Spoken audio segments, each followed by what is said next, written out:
Phoenix Nights. Chapter 194.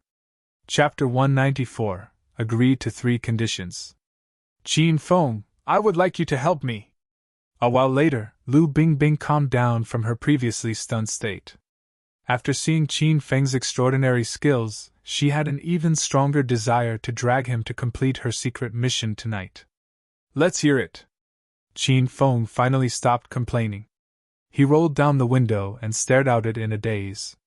There've been over 10 missing persons cases in Acropolis lately, and they've gotten the attention of the higher-ups. They've required us police to solve the crime in half a month. I've been following some leads in secret, and I've got a reliable report that this enormous gang of human traffickers will be smuggling people tonight at the South Bay Pier. The 2 of us will go there, hide, and use this opportunity to take down this large-scale smuggling gang. Lu Bingbing said earnestly. Just the 2 of us? Qin Feng stared dumbly at Lu Bingbing. Yeah, just the 2 of us. Lu Bingbing said. We can't have a lot of people or we'll be too conspicuous. 2 is the best number. Do you think I'm idiotic and retarded? Qin Feng pointed at his own nose and spoke with seriousness. Qin Feng, the higher-ups have placed priority on this case. If you help me take them down, I'll give you credit. The reward will be generous. Lu Bingbing said anxiously. Not interested. If you help me this once, I assure you that if you commit a crime in Acropolis in the future, I'll help you settle it. My old man can help me settle it, I don't need you. Qin Feng continued to shake his head. Plus, as an upstanding and rule-abiding citizen, I've never done anything illegal my whole life, never. Lu Bingbing's face darkened. She gaped and held in her emotions. She didn't want to talk to Qin Feng about his extensive criminal record. How would this guy admit them? I can promise to accept 1 condition of yours, Lu Bingbing said through clenched teeth after thinking for a bit. Qin Feng still didn't budge. 2 conditions. Lu Bingbing's teeth were about to shatter. Chief Lu, that's not what I mean. It's just that this task is really dangerous, Qin Feng said with difficulty. After getting halfway through his speech, Lu Bingbing interrupted him. Qin Feng, as long as you help me see these criminals, I'll agree to 3 of your conditions. You can choose anything and I swear I'll do them. Lu Bingbing threw caution to the wind. Deal! Qin Feng suddenly said solemnly.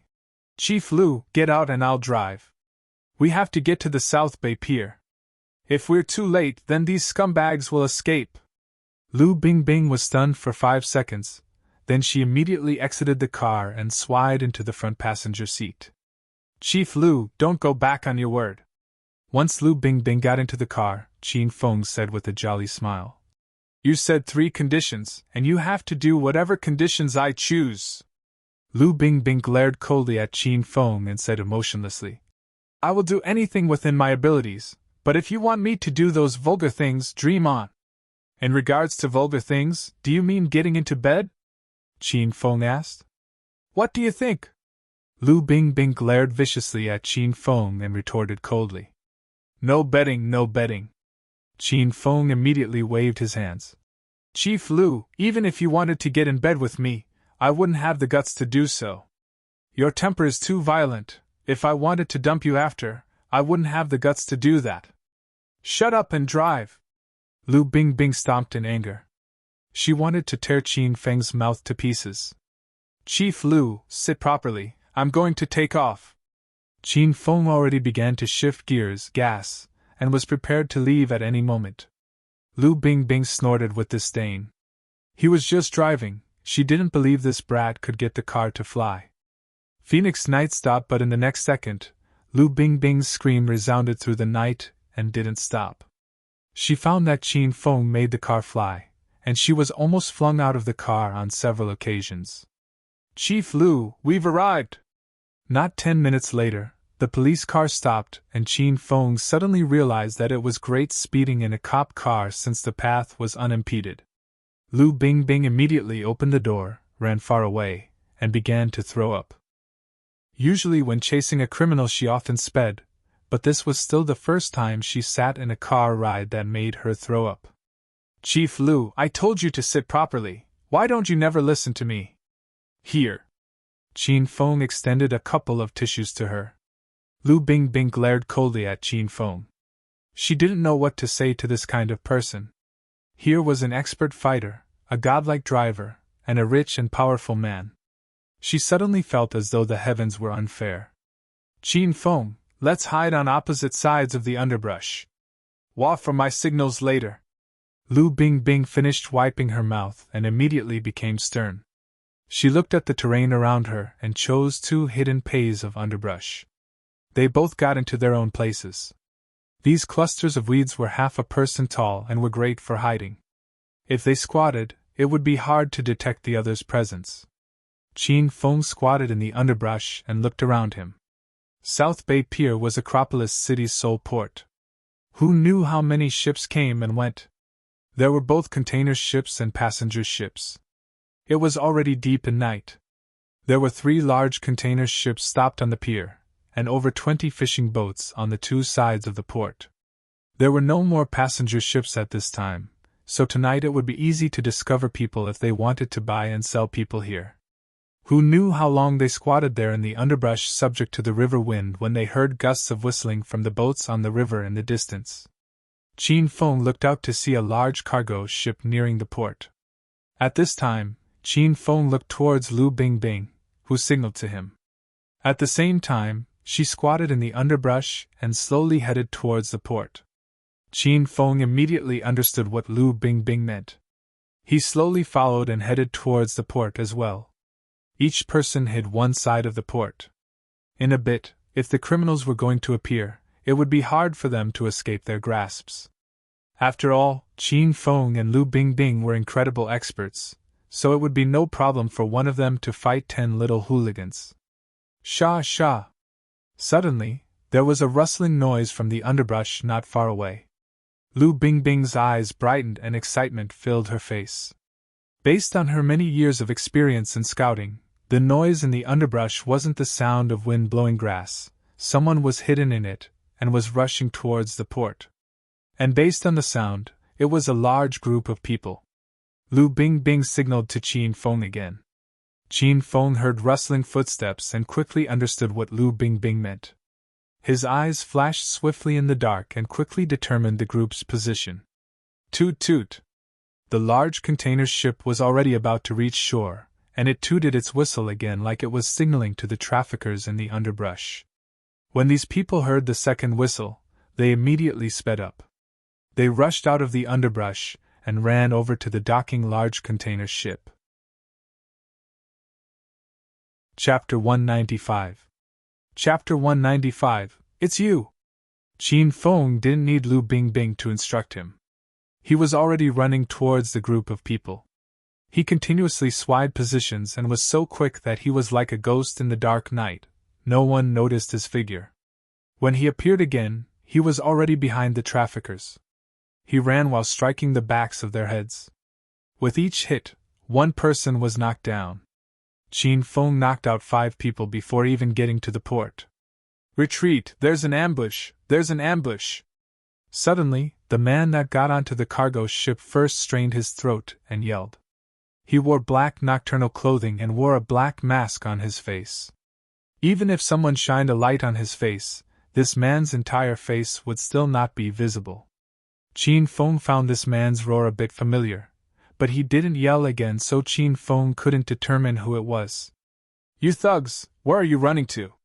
Since he was discovered, Qin Feng didn't hide. He used more strength in his legs and sped up continuously.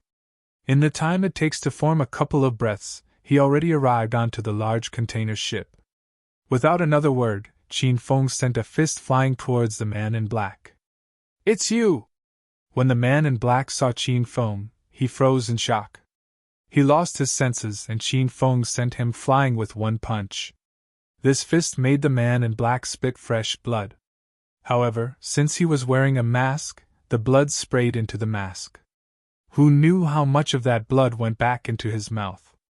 Retreat! Hurry and retreat! The man covered his chest and cried out.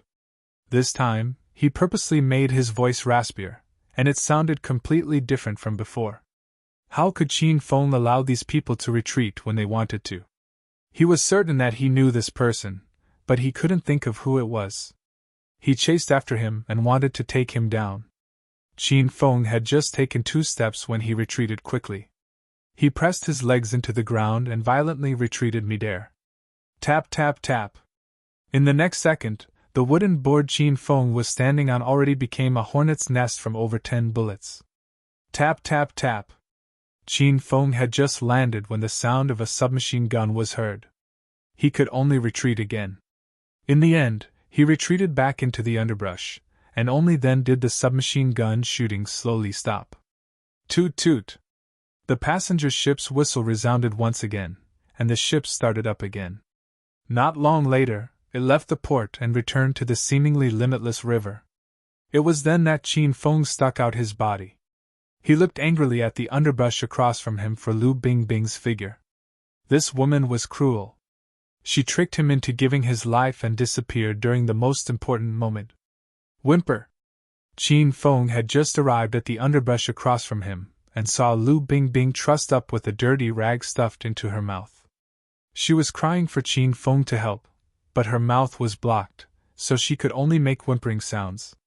Madam, are you here to see the bad guys or to get taken by them?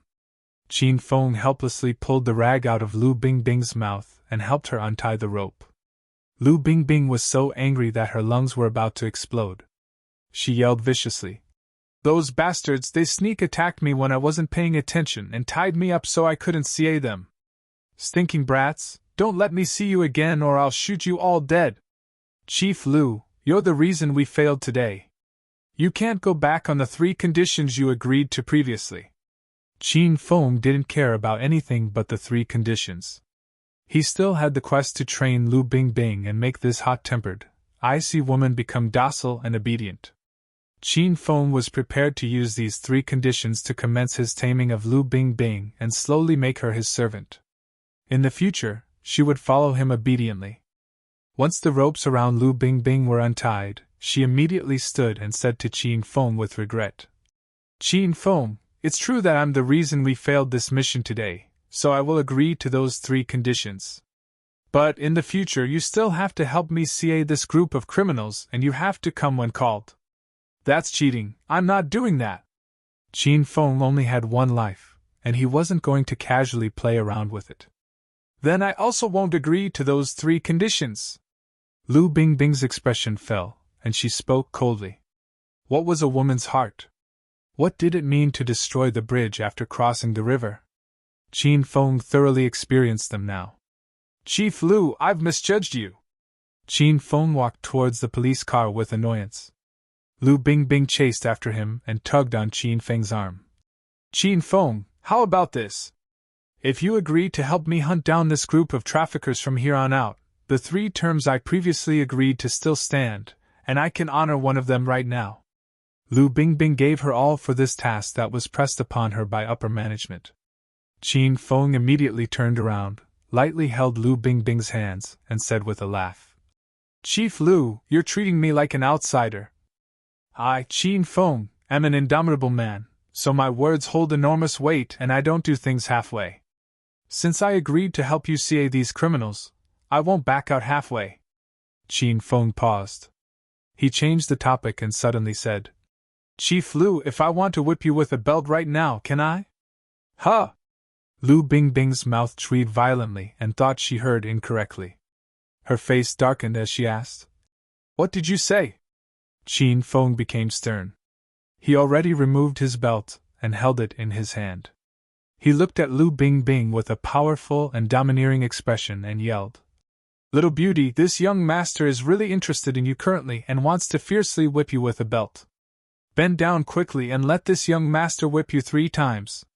Then we can talk. Qin Feng, you want to die? Lu Bingbing was so angry that she was about to burst out and cuss. If she could beat Qin Feng in a fight, she would kill this stinking brat. Oh, the river wind is really strong. Chief Lu, I have to go home and sleep. If there's no reason to look for me in the future, don't. I'm really busy. As Qin Feng spoke, he already walked far away. Lu Bingbing saw that he was about to disappear into the dark night, so she clenched her teeth and shouted, Young Master Qin, come back, I'll do it! Smack! Lu Bingbing had just finished speaking when she felt a burning pain and a loud sound pass from her body. She secretly cursed 18 generations of Qin Feng's ancestors several times. This Qin Feng fucking hit her for real. Bingbing, are you satisfied with this young master's lashing? Qin Feng was over 10 meters from Lu Bingbing at first, but was by her side in a blink and waved a large, ruthless whip. Lu Bingbing's fair and charming face was completely red from anger. Of course, part of this blush was due to embarrassment, since that was her most sensitive area. Besides pain from the whip, she also felt limp and numb all over. This was true painful pleasure. Young Master Qin, you're so weak, I didn't feel anything. Lu Bingbing gritted her teeth and spoke coldly. How could she concede to Qin Feng? Smack! Then there was the sound of another whip. This sound was more crisp, and created a small tear in Lu Bingbing's pants. MMPH! Lu Bingbing couldn't help but cry out at this whip. Who knew if it was a cry of pain or pleasure? Bingbing, that was fierce enough, right? How are you speaking to this young master? Speak more gently, don't you know how to act coquettish? Qin Feng whipped Lu Bingbing while lecturing her. This feeling could not be too great. He suddenly took a liking this quest involving taming Lu Bingbing. If Qin Feng could see Lu Bingbing's messy hair covering her face, he would be shocked to tears. That icy and charming face became completely sinister and filled with ruthless dissatisfaction. Lu Bingbing ground her teeth noisily and opened her mouth again a long while later. When she opened her mouth, Qin Feng jumped in shock. So when this hot-headed girl acted coquettish, it tickled the heart like an obedient little kitten. Young Master Qin, you're terrible. Don't bully me, I know I was wrong. Smack. This time Qin Feng was too affected and used 70% of his strength. The whip cracked, and made Lu Bingbing jump up. When she landed, she lost her balance and fell over. Qin Feng jumped in shock and immediately slipped his belt back on. He then realized that his belt was slightly torn, so it went without saying that Lu Bingbing must be as red as a monkey's ass.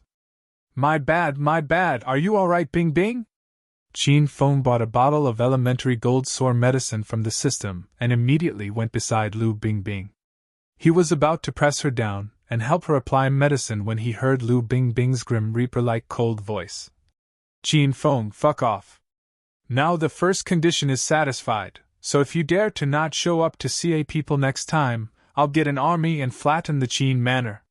Yes, I'll come for sure. Qin Feng was now calm, and felt that he went overboard. He hurriedly pressed down Lu Bingbing's body with her back facing him. Chief Lu, don't move, I'm helping you put on medicine. Once she heard that Qin Feng wanted to help her put on medicine, could Lu Bingbing not move? The belt hit her in an awkward spot. Was she going to let Qin Feng touch her ass? Lu Bingbing immediately turned her body and was about to kick the perverted Qin Feng away, but she fell onto the ground first and immediately cried out in pain. This wasn't the first time Qin Feng saw Lu Bingbing in such a difficult situation. He wanted to laugh, but felt bad for laughing. He flipped her back over and forcefully controlled her, then sprinkled the elementary gold sore medicine powder onto her body. The 3 whips turned Lu Bingbing's pants into strips. Qin Feng suddenly didn't dare to continue provoking this mother tiger. He sprinkled the medicinal powder on her wound and said, Chief Lu, this medicinal powder is quite good. It's not convenient for me to rub the powder on for you, so you can rub it yourself. In a bit it won't hurt. After he finished speaking, Qin Feng ran into the underbrush to the side. He remembered that he knocked out 5 people at first, and wondered if they had escaped. Chapter 196. Chapter 196. Come to my office. Lu Bingbing lightly rubbed the medicinal powder onto her wound only when she saw that Qin Feng had walked far away. She rubbed her wound while internally cursing 18 generations of Qin Feng's ancestors. Chief Lu, are you done? Come here and take a look. At this time, Qin Feng's voice was heard. Lu Bingbing had already finished applying the medicine. She walked towards Qin Feng with a dissatisfied expression. What? Lu Bingbing responded unhappily. She didn't wait for Qin Feng's response. Her expression changed drastically, and she immediately squatted on the ground to examine the 5 people Qin Feng beat into a pile. These people are. Lu Bingbing thought they hadn't caught anyone in their operation tonight. Who knew that Qin Feng captured 5 people? The anger she felt towards Qin Feng waned slightly. She had to admit that this guy was pretty dependable when it came to getting proper business done. Earlier, I thought these 5 were traffickers, but I just saw the scars from whips on their bodies. And it looks like they haven't washed or changed their clothes for quite a few days because they smell. I think this is probably because they've been captured by the traffickers, and they're the victims that they were preparing to smuggle. Stunned, Lu Bingbing looked towards Qin Feng. She realized that Qin Feng's investigative skills were quite strong. Lu Bingbing didn't know what to say about Qin Feng anymore because he had this kind of talent yet didn't serve the country as a cop. Instead, he became scum that accosted every beauty he saw. Lift these victims into the police car and bring them back to the station to see if we can get any leads from them. Qin Feng single-handedly loaded the 5 victims onto the police car. He packed 4 in the back row and 1 person in the front passenger seat. There now wasn't enough space for both Qin Feng and Lu Bingbing. Qin Feng, walk back yourself. Lu Bingbing looked at Qin Feng coldly and got into the car. She was pitifully whipped by Qin Feng tonight, so she now took her revenge on Qin Feng a bit.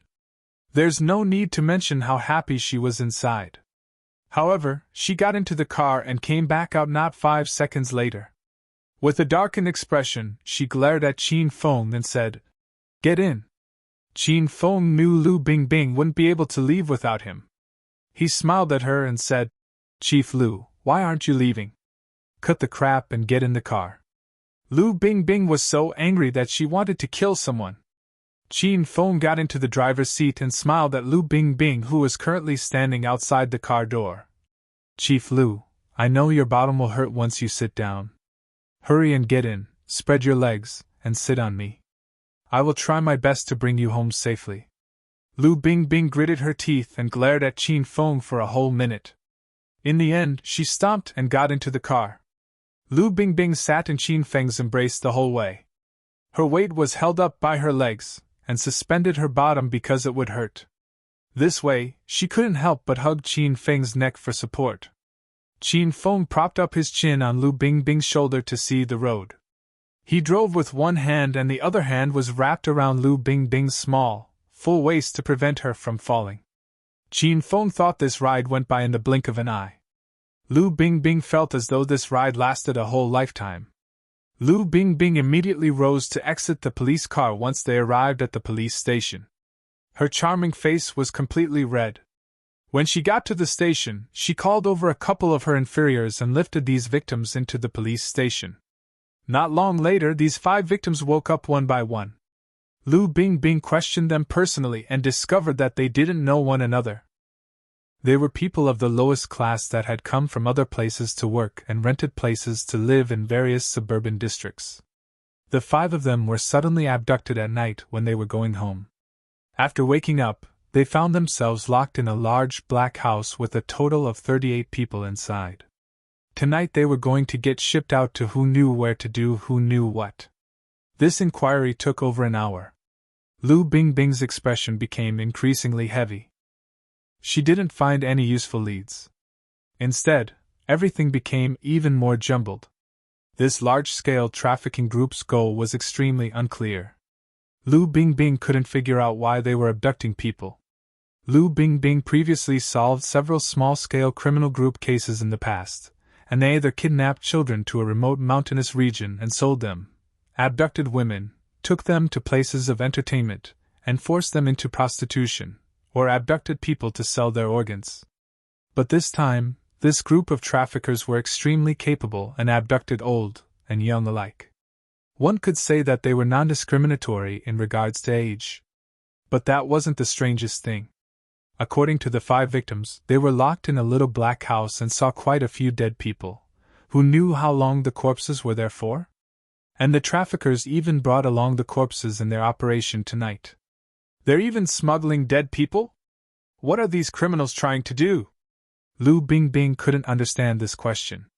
Once he returned to the company, Qin Feng's life resumed to its extreme mundanity.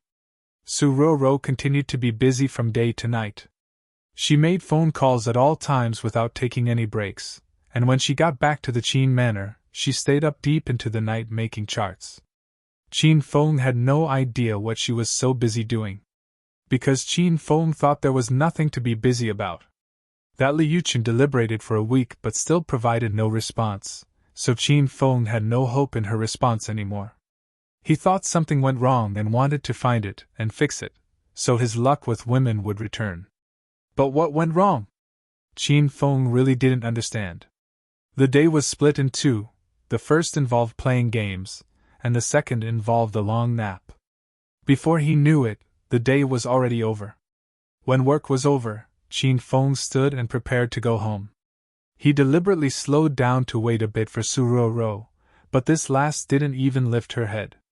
She continued to work painstakingly. With a sigh, Qin Feng grabbed his blazer and left. Not long after he left, Su Roro raised her head. Pain and disappointment filled her clear eyes. She weighed Qin Feng's slowly disappearing back and wanted to rush after him and grab his arm. Though they only hadn't spoken for a week, Su Roro felt that a lifetime had passed.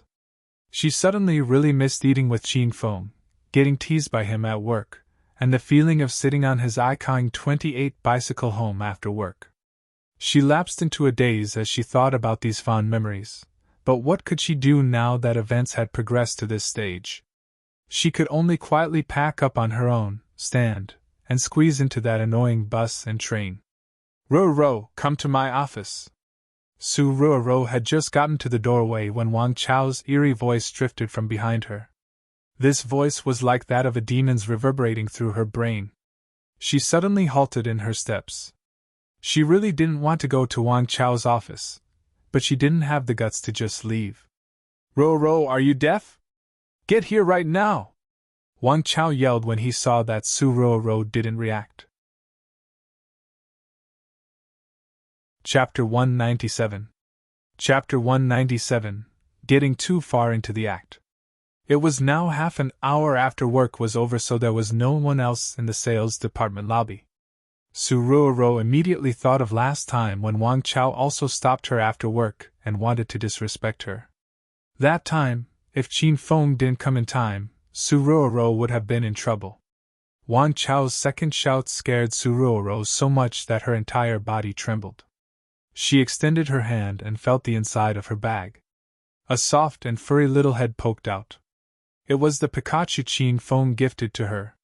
Because she was amidst a cold war with Qin Feng these past couple of days, Su Roro felt really lonely. She brought Pikachu to work every day so she could at least feel a sliver of safety and reliability. Pikachu! Pikachu extended its soft pink tongue, licked Su Roro's hand, and revealed a brilliant smile. Su Roro's worried heart gradually relaxed. She clenched her teeth and headed into Wang Chao's office. Group Leader Wang, why you were looking for me? Su Roro intentionally left the door to the office open and stood at the entrance. Wang Chao glared harshly at Su Roro and reprimanded. Are you standing at the doorway to be a door god? Come in. Su Roro lowered her head and walked into the office. Wang Chao immediately shut the door and leaned on it. He looked coldly at Su Roro. Roro, 3 days from now is the day for the end of the month's sales evaluation in the sales department. I've already decided that I'll fire the person that's ranked last on the list. Roro, you're in danger! Su Roro trembled slightly and said nervously. Group Leader Wang, I've been working really hard recently to improve my performance. I haven't even talked to other coworkers during work. I'm sure you've seen that. Wang Chao naturally paid attention to Su Roro's recent performance. He saw that she didn't pay attention to Qin Feng, and the two slowly drifted apart. Wang Chao was extremely pleased. Roro, from what I see, you've just entered society and you're still too foolish. Wang Chao's manner of speaking mellowed a bit, and he said, You think that in a company as large as Royal Group, if you're merely hard-working, upper management and leadership will acknowledge and recognize you? Wang Chao had a look of disappointment. He shook his head. Our royal group has over 1,000 employees. Can you thump your chest and guarantee that you're the most hard-working one? Ro, you're going about things the wrong way. If you want someone in upper management to notice you, don't be hard-working and wait for him to see you. You have to take the initiative to curry favor with this leader so they know you and are aware of your existence. This is what they call the study of one of the 8 chakras of the human body in the workplace. Wang Chao put on airs as if he were talking about general truths. Who is your superior? Isn't it me? You have to learn how to curry favor with me. Think about it, if you have a good relationship with me, even if you're last place in the sales department sales rankings, if we have a certain leveled relationship, would I fire you? And think about the flip side. You usually purposely preserve a relationship with me like I'm some sort of bad guy. So even if you're on the top of the monthly rankings in the sales department, do you think I wouldn't find some excuse to fire you? Oh, Ro, I've said so much to you, you probably understand? Wang Chao's gaze fell on Su Ruoro's body, and his eyes suddenly brightened. Group leader Wang, I understand. Su Ruoro understood all of this, but she wouldn't do that because she had a baseline. At this time, she could only go along with Wang Chao and think of a way to leave as quickly as possible. Wang Chao misunderstood Su Ruoro and thought she already gotten everything straight due to the week's worth of stress she had undergone. His face bloomed with a smile as he unbuckled his belt and looked at Su Ruoro. Roro, look, how did my belt fall? Help me fasten it. Su Ruoro looked up. She saw Wang Chao undoing his belt and even unzipping the zipper on his pants. She said promptly in a fluster, Group leader Wang, don't be like this. I want to go home. Wang Chao's face immediately fell. He held up his pants and walked towards Su Ruoro while reprimanding her. Ro, do you not want to work here anymore? Your group leader Wang only asked you to help with one little thing and you're not willing to do it? What's wrong with helping me pull my zipper and fastening my belt? Last time, Wang Chao almost violated Su Ruoro, so she was really vigilant. She immediately ran to a corner and hid from Wang Chao. Wang Chao looked at Su Ruoro's alluring body and charming face. He couldn't resist it a long time ago, and the beast inside him burst out. He pounced at her. Pikachu!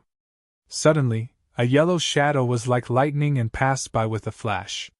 Wang Chao immediately cried out pitifully once he felt the sharp claw digging into his neck. Fuck, what the fuck is this? Pikachu already dropped to the ground and stood defensively in front of Su Ruoro. He originally had guts as small as a mouse, but when he saw that his owner was in danger, he stood out courageously. The hairs on his body stood up like he was electrocuted, and he glared fiercely at Wang Chao with bared teeth. At this time, Wang Chao saw Pikachu clearly. Though he couldn't tell what kind of animal he was, Pikachu was still the size of half a basketball, so he evidently wouldn't scare Wang Chao. He touched his neck and became extremely angry the instant he saw the fresh blood on his hand. He kicked Pikachu and sent him flying into the office wall, where he slid down limply. Pikachu! Su Ruoro was so shocked that she turned pale. She immediately hugged Pikachu, but no matter how she called on him, he didn't respond. It seemed like it was dead. An unnamed feeling arose in her heart, and this feeling seemed to have been suppressed inside her for far too long, so long that she already forgot she could get angry and indignant. Wang Chao, why did you hurt my pet? You won't die a natural death. Even Su Ruoro didn't know where she got this courage from. She suddenly picked up a file from the table and threw it at Wang Chao's head. Wang Chao was still in a daze. The plastic file struck his eyes, and it hurt so much that he covered his eyes, squatted on the ground, and cried pitifully.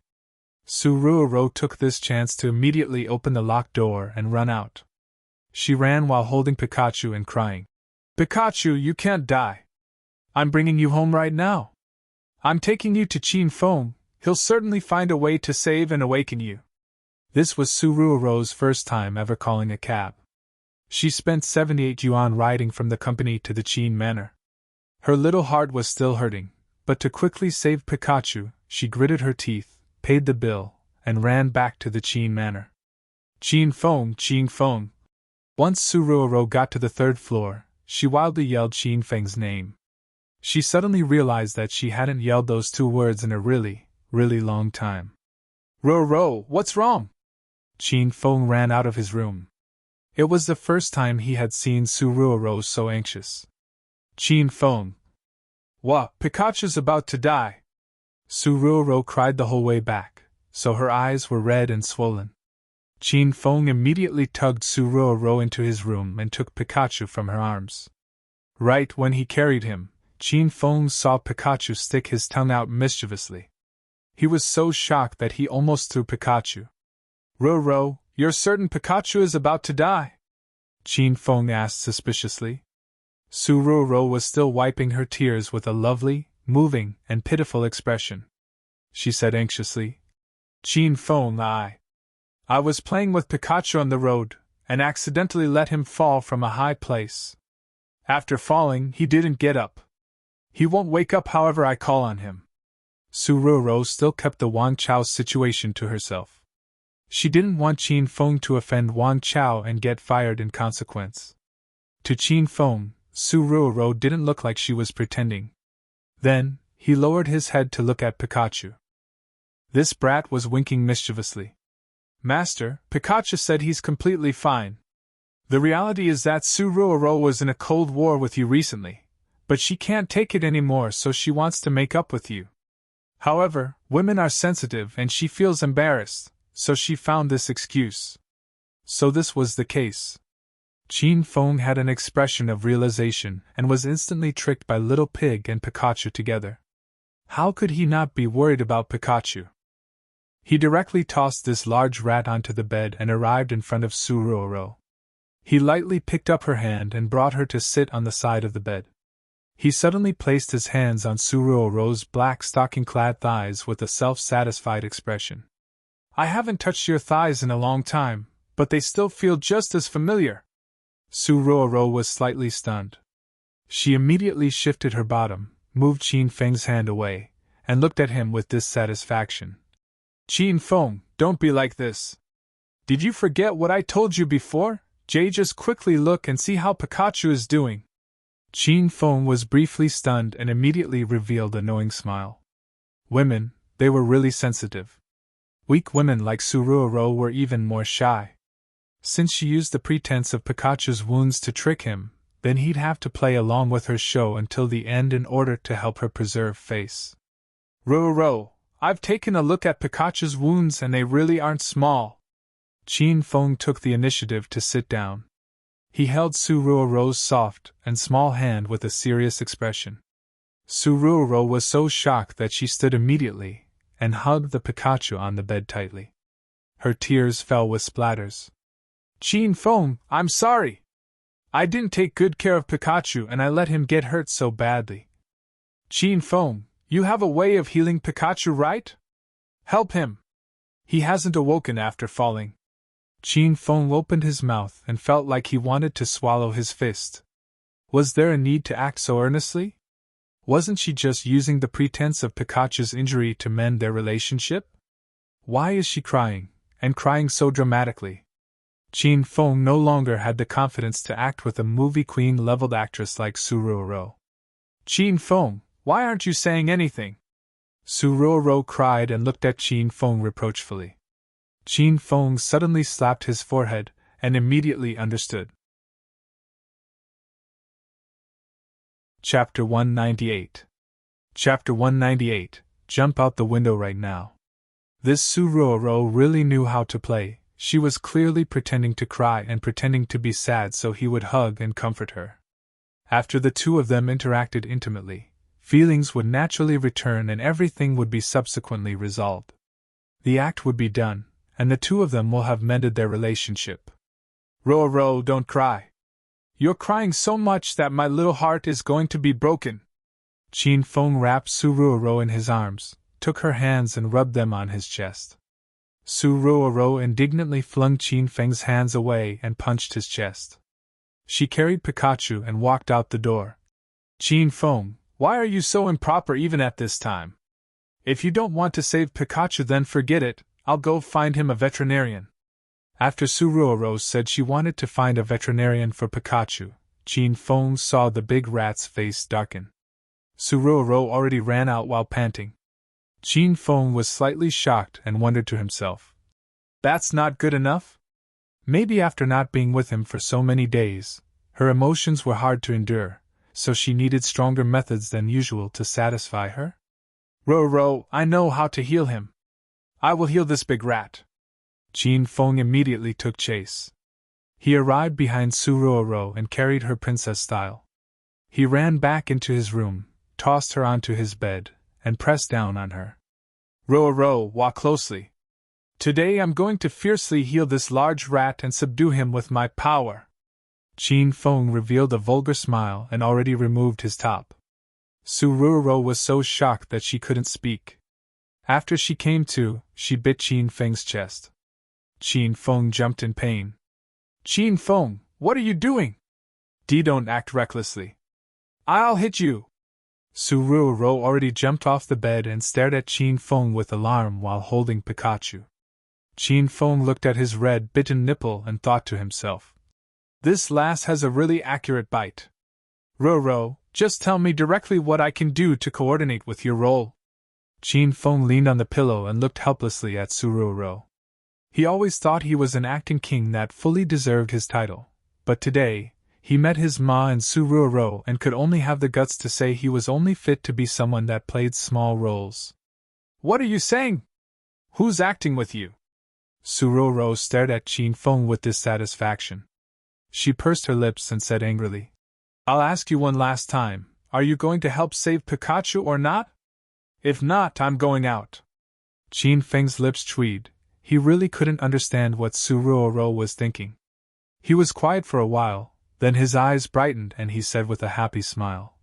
I can save Pikachu. I've suddenly thought of a way to do so. Suruo's clear eyes brightened and she immediately asked. How? Last time, I accidentally dropped Pikachu from the 3rd floor. At the time, he lost consciousness from the fall. Afterwards, I didn't bother with him and just weighed television. When I was weighing the passionate kiss scene between the male and female leads, this large rat came back to life on his own. It jumped around the television in a lively manner. He really liked the fervent kissing scene. Qin Feng, you're fooling around again. Suruo carried Pikachu, instinctively took 2 steps back, and stared at Qin Feng with alarm. Look at the time, why would I lie to you? Qin Feng said calmly. Pikachu was made from my hands, he's even dearer to me than a son I gave birth to, why wouldn't I care if he lived or died? If I could take out my heart and show you, you would see that it's already torn to shreds. Then hurry and turn on the TV, find a channel with a kiss scene, and we'll try it out.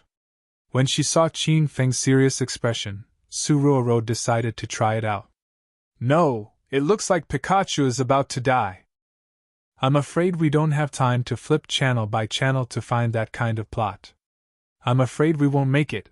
Ah, my poor big rat. You haven't even come into the world for a month, and you have to go. You have such a hard life.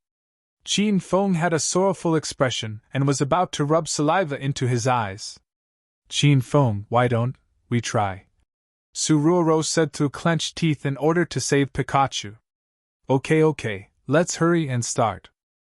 Just a second ago, Qin Feng was still grieved and heartbroken, but now he excitedly tugged Suruo onto the bed.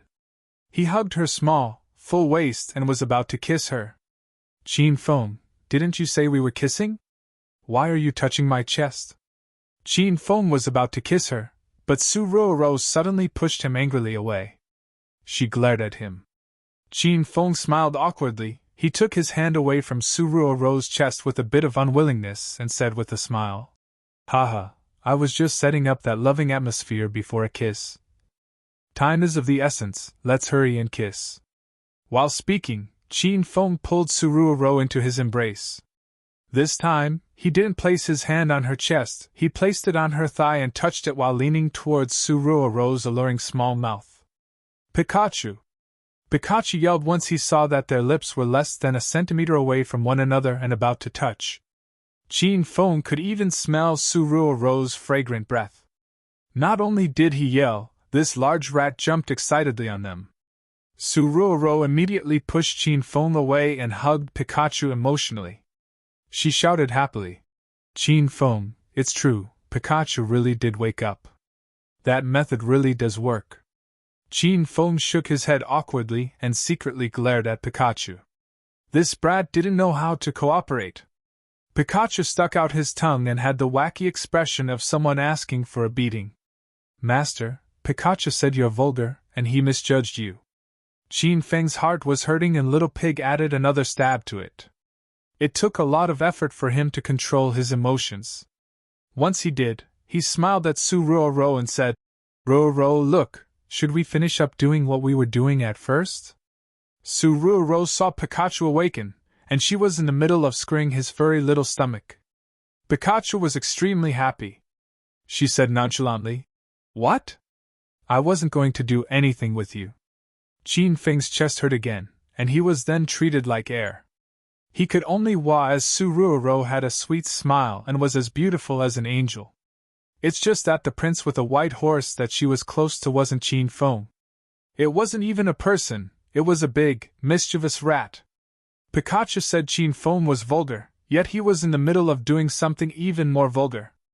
Qin Feng made Pikachu happily travel from Suruoro's black, stocking-clad thigh to her legs. He went into her black skirt for a good while, then suddenly appeared out of the collar of Suruoro's white blouse. This brat buried half of himself into Suruoro's sexy ravine, stuck its head out, and smiled provocatively at Qin Feng. Then he looked at Qin Feng while sticking out his soft pink tongue to lick the fair flesh of Suruoro's chest. What made him even more angry was that not only did Suruoro not stop Pikachu's philandering actions, she even chortled continuously and indulged in Pikachu's vile behavior. Qin Feng couldn't continue to wah. He arrived beside Suruoro with a huff and extended his hand to pluck Pikachu away. "Roro, this large rat hasn't been listening. How could he lick and go into places randomly? Why don't I lock him up? If you like being licked, how about I help you with that?"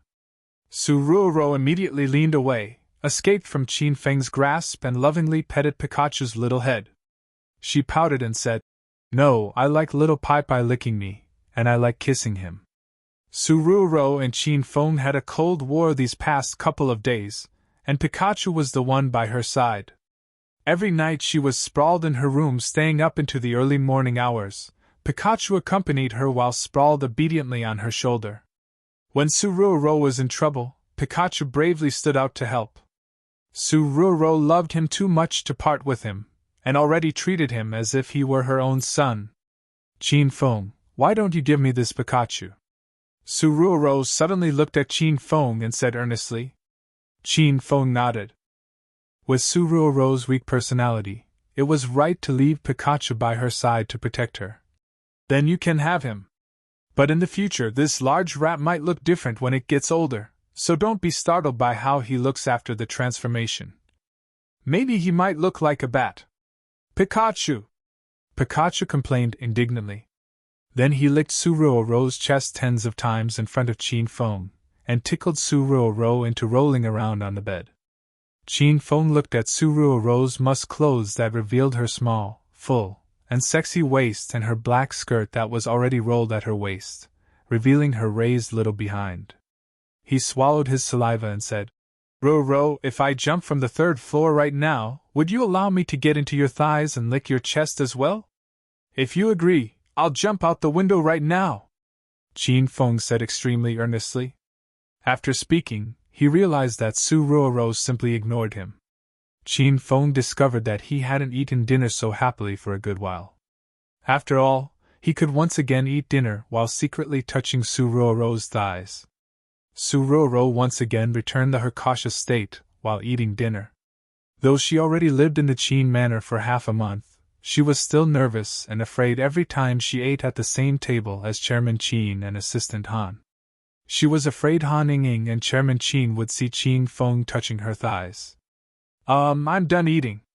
Chairman Qin, older sister Ying, Qin Feng, I'm going upstairs to work." Suruoro couldn't take it anymore and immediately found an excuse to run away. After she left, Han Ying sat naturally next to Qin Feng and continued to eat with the Qin father and son. Qin Huang and Han Ningning talked about some company matters. When his gaze suddenly fell on Qin Feng, he spoke with seriousness. Fomer, the sales department's month-end performance evaluation is in 3 days. You were in the company for half a month. Have you gotten any clients? I got one. Qin Feng thought to himself and said earnestly. Last time Sun Yi came to Royal Group to buy a house and Qin Feng sold him the Cloud City Hua Manor's worst villa, number 4 of Building 4, for 15 million yuan. That should be considered a client. Qin Huang didn't know about this. He thought Qin Feng was talking back to him, so he said unhappily. You brat, when can you be more serious? You've come to the company for half a month and you haven't gotten a single customer? You really never give me a break. Qin Feng ate, while instinctively extending his hand towards Su Roro, beside him to touch her thigh. He said earnestly, Chairman Qin, I told you that I got a client. Qin Huang's face darkened angrily.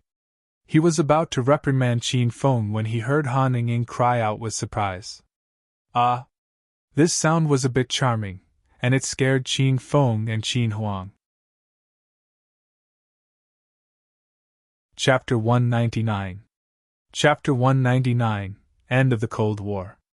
At this time, Qin Feng realized that Su Ruoro already went upstairs and he had just touched Han Ningning's thigh.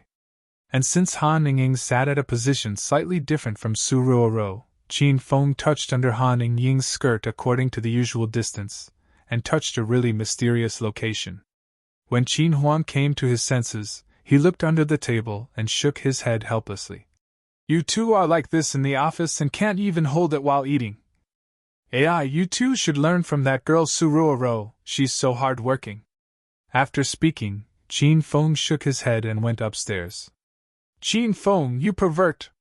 After Qin Huang left, Han Ningning glared at Qin Feng and left with a huff. Qin Feng looked at his right hand that had just accidentally touched under Han Ningning's skirt, and was distracted for a good while. He suddenly placed it on his nose and sniffed. It was fragrant indeed. Then he nodded with satisfaction and continued to eat dinner happily. After eating, Qin Feng happily knocked on Su Ruoro's door. Who is it? Su Ruoro's nervous voice quickly passed through from the room. Other than Qin Feng, no one would look for her so late into the night. Are you sleeping, little sister Ruoro? Qin Feng smiled. Though they were separated by the door, and she couldn't see Qin Feng, she could picture his vulgar smile just by hearing his voice. She immediately said, I am sleeping. Little sister Ruoro hasn't slept yet. Then that's perfect, I want to talk to you about some work things. Qin Feng smiled shamelessly. Su Ruoro's face darkened and she repeated louder. Qin Feng, I've already gone to sleep. Since little sister Ruoro doesn't even want to help me with something small, then it seems that I'll have to take Pikachu back tomorrow. Qin Feng said casually. Ka-cha! The room door suddenly opened and Qin Feng's eyes brightened. He saw Su Ruoro wearing pink pajamas with cartoons on them. She stood at the doorway with dissatisfaction. Qin Feng naturally touched Su Ruoro's little head, walked into the room and closed the door. Little sister Ruoro, it's so late and you still aren't sleeping? If you're like this, how can I sleep? Su Ruoro complained. Qin Feng instantly became serious. He took Su Ruoro's hand and tugged her to sit on her large and fragrant bed. Ruoro, what you're saying right now is incorrect. You told me to look for you tonight. Su Ruoro immediately looked wrong. When did I tell you to look for me? Qin Feng, don't speak nonsense. Qin Feng tossed Su Ruoro's hand away and said with a look of propriety. This young lady. You look young and beautiful, how could you casually lie and play with people? You clearly fiercely slapped my hand thrice during dinner, and went back to the room first. Were you not hinting at me to come to your room late at night? This is the same as in Journey to the West when Master Pewdie hit the monkey's head thrice with the disciplinary rod. I just thought 3 in the morning was too late, and that it would be detrimental to your reputation if news got out about a man coming into your room at night. So I came earlier. How could you not admit the truth? Su Ruoro was on the verge of going crazy. She had never seen a man more shameless than Qin Feng. She hit Qin Feng's hand 3 times during dinner, clearly because that brat's hand was dishonest and kept groping her leg. And she was only forced to retreat to her room early because of Qin Feng's dishonest hand. In reality, she hadn't eaten her fill at dinner tonight. "Qin Feng, let's make up!" Suddenly, Su Ruorou's expression became extremely serious. She looked at Qin Feng with her large, clear eyes that glistened with tears. "Sorry, I shouldn't have said those mean things. I don't actually think that way. Qin Feng, I really miss you." Sometimes, thinking about a person is unrelated to physical distance. Even when he sits right next to you, you still feel an incomparable sense of longing. Though the two were in a cold war for almost a week, Qin Feng hadn't changed. He was still the same Qin Feng that was both vulgar and cared about her, that had a dishonest hand and loved to joke around, that was frivolous externally but would never harm her in reality. He was the Qin Feng Su Ruorou was familiar with, and her one and only Qin Feng. The emotions that Su Ruorou suppressed for a week burst out. She looked at the familiar and open Qin Feng, and suddenly threw herself into his embrace, hugged his neck tightly, and cried with tears like pear flowers. She put her mouth beside Qin Feng's ear and quietly repeated, "Qin Feng, I really missed you." Qin Feng was briefly stunned, and his heartbeat quickened. When he regained his senses, he tightly hugged Su Ruorou's small waist. The two of them hugged one another tightly and said nothing else. All one could hear was Su Ruorou's sobs and the endlessly repeating, "Qin Feng, I really missed you." After Su Ruorou experienced this cold war, she found how important Qin Feng's position was in her heart. Her relationship with him was strange. He was both like an older brother that cared about her heart, and a lover that cared about her body.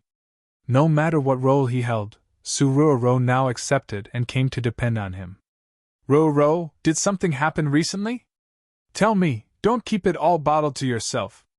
Qin Feng already became serious and lightly wiped Su Ruorou's tears. He took her charming face in both his hands and spoke to her seriously. Su Ruorou didn't dare look at Qin Feng's eyes and didn't want to bring up the Wang Chao situation. But she now already understood. Even if she worked hard all day and all night, even if she heeded Wang Chao's words and didn't interact with Qin Feng, if she didn't give Wang Chao her body, he would still find a way to torment her. If he wanted, he could fire her at any time. Su Ruorou didn't want to be so worn out, and did not want to go against her heart. She wanted to revert back to happily going to and from work like before. She hugged Qin Feng's neck tightly, buried her head into his shoulder, and said quietly, "Qin Feng, I'm fine. Beginning from tomorrow night, continue helping me intensify my training, help me strengthen my personality, okay?" This time, Su Ruorou took the initiative to suggest Qin Feng help fix her weak personality because she found that Qin Feng's teachings clearly made a difference. If not for Qin Feng, she would not have burst out in Wang Chao's office that afternoon, or had the guts to smash him with the folder. She felt that she should change, and she also wanted to use this training opportunity to be with Qin Feng more. Su Ruorou unknowingly began to depend on Qin Feng's companionship in her life. "Ruorou, I'm really happy for you. I'm glad you've come to this realization." Qin Feng was so excited that he kissed her forehead. Su Ruorou just lowered her head, blushed, and looked shy and moving. She was silent for a while, and suddenly thought of something.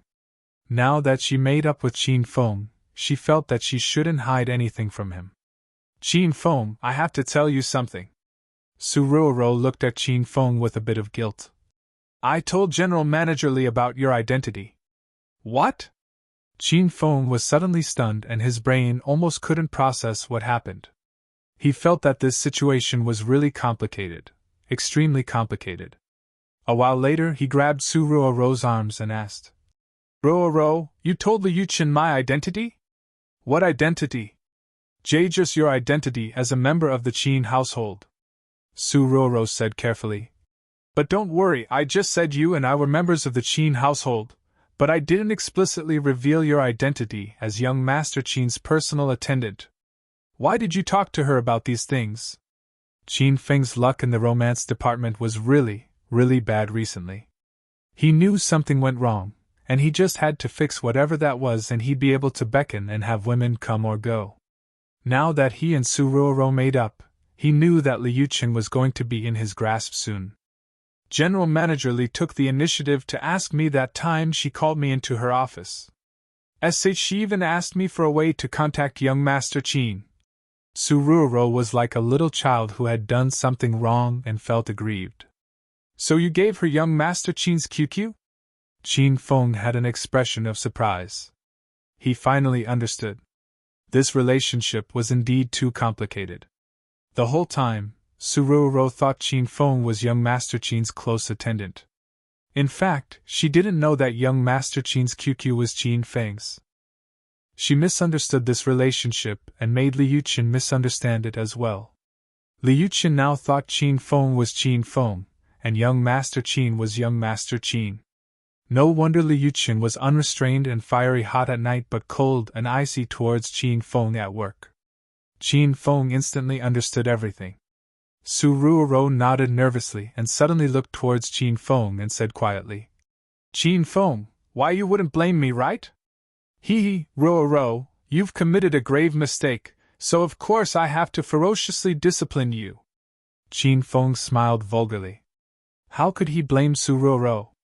He didn't even have enough time to thank her.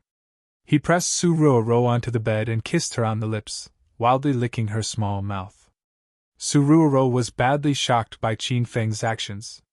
She closed her mouth tightly and shook her head. Qin Feng's hands pressed on Suruoro's chest with her pajamas still separating them, and he looked at Suruoro heatedly. "Ruoro, I want to get on you!" After Suruoro screamed, her brain went blank and her whole body froze. There was just a small voice in her heart telling her, "No, not now. Qin Feng, let go of me, I can't give it to you right now." Suruoro suddenly pushed Qin Feng away, pulled the blankets to cover herself, and looked as though she suffered a fright. Qin Feng's frivolous expression immediately became serious. He stood by the bed and said, "Ruoro, you performed extremely well at first. When you encounter this kind of scenario where someone wants to forcibly take your body, you have to coldly shove him away and violently kick his nether regions and end his family line." Suruoro stared blankly and asked dumbly, "Qin Feng, were you training me at first?" "Of course. Would I randomly do those kinds of vulgar things?" Qin Feng said extremely earnestly. "It's called intensified training, so it's not dependent on scene or location. I won't tell you clearly that I'm about to start beforehand. We can only see your true reactions when these things happen suddenly and at any time." Suruoro said nothing. She was afraid that if she said the truth, it would be really painful. "Ruoro, then rest earlier. Tomorrow night we'll begin the next round of intensified training. As for the scene, let's do pervert on the bus." After speaking, Qin Feng immediately ran out of Suruoro's room and returned to his own. There was still one more important thing he had to do. Once he climbed into bed, Qin Feng took the initiative to send a message to Liu Chen's QQ. "Beautiful, are you asleep?" Chapter 200. Chapter 200, Eyes Are Crooked. These days, Liu Chen slept really late. She kept deliberating whether or not she wanted to accept young Master Qin's abnormal request. She personally could not accept being with two men, but these past couple of days she kept getting calls from her mother urging her to get married, so she was extremely vexed. At this time, Liu Chen finished showering and lay on her bed in her pajamas. She stared at the night view outside her window in a daze when her phone rang. After she saw young Master Qin's QQ notification, Liu Chen glued her cell phone tightly. She knew she would have to make a decision tonight because young Master Qin's temper wasn't that good. "I haven't gone to sleep yet." "Young Master Qin, it's so late, you're still not sleeping?" Liu Chen responded while biting her lip and thinking hard. "Beautiful, how did you take an interest in me?" Once Qin Feng received the notification, he immediately replied. After getting the truth from Suruoro just now, Qin Feng then knew the person Liu Chen was interested in was young Master Qin, not the normal sales representative Qin Feng. With this, he began a new topic of conversation with Liu Chen. "I have my reasons," Liu Chen replied. Can you tell me? Liu Chen didn't think young Master Qin would take the initiative to talk to her about other things. In the end, she gritted her teeth and simply told young Master Qin the truth. It would be best if he could accept it, and if he couldn't, Liu Chen could only let go. She still could not accept fooling around with two men. She already gave her all. Young Master Qin. The truth is, my mother insists upon me marrying into a rich family. The Qin family is considered the wealthiest in Acropolis City, so my mom wants me to marry you. I also really want to marry into the Qin family, so I took the initiative to contact you. Do you have those kinds of feelings towards me? After Qin Feng saw this reply, he was so happy that he couldn't close his mouth. He thought Liu Chen's mother was too cute. This was a good mother that cared about her daughter. But going back to the matter at hand, Qin Feng asked about Liu Chen's familial and marital situation in detail because he had a quest regarding her to help Liu Chen rid herself of marriage entreaty headaches. Now that he knew the reason for this quest, Qin Feng was very happy because he felt that this quest would soon be completed. This was a reward of 2,000 hedonist points. In addition to his current total of 1,100 hedonist points, he'd then have 3,100 points, and could buy the Murder Essential, Wind Blade, technique. Beauty, I have a good idea that can help you find a good life partner and also help you rid yourself of Auntie's marriage entreaty headaches. Qin Feng thought for a while and his fingers flitted across his phone. I'm sure you've heard of my reputation. I'm a dissolute, unruly idler. A rich young master like me isn't a good marriage partner, and I never thought of marrying so early. But I have a great recommendation for you. Would you be interested? After seeing Qin Feng's message, Liu Chen replied with a bit of disappointment. Who, young Master Qin? One of my distant relatives. His name is Qin Feng. I think right now my dad assigned him to work at the Royal Group and he's working up from the lowest position as a sales representative. But his family background isn't bad at all, and he's a Qin household member. If you two hit it off, you'd also be marrying into a rich family. Qin Feng smiled vulgarly after sending this message. Qin Feng? After seeing young Master Qin's message, Liu Chen was so shocked that she almost threw her phone. She felt as though her brain capacity was inadequate to process this. This relationship was becoming more and more complicated. She was lifeless for a couple of minutes, then continued to respond. Young Master Qin, did you reveal my messages to Qin Feng right from the beginning? Yeah, I have too many girls around me. Anyhow, I don't have time to play with you, so I just tossed you to that guy. Qin Feng replied. Liu Chen immediately understood. No wonder Qin Feng was so gusty at work that time and directly touched her ass. Everything now made sense. Liu Chen breathed in deeply and reined in her anger. It's true her mother forced her to take the initiative to flirt with young Master Qin, but who knew young Master Qin would play with her, toss her to that pervert Qin Feng like trash, and not tell her? If she didn't take the initiative to ask young Master Qin, who knew how long she would be kept in the dark for? Excuse me, but I'm not going to accompany you in your rich people games, Liu Chen replied angrily. Qin Feng was not worried when he saw the message. He leisurely responded. Beauty, don't be angry. I gave you a suggestion to help you stop Auntie from forcing you to get married. You can bring that guy Qin Feng back home, pretend he's young Master Qin, then trick your mother, and you'll no longer have to worry about her forcing you to get married. After Liu Chen saw the message, she was slightly moved. But my mother searched up young Master Qin's pictures before, so I can't use someone else to pretend to be him. Hey, you really are naive. How are those pictures on the internet me? In order to prevent enemies from hurting me, my father randomly put up a picture of my bodyguard. In reality, all of the people in Acropolis have heard of me, but less than 100 people have actually seen what I really look like. Liu Chen used to think that the person on the internet was young Master Qin, so she was surprised when she found out the truth. She thought for a long while and felt that this plan could work, but it came too suddenly, and she couldn't decide so quickly. Young Master Qin, let me think about it for 3 days. Alright, contact me any time after you've thought it through. That guy Qin Feng is really great, I grew up with him. How could I put this? I haven't seen any man as outstanding as him. When Liu Chen saw this message, the corner of her lips twitched violently. In any case, after knowing Qin Feng for so long, she hadn't discovered any merits on him at all. Qin Feng and Su Ruoro made up completely, and sat intimately together eating breakfast. After they were done eating, the two walked out of the Qin manor shoulder to shoulder. Qin Feng pushed his 28 bicycle, carried Su Ruoro onto it, then held her waist with one hand and the bicycle with the other, as he rushed towards Royal Group.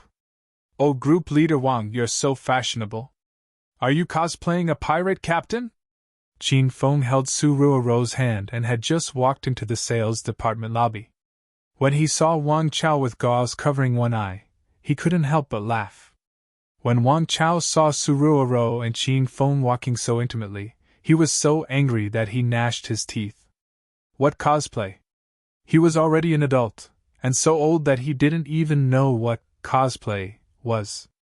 His eye got injured when Su Ruoro threw the folder at him yesterday. The doctor said in order to protect his eye from infection, he had to stick a large piece of gauze on and cover one entire eye. He looked like a one-eyed person. Humph. The monthly evaluations are soon. Be cocky, you brat. I'm afraid that after the evaluations, you won't have the opportunity to step into Royal Group again. Wang Chao glared coldly at Qin Feng. Because he only had one eye, when he looked at Qin Feng, it seemed as though he was looking and talking to Su Ruoro. Qin Feng's expression fell and he said coldly, "Group Leader Wang, I was joking with you. Why are you being so fierce towards our Ruoro? Would you believe me if I told you I would whip you right now?" Su Ruoro already became another one of Qin Feng's people. Other than himself, no one could bully Su Ruoro. Wang Chao's face darkened and he glared fiercely at Qin Feng. "Are you blind? Your elder's glaring at you." Qin Feng clapped a hand on Wang Chao's shoulder. The enormous strength made Wang Chao feel as though his shoulder was about to get dislodged. "I already warned you not to glare at our Ruoro. Why aren't you listening my advice?" Wang Chao had the desire to run Qin Feng over. He really did glare at Qin Feng both times earlier. However, he quickly understood. It was probably because he only had one eye right now. From Qin Feng's view, his gaze was a bit off and he glared at Su Ruoro. He spoke to Qin Feng again. "Stinking brat, hurry and move your hand away." Qin Feng saw that Wang Chao didn't dare stare at Su Ruoro anymore and laughed as he released his grip on Wang Chao. "Group Leader Wang, that's right. Let's resolve matters between us men. How could you glare at a girl and get angry at her? Don't let me see that again, or I won't show you any mercy." Wang Chao couldn't beat Qin Feng in a fight. Every time he tried to do something to Qin Feng, he was the one who suffered. He held a deep hatred for Qin Feng and had no way of cowing him. He felt as though death would be preferable to this kind of living. Wang Chao knew he couldn't suppress Qin Feng, so he wanted to let out his anger onto Su Ruoro. This little girl really didn't listen. The past couple of days she did a good job and didn't stick to Qin Feng, but today, right from the morning, they were reconciled. Wang Chao saw that Qin Feng already turned to leave, so he immediately glared at Su Ruoro. He was about to speak when he suddenly thought of how his eyes were offset. He immediately adjusted the direction and glared at Qin Feng and said with a lowered voice, "Ruoro, the month-end sales evaluations are in 2 days. Consider this. If you still don't listen, I'll kick you both out." Wang Chao thought that looking at one person while saying mean things to another was too fucked up. He had just finished speaking when he heard Su Ruoro speak loudly. "Group Leader Wang, were you speaking with me just now?" This sound scared Wang Chao to death. When had he ever seen Su Ruoro speak to him so confidently? And the most important part was that Qin Feng turned back. He viciously slapped Wang Chao's other shoulder. Wang Chao felt as though he was pressed down by an enormous mountain and almost kneeled on the ground. "Group Leader Wang, what did you say to Ruoro? Come, say it again in front of me." Wang Chao was so frightened that his face was drained of all its color. He looked at Qin Feng's cold expression and the evil air that bursted out of him. Wang Chao immediately waved his hands and said, "Qin Feng, don't misunderstand, I noticed that the month-end evaluations were approaching, so I wanted Ruoro to continue working hard and to not ever slack off. Haha, I was encouraging her. Wang Chao forced a fawning smile onto his face. He looked at Qin Feng but spoke to Su Ruoro. Ruoro, isn't that right? Ruoro didn't want to spare Wang Chao a glance. She took Qin Feng's arm and left. Qin Feng, let's go, don't bother with this kind of rotten man. Wang Chao weighed Qin Feng and Su Ruoro's backs getting further away. He was so angry that he was about to combust. Rotten man? You have the guts to call your elder a rotten man, slut? Just you fucking wait, one day your elder will do you to death. Qin Feng and Su Ruoro each returned to their own desks. They had just sat down when Liu Chen called Qin Feng away. General Manager Li, you were looking for me? Qin Feng said with a jolly smile after arriving at Liu Chen's office. This Liu Chen called him into her office in the early morning, and Qin Feng already knew what was going to happen. Qin Feng, why you probably know, right?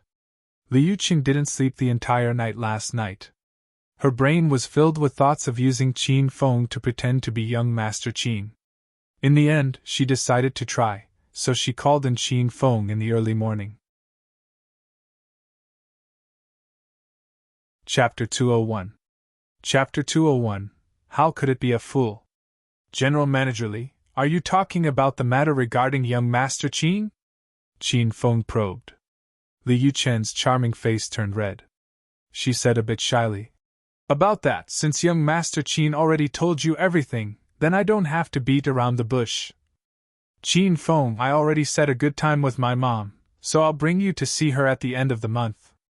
It just so happens that the month-end evaluations for the sales department are in 2 days. After the evaluation, it'll be the weekend and you can relax. Are you free those 2 days? Yeah, I'm free. Qin Feng smiled. Liu Chen exhaled slightly when Qin Feng agreed. She looked at him, and her voice became a lot more gentle. Qin Feng, last time you touched me. I'm sorry about that, I was a little too agitated, so don't take offense. Only Qin Feng had the ability to touch a beautiful superior's ass and have her apologize to him. He immediately waved his hands and said magnanimously, It's fine, it's fine. Last time, your behind took advantage of my hand, and this adversely affected me, but as long as General Manager Li knows she's wrong and can change, just pay more attention next time. When Qin Feng finished saying those words, he suddenly fell serious. General Manager Li, the next time your behind touches my hand, I hope you aren't angry. You have to learn to be magnanimous like me and pretend nothing happened.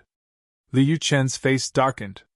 She wanted to yell at Qin Feng, but she couldn't do so. After reining in her emotions, she steered the conversation back to serious matters.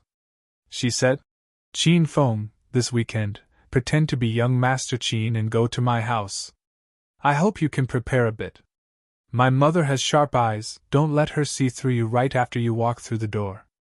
Qin Feng might not be able to do other things, but no one was worthier than him in pretending to be young Master Qin. After all, he was young Master Qin. At this time, he immediately pounded his chest and said, General Manager Li, I grew up and played with young Master Qin. I have all matters regarding his personality, habits, movements, and common phrases memorized by heart. Don't worry, General Manager Li.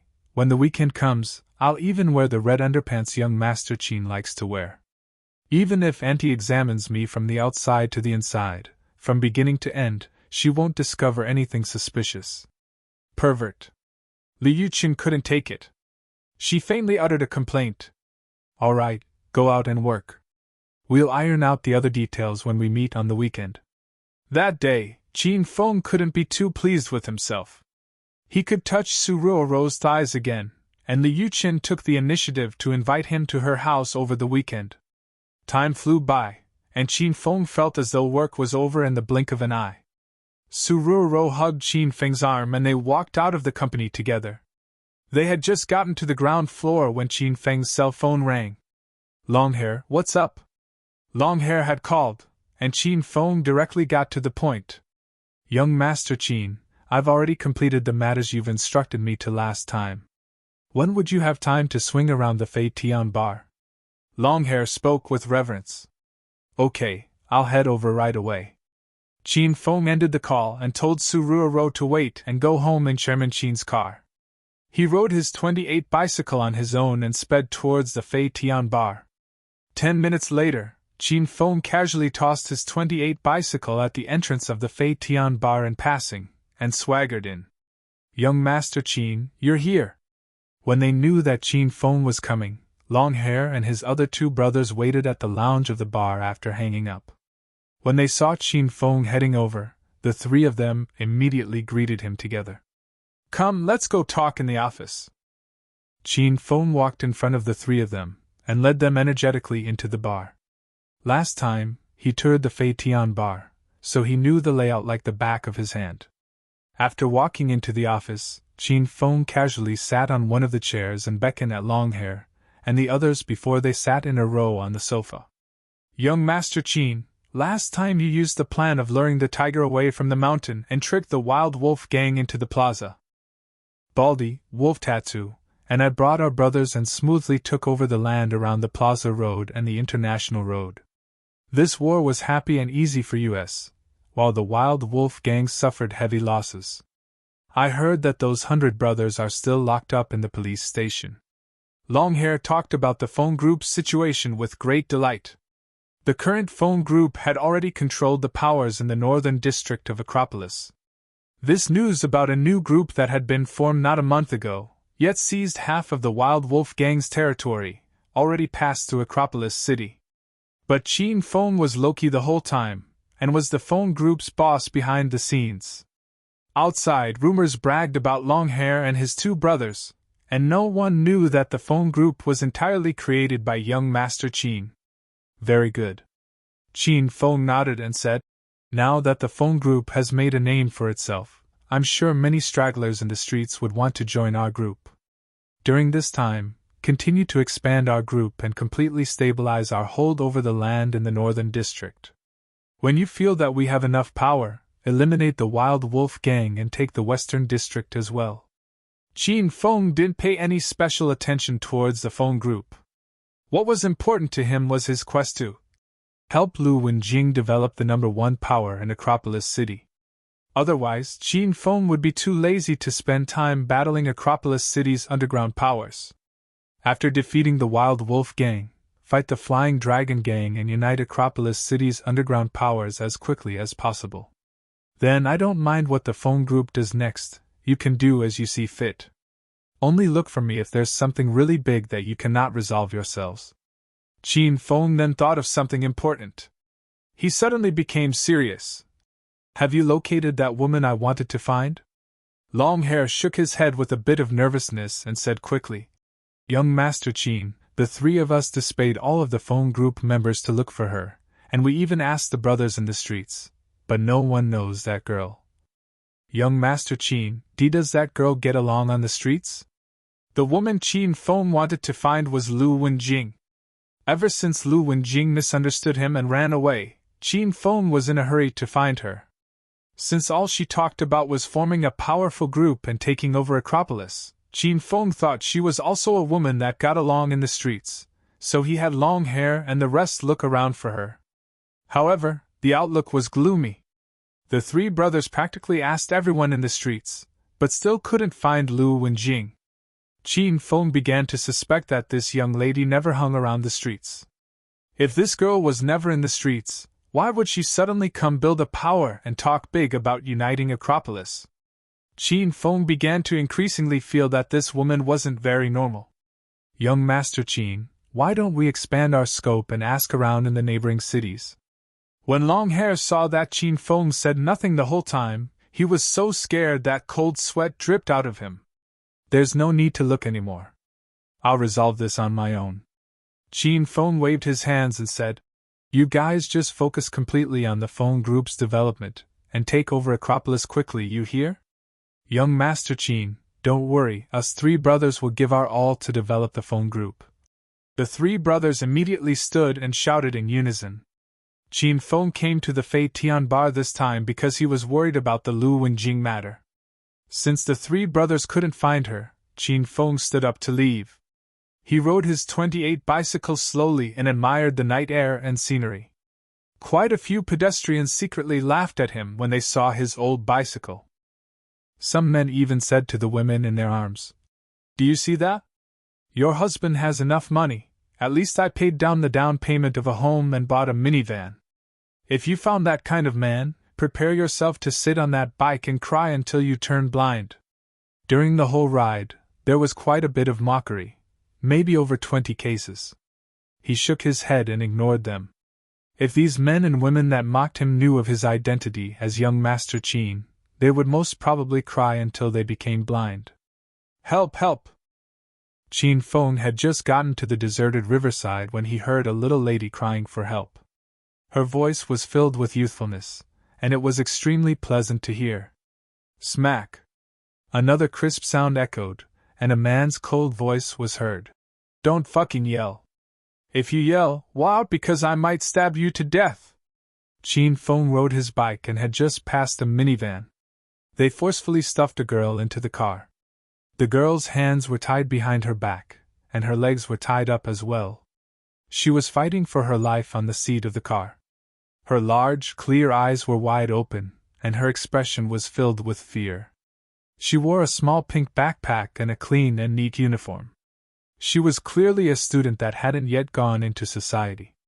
It was probably her first time discovering that there were such savage people or such violent scenes in society. She hadn't even had the time to accept the fact that she would get kidnapped, and her face was filled with fear and despair. Qin Feng looked at her and felt a bit moved. "Fuck, hurry and ride your broken bike to the side. What the fuck are you looking at?" There was a man in the minivan that had dyed yellow hair and an earring. He spat out of the car and threw the cigarette butt in his hand at Qin Feng's head. Qin Feng shifted his body slightly and dodged it. "Shit, your elder threw something and you had the guts to dodge it? Do you know where your elder is from? Getting hit by your elder would be luck cultivated by 8 generations. When he saw Qin Feng evade his cigarette butt, the man with the earring was so angry that his eyes bugged out. He pointed at Qin Feng and yelled loudly, "You brat! Pick up my cigarette butt and swallow it, or else your elder will kill you with one stab." Qin Feng made the man with the earring hold his dagger and sliced downwards twice. He tossed his 28 bicycle onto the road and walked up to the minivan. There were 4 people in the minivan in total. Other than the man with the earring, there were 2 fierce-looking men holding down the girl. The last person sat in the driver's seat and was in charge of driving. It was clear that they were kidnapping recidivists. Their roles were distinct, they were gutsy, they acted fiercely, and one could tell from a glance that they were old birds of the profession. "Big brother, help me!" The little girl in the minivan saw Qin Feng and immediately begged for help. She was only able to call out twice before the 2 men holding her pushed her back into the car. Qin Feng walked until he was a meter away from the minivan and suddenly stopped. He squatted on the ground, picked up a pebble, and lightly tossed it at the man with the earring. Dong! The man with the earring instinctively shifted, and dexterously dodged Qin Feng's pebble attack. The pebble crashed into the car with a crisp sound. The man with the earring wasn't that great. Qin Feng tossed the rock with the strength of a small child playing house, so any grown man could dodge it. The 3 people in the car were all stunned by Qin Feng's actions. They looked at him with different expressions, and even the gleam of hope in the cute little girl's eyes slowly receded and disappeared. It wasn't easy for there to have been a passerby. Why was he a fool? Chapter 202. Chapter 202, Sent to Friends. "Hey, why did you dodge when your elder threw something at you?" Qin Feng suddenly spoke. The man with the earring finally came to and wondered why Qin Feng's words seemed so familiar. He yelled unhappily, "You stinking idiot, if your elder threw a rock at you, wouldn't you fucking dodge? Hurry up and fuck off. We even bumped into an idiot in the middle of the night while kidnapping. How fucking unlucky." Qin Feng ignored the earring man's complaints, smiled, and continued to speak.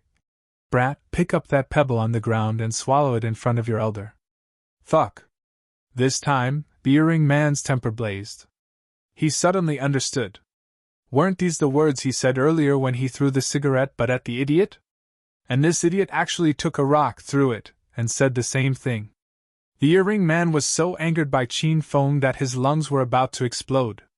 Are you really angry? Do you feel as though I'm a big idiot? Qin Feng acted like he didn't see the earring man's fierce expression. He said calmly, "That's right, I also think that only an idiot could say such things. You lunatic, now do you know how your prior behavior that you thought was so artful looks like to others?" "Sigh, I was just taking a leisurely bike ride and met a car full of idiots, how unlucky." Qin Feng shook his head and sighed. This time, not only was the earring man angry, the two holding down the girl were angry as well. They each picked up a steel pipe and rushed at Qin Feng. "Fuck, you're fucking looking to die!" The two people came from the left and the right, and attacked Qin Feng with the steel pipes in unison. At the same time, the earring man behind Qin Feng stabbed his dagger at Qin Feng's abdomen. The three of them coordinated flawlessly. A normal person would have either taken a club to the head, or a large gash in the stomach. However, Qin Feng was not a normal person. He suddenly made his move and accurately grabbed the steel pipes on the two sides of him, then sent a flying kick at the earring man's wrist. With a crash, the dagger in his hand flew over 10 meters and fell on the ground. Bang bang! Qin Feng toppled the earring man, then hit the two men at his sides in the stomach with his hands. The two immediately became kites with broken strings. They flew for a good number of meters before crashing heavily onto the ground. They felt as though their organs shifted, and cried out pitifully in pain. Qin Feng didn't look at the three fallen men. He tapped his foot lightly and arrived at the driver's seat of the minivan. He lifted the man trembling in fear with one hand, and tossed him lightly. The man was sent flying out of the car. Once he was assured of the little girl's safety, Qin Feng then picked up the pebble on the ground and went in front of the earring man again. "Brat, I wasn't joking with you at first, you have to swallow this pebble." Qin Feng threw the pebble on the ground and smiled eerily. "Of course, you can also choose to die instead of submitting. For men, we all have honor, and we die for honor. I would be proud of you." Qin Feng spoke while lifting his leg and angling it towards the earring man's brain. He appeared ready to stomp harshly on him at any time. The earring man was now afraid of Qin Feng. He was sent flying by Qin Feng's kick, so he already deeply experienced the strength of Qin Feng's leg. With a casual kick, he was already able to send someone flying countless meters. And this leg was going to come down on his head? The earring man didn't dare continue thinking about it. "Older brother, don't stomp. I'll eat it. I actually love eating rocks." In the end, the earring man couldn't withstand the enormous pressure Qin Feng gave to him. He immediately picked up the pebble and swallowed it without hesitation. After doing so, he even opened his mouth to show Qin Feng and prove that he really ingested the rock. "Big brother, save me! Hurry and save me!" At this time, the girl's melodious cry came from behind. Qin Feng thought more people had appeared, but he turned to look, and he was so shocked that his face darkened. Who knew what the little girl had done to get into this predicament? She rolled out of the minivan and lay on the ground by the car door. She struggled for her life and yelled at Qin Feng to help her. Qin Feng immediately arrived beside the little girl and helped her untie the ropes binding her arms and legs. Her originally soft and fair wrists and ankles were imprinted with red rope marks. "Little beauty, you're okay now, don't be afraid." Qin Feng patted the girl's little head. From up close, he found that this girl's hair was so long it was full of life. She was an extremely cute little girl. The little cutie knew she was saved. She jumped into Qin Feng's arms and cried loudly. "Big brother, thank you, you're such a great person that I even want to devote my life to you." Qin Feng looked at this little beautiful child. He knew that when she grew up she would certainly be a real beauty. He touched her black, shiny, and beautiful short hair and comforted her.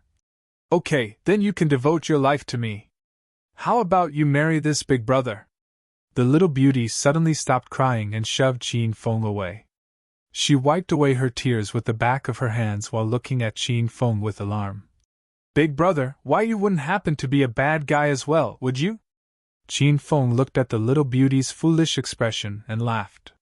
He admitted that this little girl was really cute, and though her little arms and legs were really thin, she looked to be just a middle schooler. She was too young. Qin Feng certainly couldn't make a move on her. Okay, this big brother has to go home. Want me to take you home? Qin Feng stopped joking with the little beauty and began to push his 28 bicycle in preparation of leaving. The little beauty looked at the biting cold and darkness that surrounded them. She was clearly a bit scared to go home herself, but she could not yet be certain that Qin Feng was a good person. Her dark eyes spun, and she suddenly pulled out her cell phone and fiddled with it for a while. Then, she chased after Qin Feng and suddenly gripped his arm. She stood on tiptoe and stuck her head next to Qin Feng's. She revealed a brilliant smile and made a cheese symbol. Ka-cha! Qin Feng was blinded by the flash of the cell phone and couldn't open his eyes. He heard the little beauty say while waving the cell phone in her hand with delight, "Big brother, I've sent our picture to my friends, so everyone knows I'm with you tonight. Take me home now.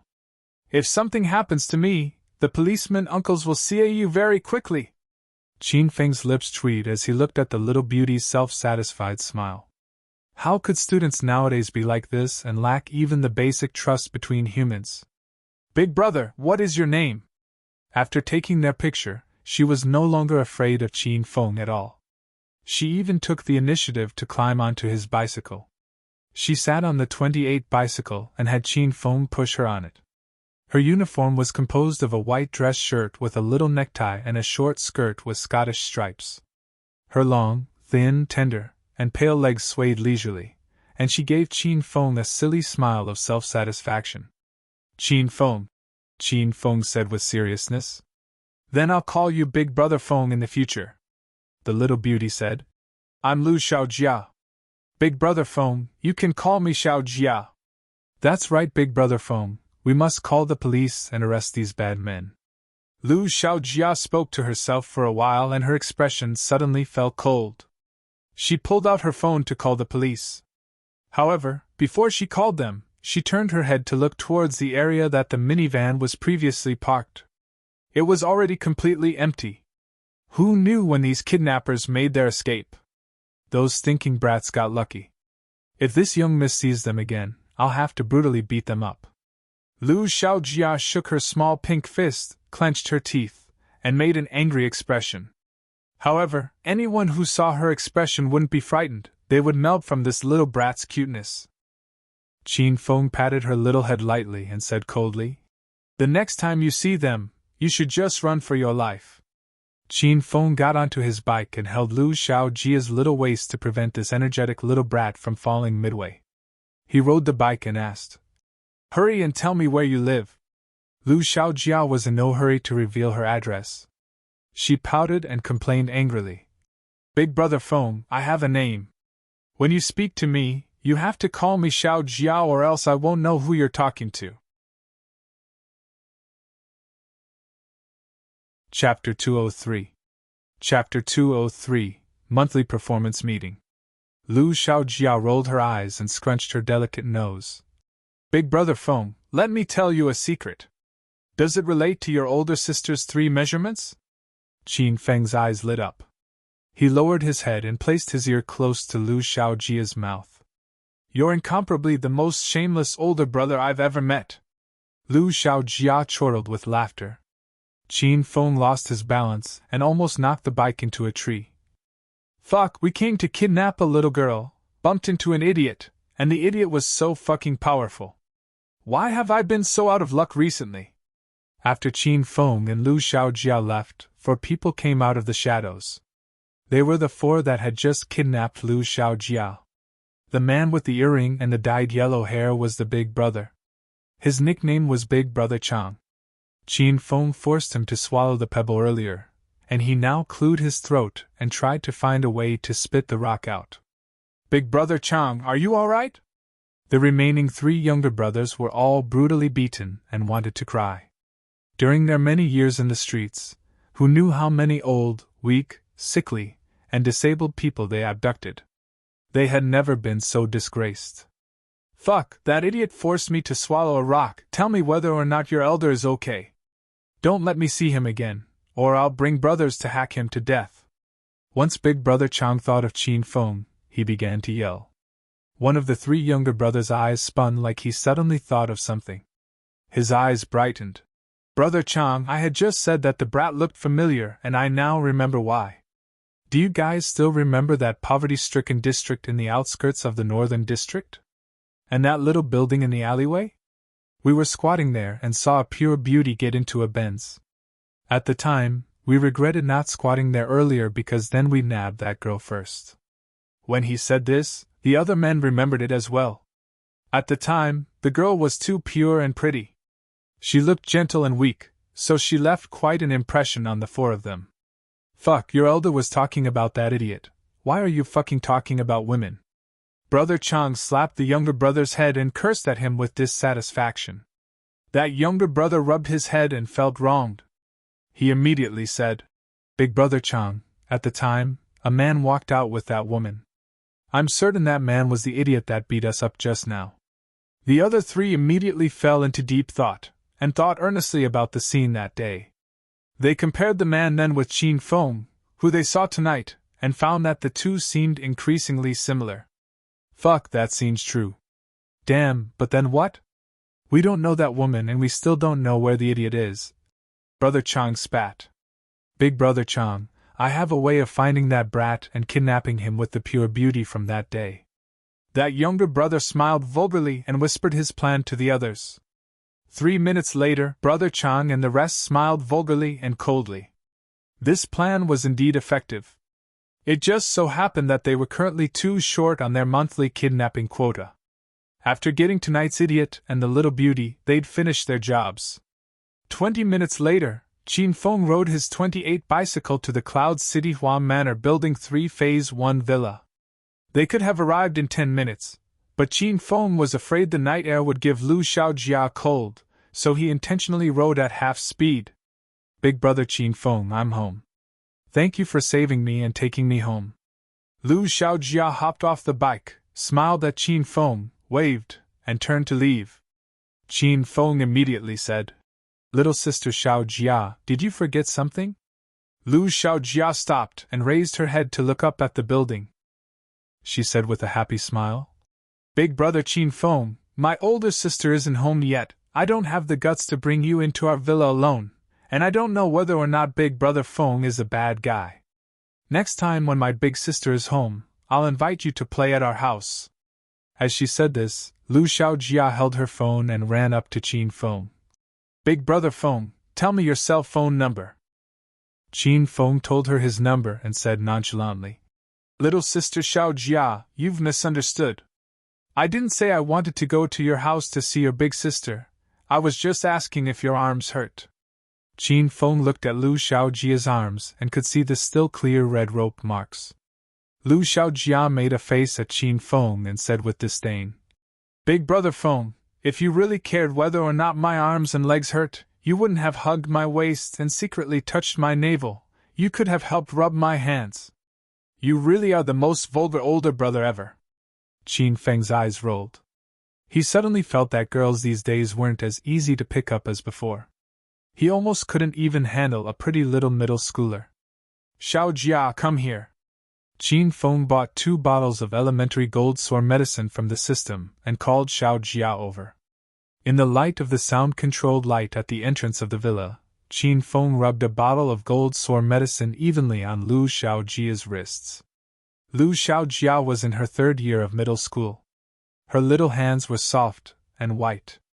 When Qin Feng held them, and they felt soft and really nice. As he rubbed them, he thought to himself that if these hands were used to help him. Cough, cough. Qin Feng realized his thoughts strayed from the task at hand and he awkwardly coughed twice. He immediately released Lu Xiaojia's hands. He then squatted on the ground and began to help Lu Xiaojia remove her shoes. Lu Xiaojia wore black leather shoes and little white socks. The socks were a bit long, so they covered some of the swelling on her ankles. Qin Feng simply removed her little socks as well, revealing her soft, snow-white little feet. Her toes were plump and smooth, they looked as nice as 5 pearls. A light fragrance also wafted from her feet, and the skin on her feet were as smooth and soft as a young lotus root. When he held it in his hands, they seemed about to slip away at any moment. Qin Feng rarely saw such beautiful feet, and could help but look at it several more times. After looking, he carefully opened the second bottle of gold sore medicine and rubbed it evenly on Lu Xiaojia's swollen ankles. 1 minute later.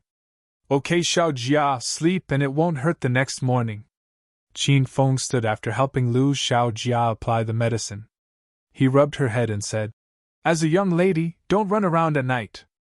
After getting out of school, go home earlier. The cheerful and energetic Lu Xiaojia suddenly fell silent and didn't answer Qin Feng.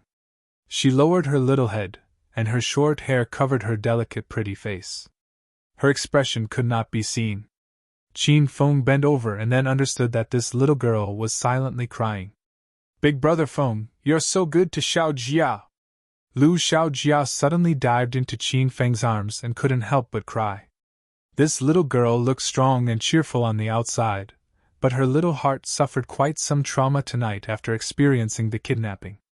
However, she held it all in and didn't let her fear and worry out. Because she hadn't seen her real family, she wouldn't express her soft and weak side in front of outsiders. Lu Xiaojia weighed Qin Feng earnestly and carefully applied medicine for her, and thought of what scary things would have occurred and how her life would have changed if Qin Feng didn't save her tonight.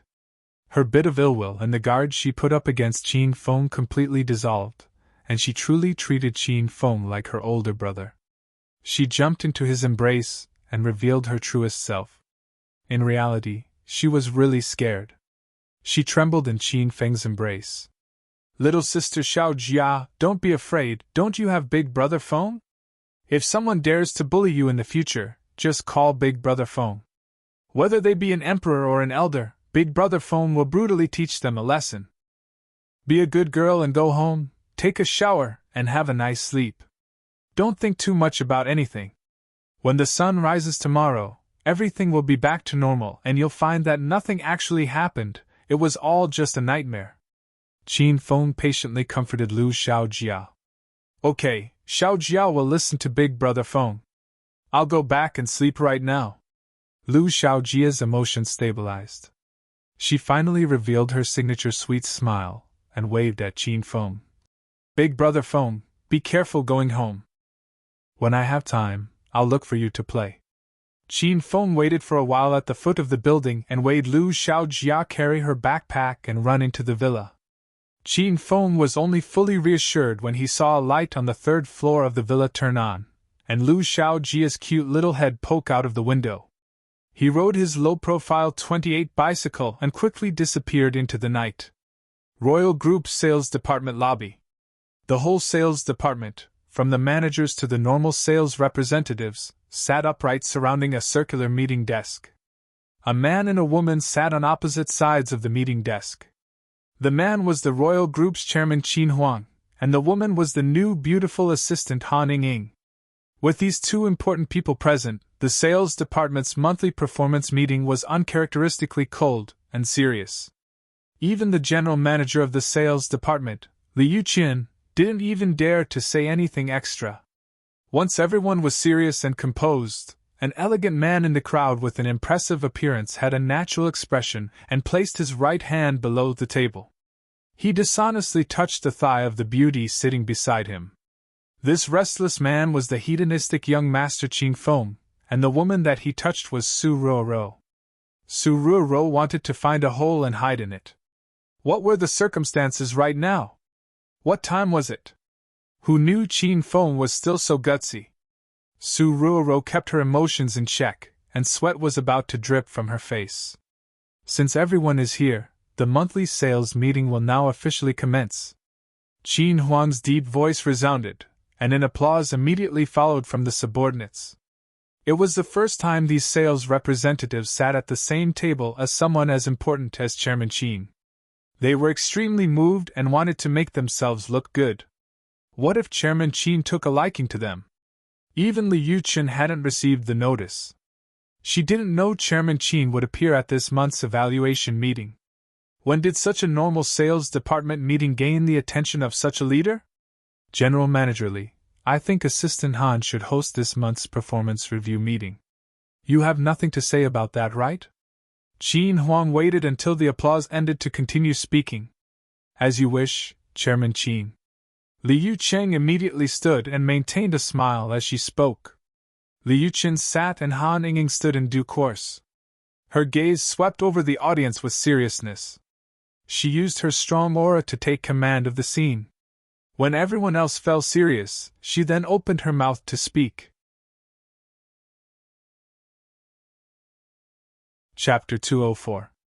Chapter 204. Would you dare compare? Ladies and gentlemen, you are all Royal Group's elite sales representatives, our Royal Group's development, the source of the company's progress, and the moving force of our monetary expansion.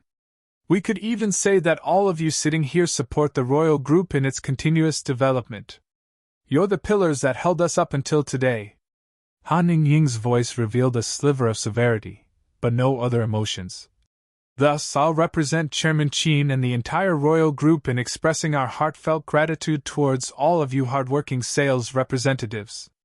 The opening appreciation speech ended, and Han Ying slid into the next topic of discussion.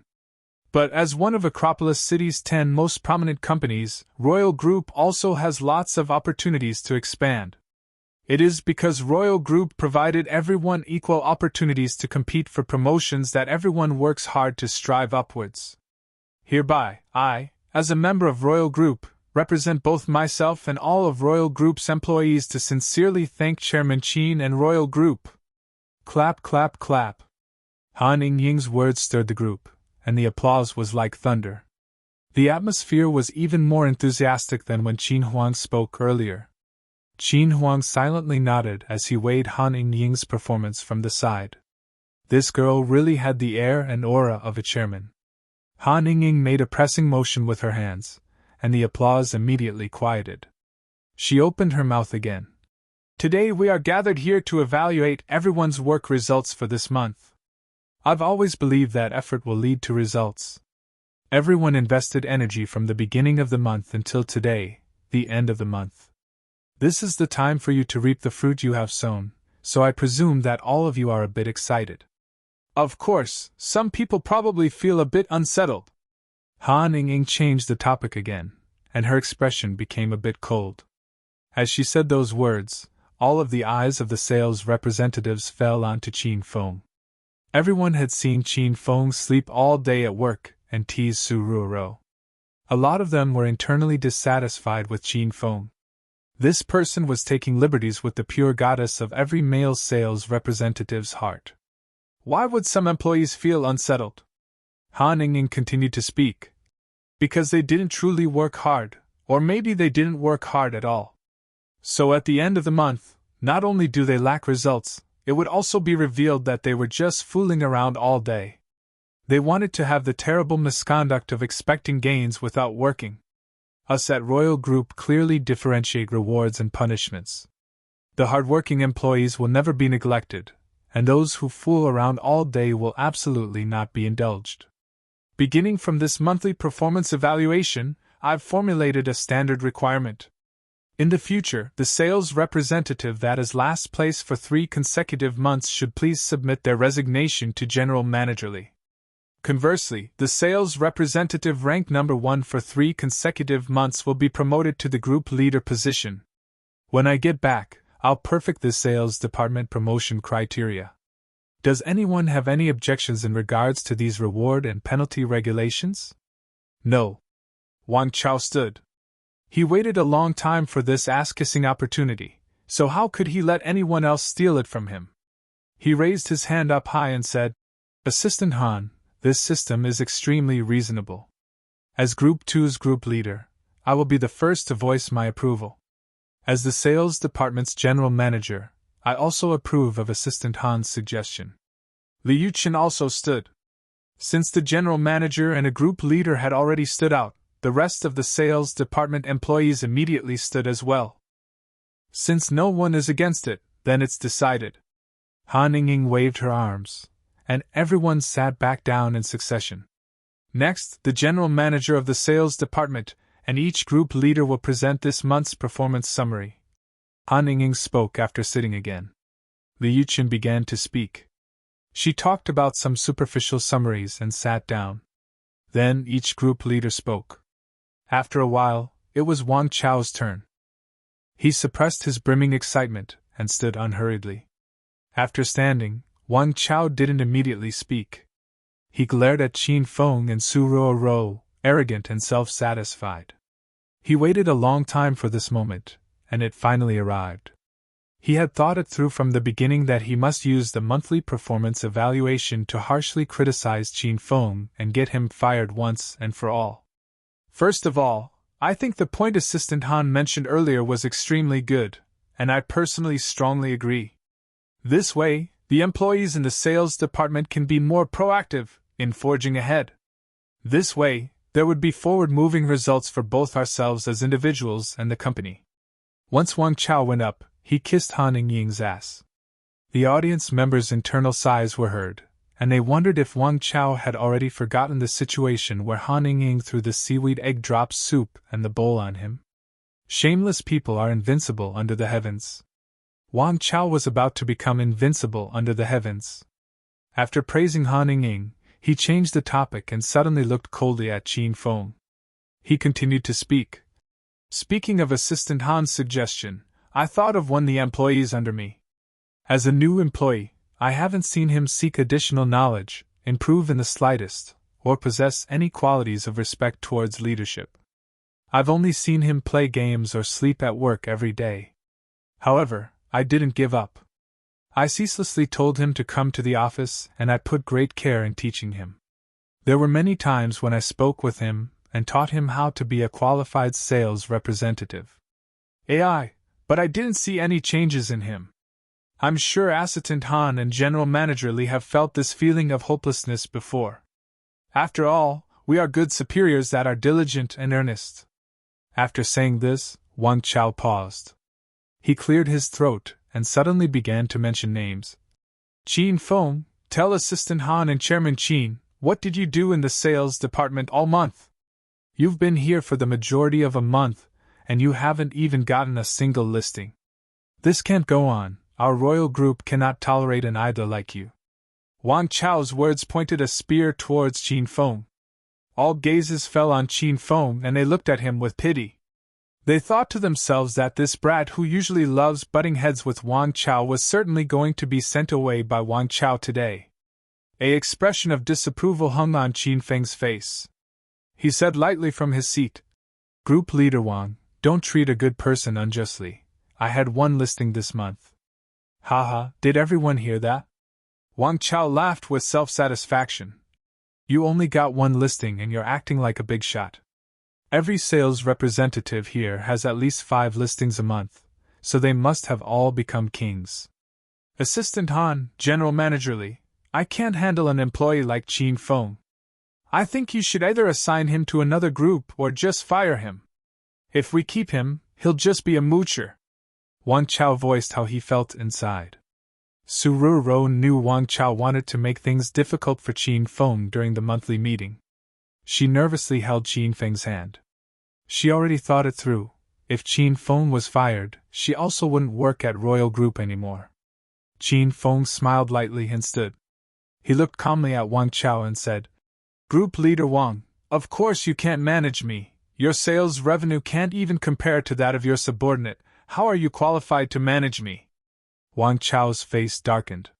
He said coldly, Qin Feng, you mean to say that your sales revenue is higher than mine for the month? That's exactly what I mean. Qin Feng smiled. Ha ha! Wang Chao was so angry he became happy. Qin Feng's sales revenue was higher than his own? What a joke. Wang Chao wouldn't believe this even if he was beaten to death. Your bravery is great, but you've also shown your ignorance. Since you have so much confidence, then let's compare this month's sales. If yours really is higher than mine, then I'll give you my position as group leader and listen to your commands in the future. Of course, if yours is lower than mine, I hope you can submit your resignation to me. After Wang Chao's words came out, Liu Chan and Qin Huang's expressions fell. They wanted to squeeze Wang Chao's large mouth to death. Liu Chen already knew Qin Feng's identity. He was a Qin family member, and played well with young Master Qin. Liu Chen even suspected that Chairman Qin and Assistant Han came to the sales department's monthly performance evaluation because of Qin Feng and Su Ruoro. It was clear that Wang Chao made this sort of bet in front of an audience to make Qin Feng look bad. However, Liu Chen's eyes suddenly brightened. She almost forgot about the villa Qin Feng sold to Sun Yi. That was a large listing valuing over 15 million yuan. With this listing alone, Qin Feng's performance for the month was twice as high as even Liu Chen's sales revenue. Not to mention Wang Chao. On the other hand, Qin Huang and Han Ying didn't know that Qin Feng sold this property. When they saw Wang Chao's suggestion, their hearts sank. They already submitted to the fact that Qin Feng had no accomplishments in the sales department this month. Even if it was as Qin Feng said, and he did get a customer, Qin Huang and Han Ying could only believe that the customer he had probably didn't even amount to 100,000 yuan in sales revenue. Qin Feng, would you have the guts to make a bet with me? Wang Chao smiled at Qin Feng in rumination. Group Leader Wang, this is the sales department's monthly evaluation meeting. The matter you brought up.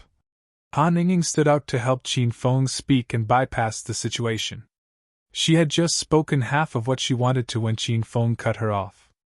Okay, then it's happily decided. This one line froze the air in the sales department lobby. Those present were sales department employees, and they all saw Qin Feng courting girls all day. One would burn incense and worship Buddha if he wasn't last place in the department for sales performance. No one knew where Qin Feng got his courage to accept Wang Chao's bet in front of Chairman Qin and Assistant Han. Qin Feng, do you know what you're saying? Han Ying glared angrily at Qin Feng. She saw Qin Huang's face darken horrendously and stepped out to help Qin Feng again. Group Leader Wang, you should also reflect upon yourself. This is the sales department's monthly evaluation meeting. As a group leader in the sales department, I allowed you to speak about the monthly sales situation and some of your own thoughts. How could you make this kind of bet with your subordinate? Assistant Han, that's my negligence. I hope you'll forgive me. Wang Chao immediately lowered his head apologetically. Han Ying shifted her gaze back onto Qin Feng and waited for Qin Feng to casually express his opinion. This matter had already passed. Who knew Qin Feng wouldn't back down? He stood as straight as a pen but still relaxed. His spoke as loudly and clearly as a bell. Assistant Han, I don't think there's anything wrong with Group Leader Wang's suggestions. From the outside, he appears to be betting with me, but in reality, he wants to use it to excite my fighting spirit. Group Leader Wang put so much thought into this, so if I disappoint Group Leader Wang's good intentions, I would feel very apologetic. Wang Chao, does that bet you made with me still stand? Why don't we really have a comparison? Chapter 205. Chapter 205, an achievement worth tens of millions. Wang Chao always thought Qin Feng was an eyesore. He had just caught onto an opportunity to send Qin Feng away with great difficulty, but was suppressed by Assistant Han. Now, not only was Qin Feng indiscreet, he even dared to take the initiative to provoke Wang Chao. Wang Chao stood immediately and spoke resolutely. Qin Feng, I'm very thankful that you can understand my painstaking and good intentions, so let's compare results. The smile on Liu Chen's face grew stronger and stronger. The cold air emanating from Han Ying and Qin Huang became stronger and stronger. Su Ruoro's grip on Qin Feng's shirt corner became tighter and tighter. One could say that of the over 50 employees in the sales department lounge, the only one who had confidence in Qin Feng was Liu Chen. And this one person didn't even really trust or dearly love Qin Feng. It was only because Liu Chen happened to know he sold that 15 million yuan residence. That was all. After all, every day at work, if he wasn't sleeping, courting girls, or playing games, he was courting girls, sleeping, and playing games. Haha, General Manager Li, then please present this month's sales report and let us wait and see Qin Feng's brilliant achievement. Wang Chao smiled with satisfaction. Liu Chen smiled even more brilliantly than him. She immediately stood, walked to the round podium, and pulled up the performance report she organized on the computer to project it on the LCD screen on the wall. Ka-cha! With the click of the mouse to open the chart, the month's performance report quickly appeared on the LCD screen. Once this report was revealed, everyone's spirits were lifted and they began to look from the bottom to the top for Qin Feng's position. Huh! It seems that this brat Qin Feng got one listing and isn't last place in sales for this month. When they saw that Qin Feng's name wasn't last on the sales list, that was what popped up in all of the spectators' minds. They immediately scanned upwards from last place, and looked at each position one by one. Their expressions then changed again and again. When they got to the middle of the list, and even continued to look upwards and found Wang Chao's name, they were already so shocked that they couldn't breathe. Some people even suspected that Qin Feng's sales performance for the month was at a 0, so he simply wasn't into consideration. However, this thought had just appeared when Su Ruo's scream resounded in the sales department lounge. Qin Feng, why your first place in sales for the month?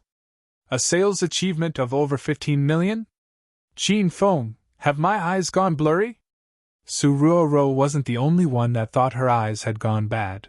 Everyone wondered if their eyes had gone bad. How else could Qin Feng's sales performance be at the top of the monthly ranking? 15,059,920 in sales? What was this? Some people were still in disbelief.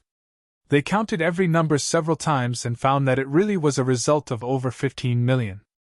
They looked at Wang Chao's performance of the month, and this string of numbers was clearly a bit unpresentable. It wasn't even 3 million. The entire sales department lounge was immersed in shock. However, no one was more stunned than Wang Chao, Su Ruo, Han Ying, and Qin Huang. How is this possible? How is this possible? Wang Chao gaped for a good while and could not speak. When he was finally able to do so, his voice trembled. I've been in Royal Group for 3 years, but this is the first time I've seen someone achieve over 15 million in sales. And it's by a newbie who has only been in the company for a little over half a month at that. I don't believe it. There must be a mistake on this monthly sales list. Wang Chao didn't believe it, and neither did anyone else. With Wang Chao's reminder, everyone was unanimously certain that Li Yuqin must have made a mistake and added 3 zeros to Qin Feng's sale result when she was making the chart. In reality, he made a $10,000 sale. This must be why his sales shows over 10 million. That's right, that must be the case. Group Leader Wang, are you questioning the chart I made?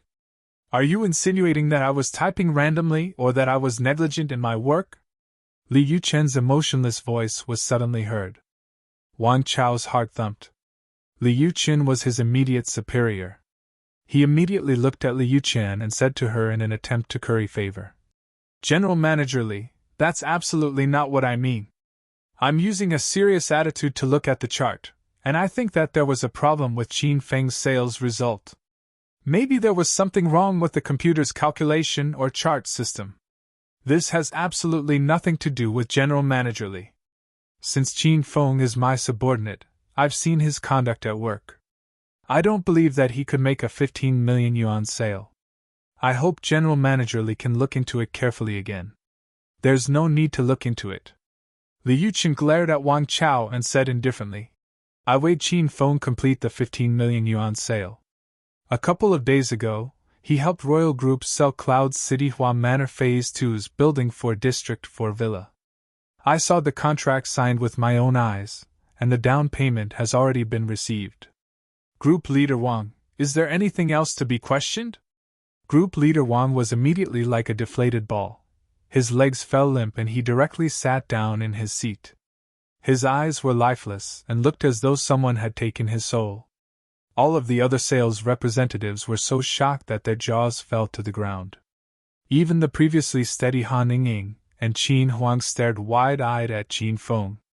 These people were no longer stunned by the mere fact that Qin Feng had 15 million in sales for the month. He actually sold Building 4 of District 4 and Phase 2 of the Cloud City Hua Manor?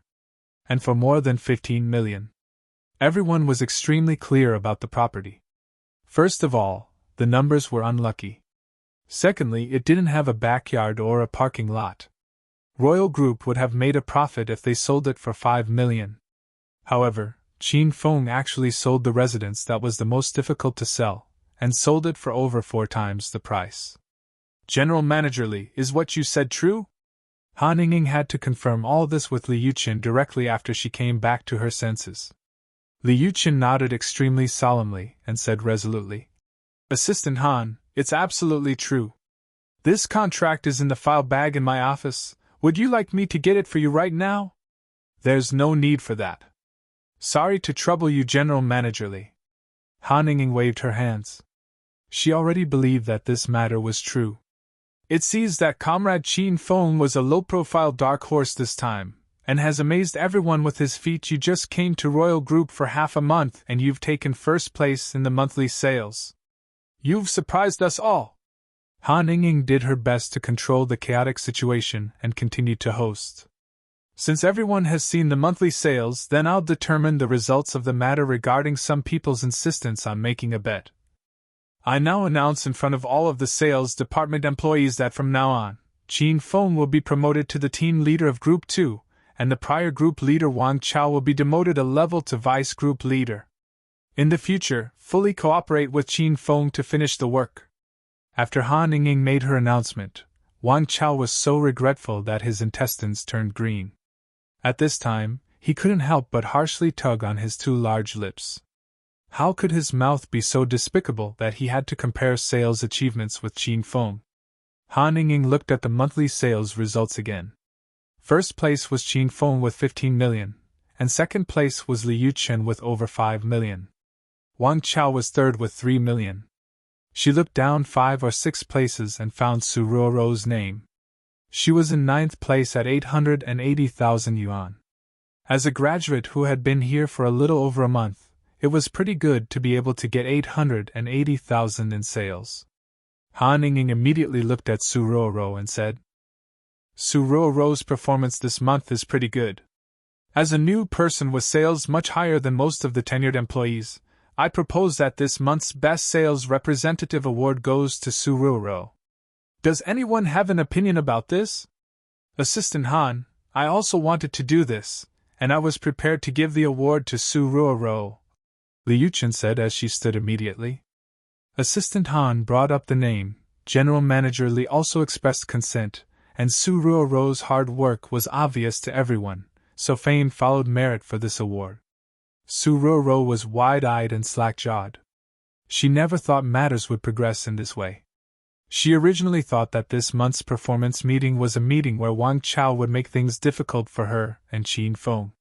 However, Qin Feng became the new group leader, Wang Chao even became his subordinate, and she used her hard work to receive the Outstanding Sales Representative Award. Life's great rises and falls happened too quickly, and it was too thrilling. Su Ruo felt as though her spring was coming. Suddenly, a pair of large hands fell unscrupulously onto her black stocking-clad thighs. Ruo, in the future I'll be your group leader. You know the unwritten rules, right? In the future you have to submit to my every whim, or you will suffer badly. Qin Feng's vulgar laughter resounded by her ear. Su Ruo's mood had just arisen, but instantly disappeared like smoke and clouds. This monthly performance meeting was still really satisfactory. Next, everything went according to procedure. After the meeting ended, it was lunchtime. Qin Feng was now promoted to group leader, so Su Ruo walked closely with him worry-free. Now, when Wang Chao saw Qin Feng, he was like a rat that saw a cat. He hid as far away as possible. Qin Feng, congratulations! Your performance is currently even better than mine. Qin Feng and Su Ruo were in the middle of smiling and eating when Li Yuqin carried a tray of food and took the initiative to sit by them. If you continue developing in this way, I'll have to give you my spot next month. Qin Feng shifted his behind with a smile to allow Li Yuqin to sit beside him. His large hand fell onto Li Yuqin's bare, lovely, and fair thighs. General Manager Li, you're treating me like a stranger. It's all the same in regards to who is subordinate, and whether you're the general manager or if I am. Li Yuqin jumped in shock. She glared at the hand on her thigh and saw him act like he didn't know what was going on. She clenched her teeth, and in the end she held it in. After all, she needed Qin Feng to help her with something. Qin Feng, Ro, you are both new to the sales department. I'm afraid you both don't know about the gathering the sales department usually has. Liu Chen allowed Qin Feng to touch her thigh randomly, and looked unflinchingly at Su Ro. Every time the monthly evaluation meeting is over, and after payday in the middle of the following month, those ranked at the top 3 in sales must use some of their bonus to treat the employees of the sales department in a celebration. Qin Feng, this time you're in first place for sales. When the gathering place is determined, you have to spend more money. Qin Feng waved his hand carelessly and said, No problem, we're all co-workers of the sales department, and we've all worked hard for the progress of Royal Group. I'll cover this time's meetup on my own. Just treat it as my representing Royal Group in a reward for everyone's hard work. Liu Chen knew Qin Feng's identity. As a member of the Qin Manor, he must have an unordinary background. This small amount of money wasn't much for these rich young masters, so Liu Chen did not decline the offer. Chapter 206. Chapter 206. Qin Huang was abducted. All right, then I'll thank you on behalf of the coworkers in the sales department. After Liu Chen was done talking about work matters, she changed the topic and even placed her hand on top of Qin Feng's hand that was touching her thigh. Qin Feng, tomorrow will be the weekend. You won't forget, right? How would I? Set a time, General Managerly, and send your address to young Master Qin. I'll drive and pick you up tomorrow morning, how's that? Qin Feng said with a smile. Liu Chen was fairly satisfied when she saw this kind of attitude from Qin Feng. She released Qin Feng's hand and allowed him to touch her exquisite thighs as he wished. Okay, then I'll message young Master Qin tonight, Liu Chen said. After she told Qin Feng about meeting her mother over the weekend, Liu Chen was preoccupied with eating silently and didn't bother with Qin Feng. Qin Feng was in a difficult situation at this time. One of his hands were on Su Ruo's thigh and the other was on Liu Chen's, so he had no hands for eating. Boop boop boop. At this time, Qin Feng's phone suddenly rang. He took out his phone and saw an unfamiliar number. He answered the call. Hello, young Master Qin, I have a present for you, and you have half an hour to rush to the South Bay Pier. Do not call the police or alert anyone. Otherwise, I'm afraid that your present that was originally alive is going to be a dead person. Once the phone was answered, an icy electronic voice passed through. The person on the other line was clearly trying to hide their identity, so they used a voice-altering device. They only said these incomprehensible words and hung up. Then, a message arrived on Qin Feng's phone. The background showed a portion of the bay and the pier. There was only one person in the picture, and he was completely tied up with cleaning rags stuffed into his mouth. He was a middle-aged man with an unordinary aura. After seeing it, a thick murderous aura shot out of Qin Feng's body. The man that was abducted was his father Qin Huang. After discovering that his father was abducted, Qin Feng immediately called Han Ying. After confirming from Han Ying that his father wasn't in the office and that she couldn't reach him, Qin Feng then confirmed that his father really was abducted. He tried calling back the unfamiliar number, but the tone that came through the phone indicated it was an invalid number. Qin Feng was increasingly worried about his father's safety. The people that abducted his father were clearly professionals that had planned this a long time ago. Qin Feng, what's wrong? Su Ruo and Liu Chen saw the change in Qin Feng's expression, and asked him a bit nervously. It was the first time these two women saw such a murderous expression on Qin Feng's face. It's nothing, I have to go out for a bit, you two continue to eat. Qin Feng did all he could to calm himself. He put on an expression that said, There's not really anything going on, and left the employee cafeteria.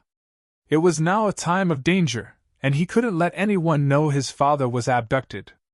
Otherwise, all of the Royal Group employees would be struck with panic, and Acropolis City's economy would follow and get shaken up.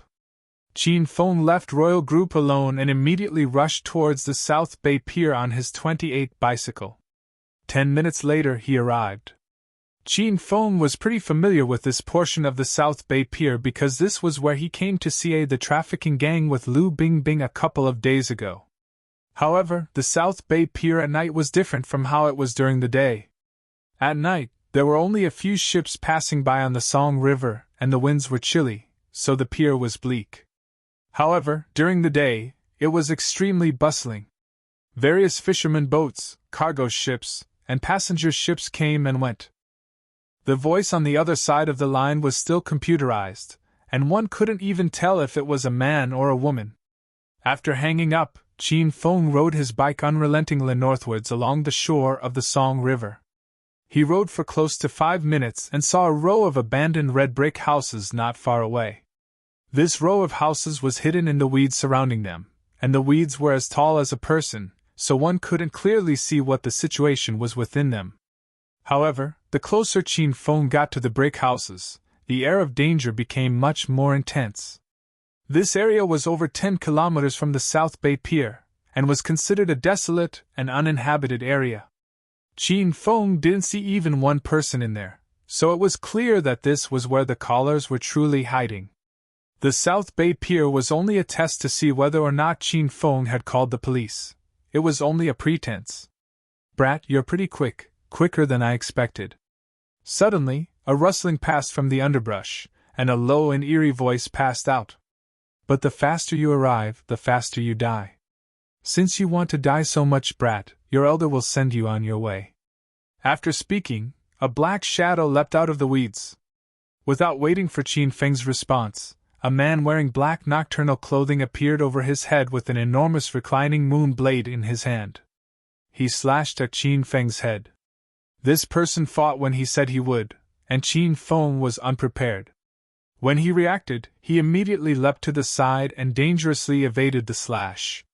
The knife blade hit the ground and a small crack formed. Bang! When the reclining moon blade hit the ground, there was an enormous, thunderous sound. "Oh, this brat is different from the reports. How is this stage 4 external abilities?" "I'm afraid this brat has stage 5 external abilities." The blade fell, and the man in black with a large gold tooth laughed coldly. "This fucking rotten old man, he's so old, and he's still lying to people. There's a world of difference between stage 4 and stage 5, the price has to be raised by at least 10 million. Qin Feng had just burst out with all of his power in a moment of desperation, and revealed his abilities in an instant. However, the man in black was wrong. Qin Feng only had stage 3 external and stage 2 internal abilities. Together, they could release 7 or 8 times a normal person's strength, so he was equivalent to a stage 6 external expert. However, the man in black was able to make an approximate guess and didn't even think to run away, so this showed that he was also an expert whose abilities could not be gauged. "Who are you? Where's my father?" After evading the slash, Qin Feng quickly stood on high alert. "Haha, you care about a lot of things, brat. I think you should just worry about your own life right now." The gold-toothed man laughed coldly and suddenly shot towards Qin Feng. "Stinking brat, why my move?" This gold-toothed man wasn't tall, he was thin and small. He was so skinny that he was like a monkey, and his movements were as nimble as a monkey but mysteriously quick. After the sound of an explosion, he already appeared above Qin Feng's head again. The reclining moon blade in his hand had a blade a meter long and the handle was 1.5 meters. There were 5 holes in the blade, and 5 metal rings hung from them. It flashed blindingly under the sun. The reclining moon blade was so enormous that if it stood on the ground, it would be taller than a person.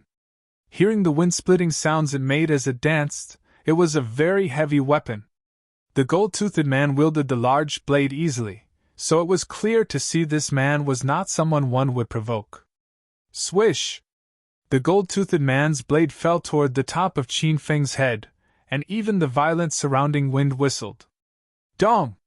When the blade fell, there was an enormous sound. Qin Feng stood his ground without moving, and forcibly used his fists to see the attack.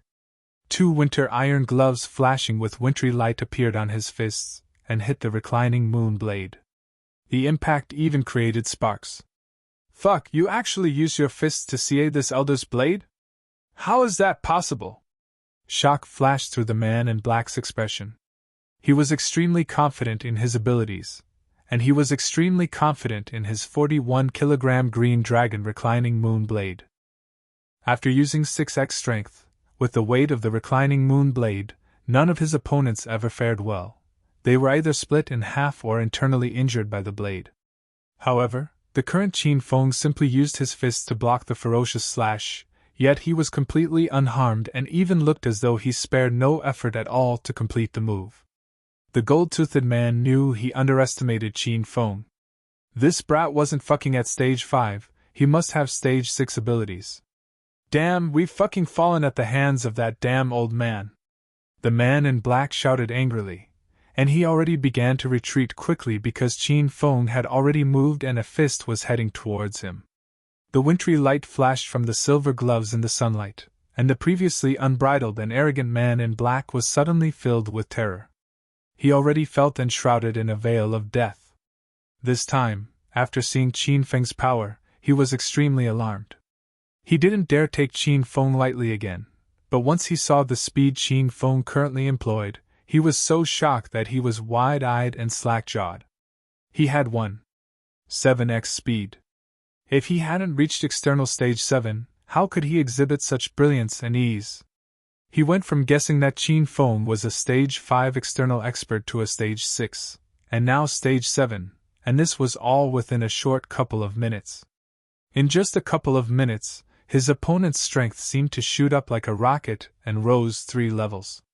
To the gold-toothed man, this kind of fighting was absolutely deadly, and even a kind of bafflement. The gold-toothed man was startled time and time again. As a qualified assassin, he thought he had a strong heart and extraordinary adaptability. But while facing Qin Feng, who continuously exploded with surprises, the gold-toothed man found that his brain lacked the capacity to understand all this. He didn't have time to accept or digest this frightening reality. The gold-toothed man's pupils continuously dilated, and in his eyes, Qin Feng became larger and larger. In a breath's time, Qin Feng already arrived in front of him, and the imposing gloves with wintry air was already about to fall on the man in black's cheek. The cold wild wind by his ear told the gold-toothed man that if this fist made impact, his brain would probably explode. "Number 5, hurry up and fucking save me!" The gold-toothed man suddenly bellowed in a moment of desperation.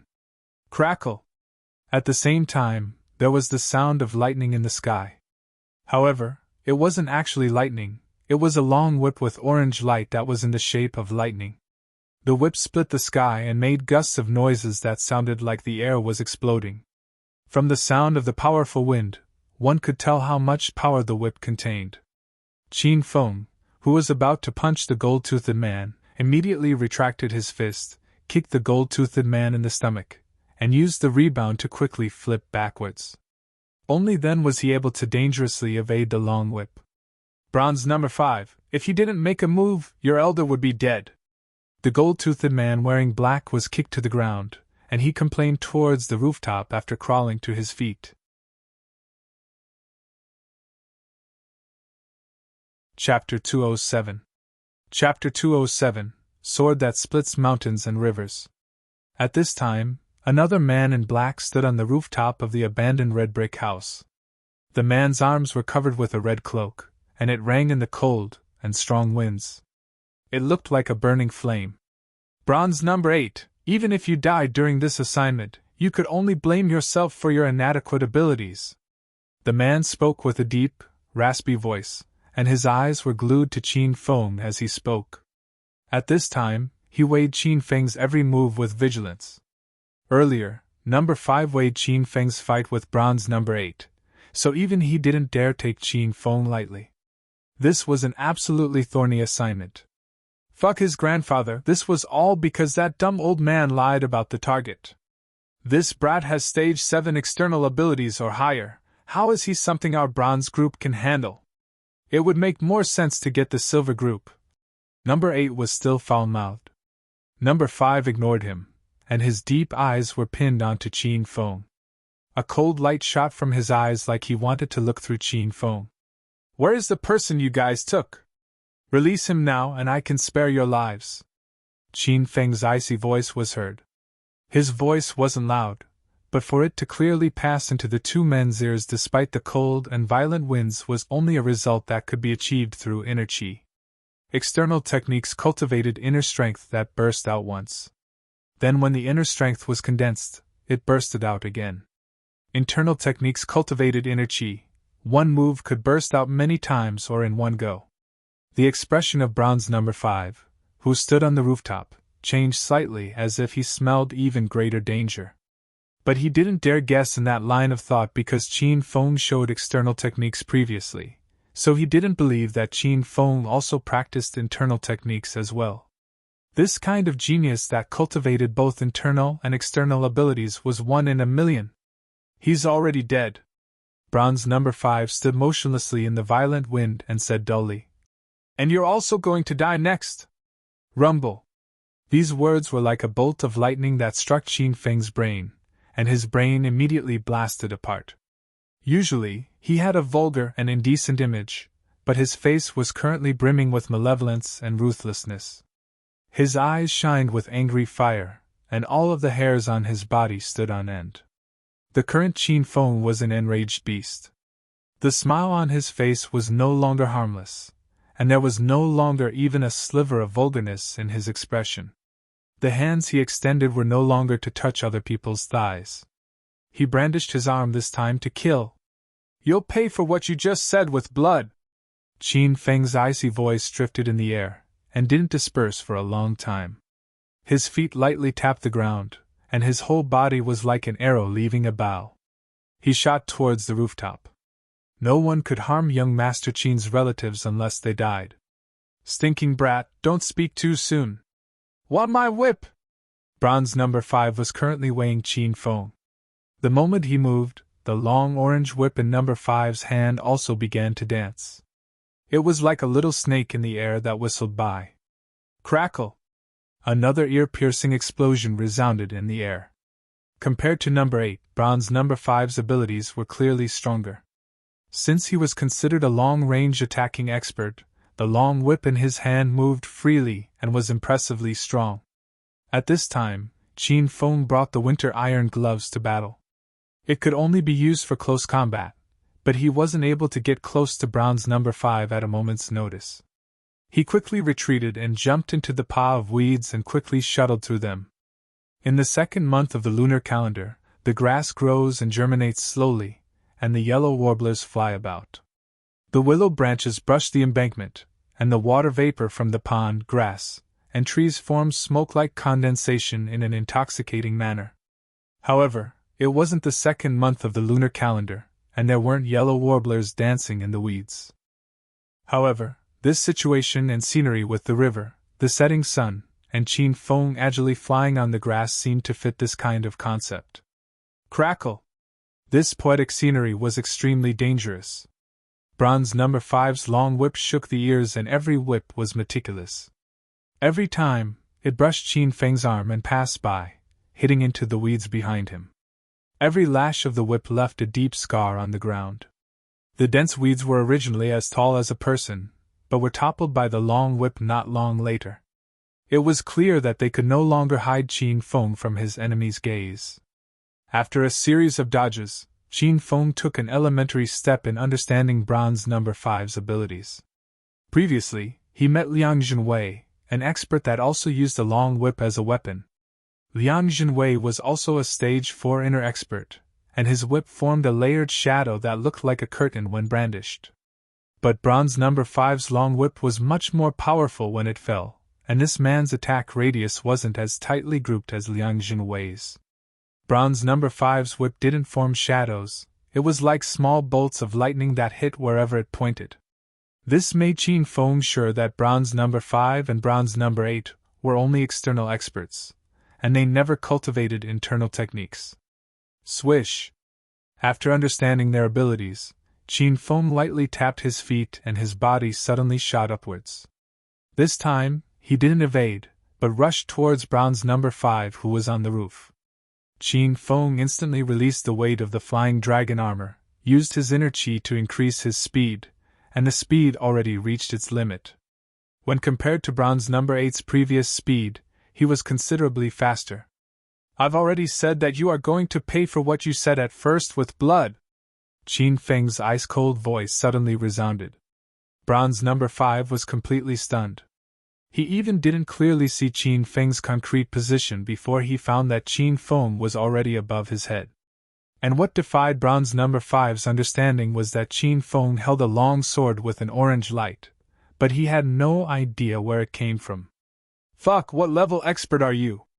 That's not right, you're a genius that practices both internal and external techniques? Bronze number 5 yelped in surprise. Even when he said these words, he had some trouble believing them. The long sword was waved with some strength, and brought the air into making sounds of explosions. It was impossible to resist. The shock in bronze number 5's eyes became impossibly stronger. The air of death came closer and closer, and he could clearly feel the gust of icy air. He also knew that in the next second he would die, but he had no way of fighting back. He didn't even have the ability to dodge the attack.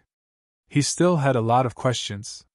He couldn't understand how the young Qin Feng could have cultivated up to such a stage, or how he was also a genius that cultivated both internally and externally. What he couldn't understand even more was that there was nowhere to hide any weapons on Qin Feng's body, yet a long sword suddenly appeared in Qin Feng's hands. There was an enormous difference between this young man and what the employer said about him. He was too mysterious and too strong. Even Blood Fiend, the assassin ranked 5th in the bronze group of the Golden Assassin crew, wasn't his ma. Whoosh! The blade fell quickly and simply. It was not sloppy in the least, and was like cutting open a thick and heavy city wall. The true steel sword was sharp beyond comparison, and cut through him like mud. Bronze number 5's body split open quickly from the middle of his brows downwards. One could see the quick tear with the naked eye. An instant later, he was split in 2 halves, and fresh blood dyed the rooftop red. From beginning to end, bronze number 5 didn't even have the time to cry out pitifully. Ta! Qin Feng landed agilely on the ground, and just so happened to land right beside bronze number 8. Bronze number 8 looked like a shell of a body who had his soul taken away. His gaze was stuck to the spot where bronze number 5 was previously. Now, besides a paw of blood, it was completely empty. It's over? It was over just like that. With the swing of a blade, bronze number 5 was cut in 2. This was the assassin ranked 5th in the bronze group of the Golden Assassin crew. With just the nickname Blood Fiend, many assassins in the same field and special agents from outside the country would be struck with terror. He was a stage 6 external powerhouse. If one asked around in the little Acropolis city, would there even be a couple of experts like this? In the end, these two came to Acropolis to casually complete an assignment, but met someone as abnormal as Qin Feng. Bronze number 8 no longer clung on to the hope that his life would be preserved. He only wanted to rush back to his employer and kill the lying old bastard first. Qin Feng didn't kill bronze number 8. He held the true steel sword to number 8's neck and asked coldly, "Where's the man you've abducted? Where did you hide him?" "I in that row of houses," bronze number 8 instinctively replied. He and bronze number 5 were assassins of the Golden Assassin crew, and they went through strict special training. They typically killed people easily and were calm and collected. They had fallen into the grasps of the police countless times, and didn't reveal anything about their group or their assignment even under the duress of police interrogations. But now, bronze number 8 was like a body deprived of its thoughts and soul. His brain was a field of white. He hadn't even completely regained his senses from Qin Feng's tyrannical blade, so he said things he shouldn't have. "What kind of people are you? Who sent you here? How many people are there in total?" Qin Feng noticed that bronze number 8's condition was off, so he immediately continued to question him. "We're part of the bronze group of the Golden Assassin crew. An old man named How Long Tian sent the assignment and hired us to kill Qin Huang and Qin Feng. For this assignment, they only sent bronze number 5 and I. Where's How Long Tian now?" After finding out that the Hao family elder was behind this scheme to harm him and his father, Qin Feng's eyes were ablaze. He's in an abandoned repair shop by Welcoming Winds Road in the southern district of Acropolis waiting to pay us. After saying all this, Bronze number 8 suddenly trembled and came back to his senses. He looked at Qin Feng, who stood next to him, and his expression instantly changed drastically. He immediately brandished his crescent moon blade and slashed at Qin Feng. Brat, even if you kill the two of us today, don't think you can escape our golden assassin crew. Even if you hide in the ends of the earth, there'll be nowhere to hide. Qin Feng turned his body and easily dodged number 8's blade. Then, he extended his left fist and smashed it onto number 8's chin. This was a ferocious uppercut, and it sent number 8's long and thin body floating into the air. After the fist fell, Qin Feng used some strength in his legs and pounced into the air like a nimble wild panther. He sent another punch into number 8's back, and number 8's body was sent higher into the air. When he fell downwards due to gravity, Qin Feng punched again. Punch after punch, the winter iron gloves paired with Qin Feng's elementary thunder tiger fists were incomparably formidable, and used an irresistible force. He hit bronze number 8 until cracking sounds came from his body as if his body was exploding again and again. After the 12th hit, the fresh blood held up in bronze number 8's throat all rushed out like a mini fountain in the air. Then, number 8's head went askew, and he was completely dead. Boom! Qin Feng pounded number 8 in the stomach with one fist, and punched him into the ground, submerging half his body into the soil. This fierce battle was completely over. Qin Feng picked up the large blade and the long whip and rushed quickly into the row of abandoned red brick houses. After entering the room was dark, so Qin Feng wasn't too used to it. He squinted as he circled the house a good number of times. In the end, he found his father tied to a chair in the innermost brick house.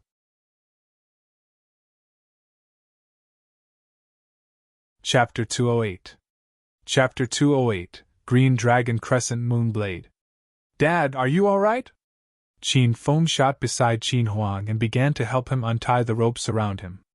Fenger, why are you here? Hurry and leave, people want to assassinate us.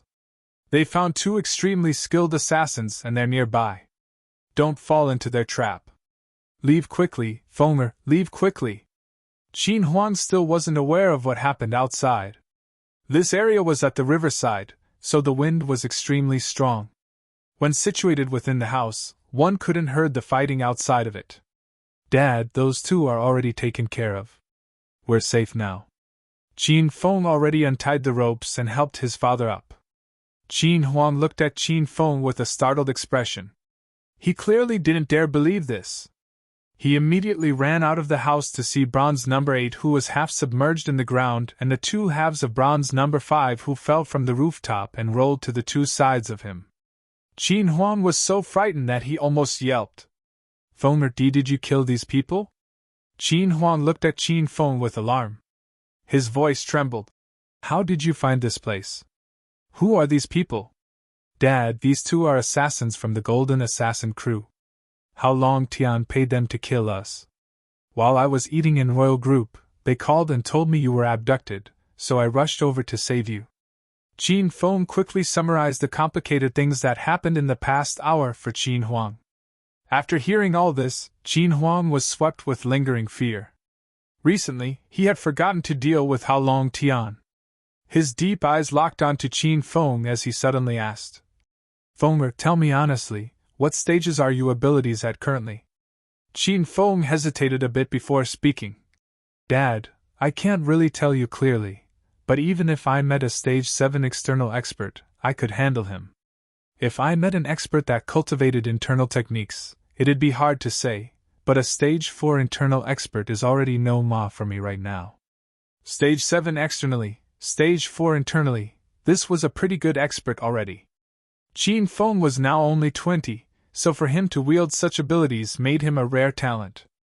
Qin Huang thought about how when he was at his peak, he didn't even surpass stage 4 external abilities. That year, Qin Huang was also just 20, and his ability was already that of the rare few cultivation geniuses among the younger generation of the provincial capital. Also, his was a stage obtained through lots of effort and a spirit pill from the capital's Qin family. However, His abilities could not compare to Qin Feng's even though Qin Feng trained quietly on his own. Plus, at the time Qin Huang could only cultivate external techniques while Qin Feng was already a genius that cultivated both internal and external abilities. The heavens have opened their eyes, the heavens have really opened their eyes. After finding out about Qin Feng's current abilities, Qin Huang couldn't help but tear up. Countless memories and humiliation from the past surged out. Qin Huang had increasingly more hope in the Qin family's competition 10 months from now in the provincial capital. As long as Qin Feng got first place, many of the past matters could be opened again, and his mother could be brought up again. Dad, I already know the transaction location between Hao Long Tian and the two assassins. I'll call Uncle Fu right now to eliminate Hao Long Tian. Qin Feng's heart ached a bit when he saw his old man crying. He went to the side to call Uncle Fu and told him Hao Long Tian's location. The Hao family had long been eliminated, but Hao Long Tian remained the whole time, and he almost killed both the father and son of the Qin family. Qin Feng couldn't allow this kind of hidden danger to remain in existence.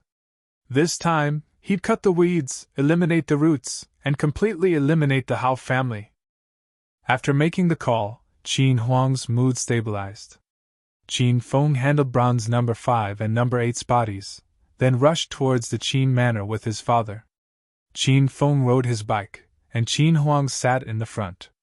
Though it was extremely uncomfortable, this image was horrifying enough. It was the first time Qin Huang sat on Qin Feng's bicycle. Once he personally experienced its speed, Qin Huang finally understood why he would arrive at the company after Qin Feng in the mornings even though he rode in his Benz and they left at the same time. Qin Feng's 28 bicycle looked like a bike, but it was even faster than a race car. At Qin Huang's age, after sitting on the bicycle, he felt as though half his life was almost gone. When the father and son got back to the Qin manor, Uncle Fu was already waiting before the villa entrance. He held a sackcloth bag in his hand and walked towards the two. Chairman Qin, young Master Qin! He greeted the two and opened the bag. The Qin father and son looked inside. It was Hao Long Tian's head. And the corpse? Qin Huang's expression didn't change. This matter was clearly expected. In the backyard, Uncle Fu responded. Bury him in an uninhabited mountain. Since he was a previously well-regarded person in Acropolis City, we should try to bury him. Qin Huang waved his hand, and Uncle Fu took the cloth bag away. After Uncle Fu left, Qin Huang and Qin Feng walked into the villa's lobby and sat facing one another in the drawing room. Qin Huang's expression flashed like he regretted Hao Long Tian's death. Fenger, did you see that? Even the most impressive people will die one day. They might die naturally from sickness, old age, an accident, or murder. Before they die, they could cover the sky with one hand, and their glory was limitless. After they die, those that bury him are the enemies that killed him. Qin Huang shook his head and sighed. This is life, laughable life. Thus, we must continuously work hard and fight. We must make ourselves strong and take control of our own life and death. Qin Feng suddenly spoke. Qin Huang immediately sat up straight and earnestly considered Qin Feng. He found that his son had changed, and he changed too much. Qin Huang almost didn't know him. How could Qin Feng not change? Ever since he acquired the hedonist sovereign system, who knew how many life or death situations he experienced in a little over a month? He went from young Master Qin who didn't have enough strength to truss a chicken, to a martial artist who could take someone's life with the wave of his hand. He went from being a hedonistic and dissolute son that only went after beauties, to a hot-blooded man that was still very perverted, but possessed real feelings and responsibilities. He was growing, and growing extremely quickly. It went without saying that Qin Huang almost didn't recognize Qin Feng. After all, sometimes even Qin Feng was startled by his own changes. How could a man become so perfect? Qin Huang suddenly laughed. He looked at Qin Feng with appraisal and said, Fenger, you're right, we must continue to work hard. When in dire straits, we shouldn't even give up in the last second. These words were a bit heavy, so Qin Feng took the initiative to change the subject. Dad, do you know the Golden Assassin crew? I've heard of them, but I don't know them that well. Qin Huang's expression suddenly became heavy when he heard the group's name. According to the rumors, this is the most mysterious assassin group in China, and there are as many experts in it as there are clouds. If you can pay the hiring fee, they're willing to take any assignment. Also, the way they take payments is extremely unique. They only accept the payment in gold, and they don't accept any other currency. That's why they're called the Golden Assassin Crew. Qin Feng listened earnestly because when he fought with bronze number 8 and 5, he found that they were stage 5 and stage 6 external experts respectively. Also, he could tell from what the two people said that they were assassins with just average skills in the Golden Assassin Crew, so this group was an absolutely frightening existence. Now that Qin Feng killed someone in their group, there were sure to be members of the Golden Assassin Crew coming to take revenge in the coming days. He had to learn more about their abilities so he could take the best countermeasures. People say that this assassin crew has never failed an assignment. In the past, I didn't know whether or not this was true, but now I know it's false because you already made them fail their assignment once. After saying this, Qin Huang sighed and continued, AI, though we kept our lives this time, we offended such a mysterious assassin crew, so we have to be much more careful. Father, don't worry.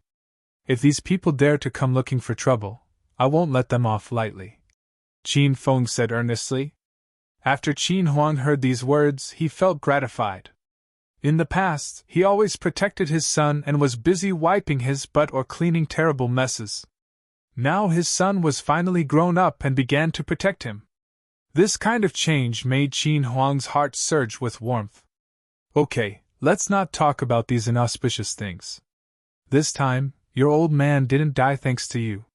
You must have been really worried. Hurry and go back to your room to rest. I also have to rest. How Long Tian is dead, and the war between the Qin and Hao families are finally over so I can sleep in peace. Qin Huang waved his hand and spoke with a bit of emotion. Then rest at ease, Dad. I'll go back to the house. Qin Feng stood and dismissed himself. After returning to his own room, Qin Feng shut the door and immediately hopped into bed. With a slight thought, the crescent moon blade that was over 2 meters and the long, approximately 5-meter long whip fell onto his bed. He brought bronze number 8's crescent moon blade and bronze number 5's long whip back because he felt that these two weapons had spiritual chi, and were weapons like his true steel sword and William's winter iron gloves. However, there was some difference between the grades of these 4 weapons. But they were considered treasures compared to normal swords, spears, staffs, and clubs. Qin Feng picked up the crescent moon blade bronze number 8 used and examined it. The length of the blade was 1 meter, and the handle was 1.5 meters. The blade seemed to be made of winter iron, and one could feel a wintry air when they touched it.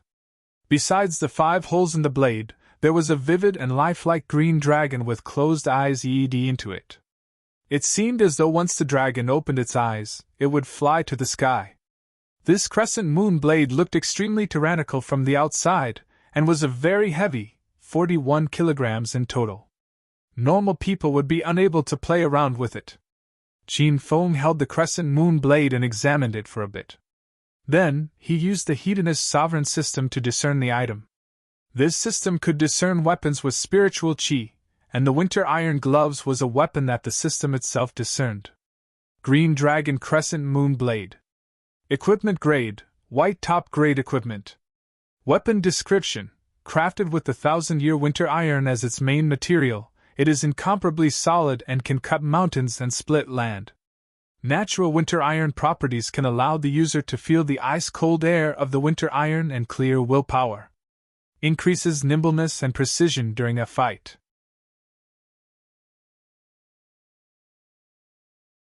Chapter 209. Chapter 209, Phantom Whip Technique.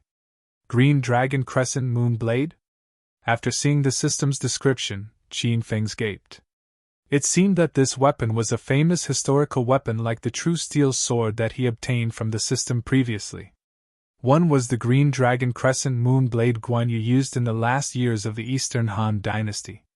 One was from the even older spring and autumn period, it was the true steel sword, one of the Yu Emperor's 8 legendary swords.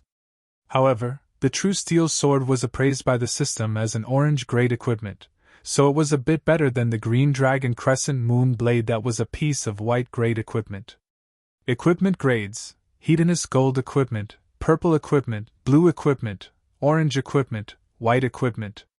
But the green dragon crescent moon blade and the winter iron gloves were very similar. They both used winter iron as its main material and were both white top-grade equipment.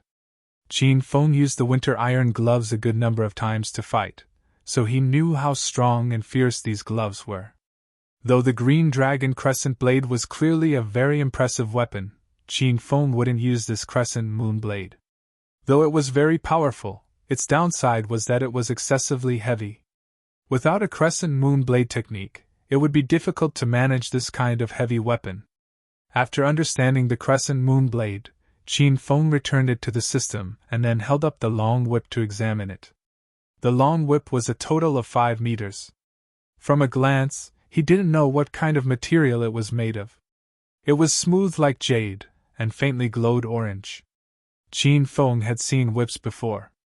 The Stage 4 energy expert Liang Junwei used a whip made of wild ox tendon. However, his whip wasn't as high in grade as the one before his eyes. At the time, it was split in half by Qin Feng's true steel sword.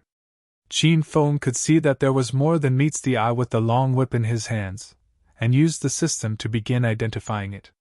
Spirit Snake Whip. Equipment grade: orange mid-grade equipment. Weapon description: comprised of spirit snake skin and tendon, extremely tough, and startlingly strong. This spirit snake whip was a mid-grade orange equipment, which was slightly superior to the true steel sword, which was a low-grade orange equipment. This piqued a bit of Qin Feng's interest. Currently, his most important weapons were the winter iron gloves and the true steel sword. These two weapons veered towards close combat, so he currently lacked a long-distance combat weapon. Originally, Qin Feng wanted to scrape together funds and spend 3,000 hedonist points buying the wind blade technique to make up for his lack of long-range attacks. But he didn't have enough hedonist points, so Qin Feng was at a bit of a loss. Master, don't be at a loss. I would advise you to practice with your spirit snake whip first. Amidst Qin Feng's hesitation and uncertainty, Little Pig's voice resounded. Should I not buy the wind blade skills anymore? Qin Feng asked. He planned to complete the quest regarding Li Yuchen's marriage and treaty headaches, so he would have just enough to collect and buy the wind blade skills with 3,000 hedonist points. Master, I forgot to tell you when I introduced the wind blade skills initially that the wind blade skills can only be used after reaching stage 4 inner chi. You're only at stage 2 internally right now, so there would be no use in buying it. Little Pig looked at Qin Feng with disdain. Qin Feng immediately felt as though someone violently punched him in the chest with an iron fist. He had the urge to immediately stew Little Pig into pork sparerib soup. After calming down, Qin Feng could only give up on the wind blade skills for now. Though it sounded impressive, even if he bought it now, he would not be able to use it, and that would torture Qin Feng to death. He opened the Hedonist Sovereign system and looked for skills relating to whips in the skill book. Thunder Tiger Fists paired with the Winter Iron Gloves provides boundless might and fists that can suppress mountains and rivers. True Steel Sword paired with Elementary Sword techniques can split mountains and open valleys, and pair iron like mud. Now that he had the Spirit Snake Whip, how could he not pair it with some whip technique?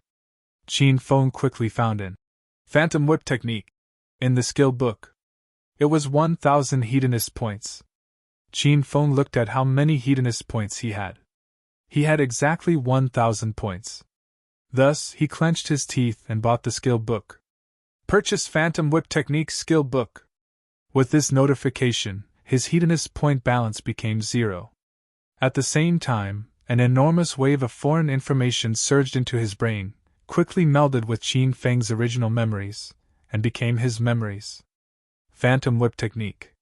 Skill rank: Yellow rank top grade, rank divisions: Sovereign, Heaven, Earth, Black, Yellow.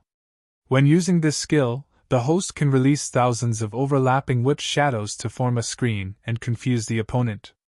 Paired with inner chi, one can continuously release powerful shadow whip attacks that will leave the opponent with nowhere to hide. Oh boy, with the heavenly whip in hand, I could rid the world of dogs acting like pretentious pricks. While holding the spirit snake whip in his hand and possessing the phantom whip technique in his mind, Qin Feng leapt out of the third-floor window and arrived on an empty portion in the backyard. He began to wave the whip about. Qin Feng handled the over 5-meter-long whip with ease. He looked nothing like a person who had touched a whip for the first time. From a glance, his nimble and vigorous shadow and the whip shadows that filled the sky showed that he was clearly a veteran whip user. If he didn't have 10 years of training, he at least had 8.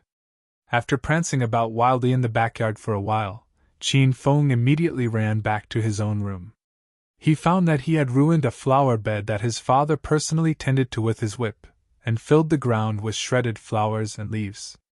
If his old man saw it, he would be whipped to death with a leather whip.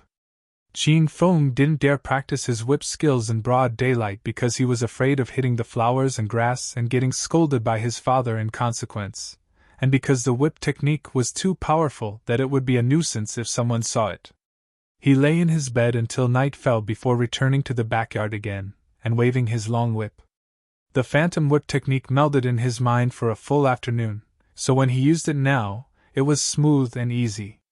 The long whip seemed to become one with Qin Feng's body, and flowed naturally with the directions his body and arms went. The long whip flashed orange in the night. Combined with the inner chi Qin Feng used, layers of light yellow whip shadows formed in the air. The whip shadows were not as tightly layered and far-reaching as Liang Jinwei's, but the power hidden in the whip shadows absolutely could not be ignored. At least with Qin Feng's current internal Stage 2 abilities, if he met 10 external Stage 2 martial artists, he could whip them all to death with one whip. Bang! The whip shadows rose and fell with cold whistling sounds in the harsh winds. Qin Feng's mouth tilted into a wreathed smile. He suddenly thought about when he went to the South Bay Pier to see criminals with Lu Bingbing a couple of days ago. If he used this spirit snake whip to whip her rays behind, it would have definitely been even more exciting. Bang! Once Qin Feng thought about Lu Bingbing's hot body and scorching personality, the crisp sounds her behind made when he hit it with his leather belt, and the pained but happy moans Lu Bingbing made at the end, Qin Feng was filled with enthusiasm. He moved the spirit snake whip more and more quickly and easily. He didn't care about direction and wildly brandished his whip all over the backyard according to whim. Bang! The whip shadows fell. This time, there was an even crisper sound like breaking glass. Qin Feng hadn't realized what happened and saw a window open from the 3rd floor of the villa. Then, a beautiful face stuck out of it, but the face was filled with an icy expression. Qin Feng, what are you doing?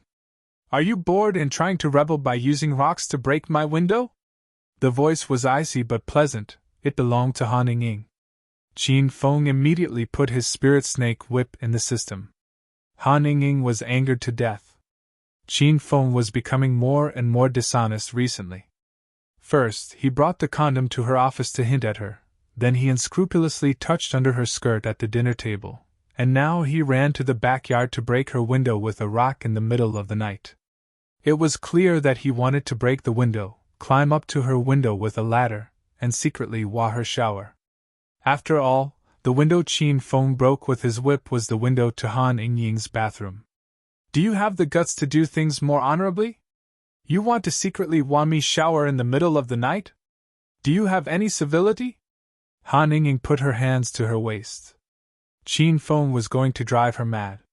Qin Feng's lips tweed. He didn't think Han Ying could misunderstand him for even this. And she even misunderstood that he was trying to secretly wah her shower? What a joke! Is this young master that kind of person? Qin Feng also showed his temper. He lifted his head and stared at Han Ying as he spoke with anger. You're too much. Han Ying didn't give Qin Feng any face. She said calmly, Qin Feng, if you still don't leave, I'm going to get Uncle Qin to come and teach you a lesson. After hearing that Han Ying wanted to look for his old man, Qin Feng disappeared the next second. He didn't want his father to know that he whipped the flowers and grass in the backyard to death. After returning to his room, Qin Feng quickly showered and changed into clean clothes.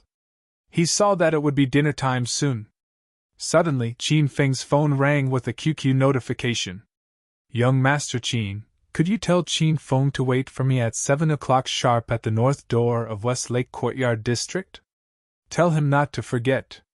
The message was from Li Yuchun regarding what she had discussed with Qin Feng. He was going to pretend to be young Master Qin and go to her house for dinner over the weekend to fool her mother. Qin Feng immediately replied, "Don't worry, the brat won't dare neglect something I tell him." After confirming the time with Li Yuchen, Qin Feng went downstairs in high spirits. Qin Huang and the two women were already seated before the dinner table. When they saw Qin Feng arriving, they all had different expressions. Qin Huang was still recovering from the afternoon's shock. Now, once he thought about how his son could face Stage 7 external and Stage 4 internal experts, he was unspeakably happy. Su Ruoro saw Qin Feng rush out hurriedly in the afternoon and only saw him now, so she had a worried expression. Han Ying had just gotten her bathroom window smashed by Qin Feng, so she looked like she wanted to bite him to death. After the meal, Han Ying returned to her villa first. Qin Huang wanted to chat with Qin Feng, but when he saw the brat staring fixedly at Su Ruoro's chest, he shook his head and went upstairs.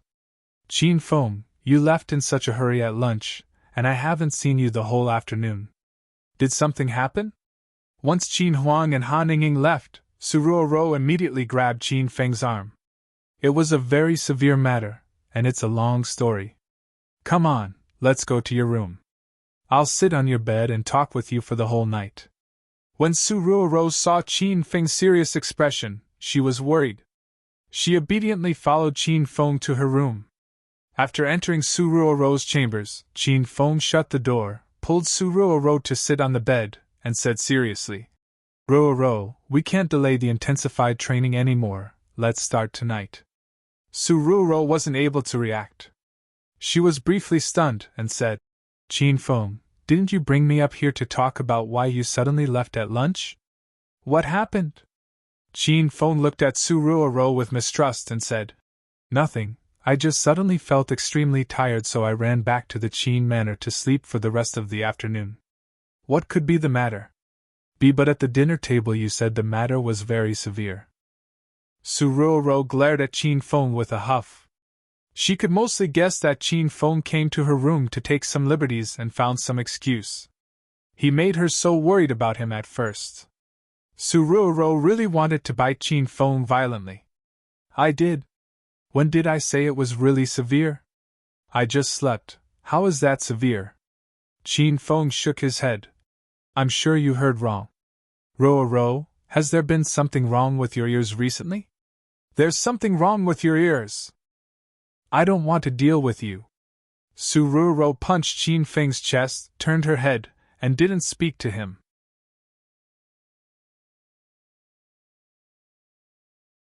Chapter 210. Chapter 210. I was willing. Ruoro, stop messing around, let's hurry and intensify your training. I want to help you quickly toughen up your personality. Otherwise, you'll be bullied. Qin Feng picked Su Ruoro up and stood her on the bed. He took off his shoes and got on her bed as well. Su Ruoro personally agreed to the intensified training. She could only ask, Qin Feng, what scene were you planning tonight? Since this is our first time officially training with scenarios, let's start with a simpler one. What about a scene where a murderer breaks into the room in the middle of the night and wants to violate you? Qin Feng said with a serious expression. I think that's a very suitable scene, Qin Feng added. He didn't wait for Su Ruoro to respond. Su Ruoro's expression darkened.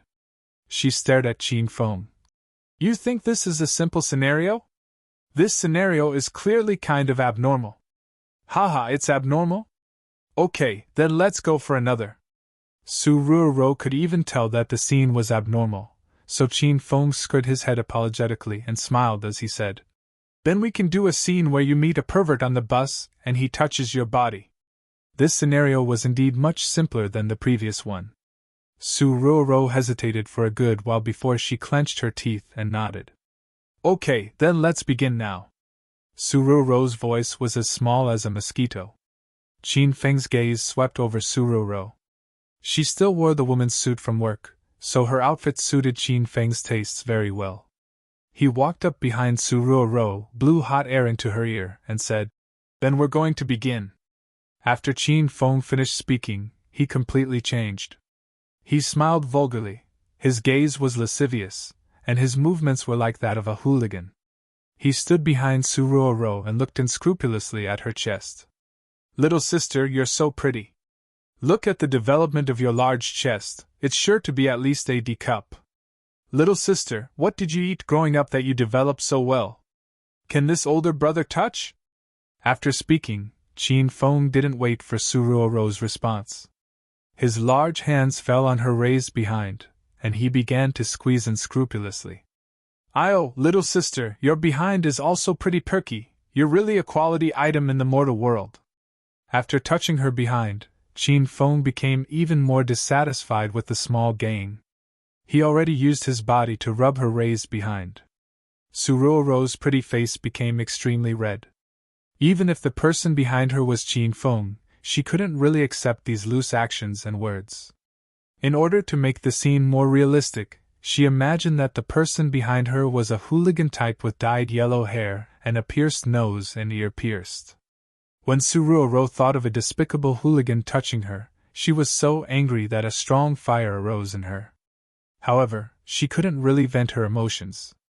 "Aya, have you taken an interest in his big brother, little sister? Big brother is touching you like this and you aren't refusing. Why don't you get off at the next stop with me so I can show you a good time?" Qin Feng felt at a bit of a loss when Suruo didn't respond even to this.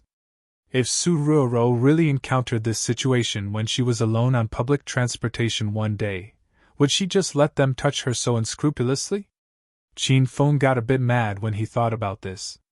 In his anger, Qin Feng felt that he must strengthen the training even more. He suddenly extended his arm, hugged Suruo from behind, and touched her unscrupulously.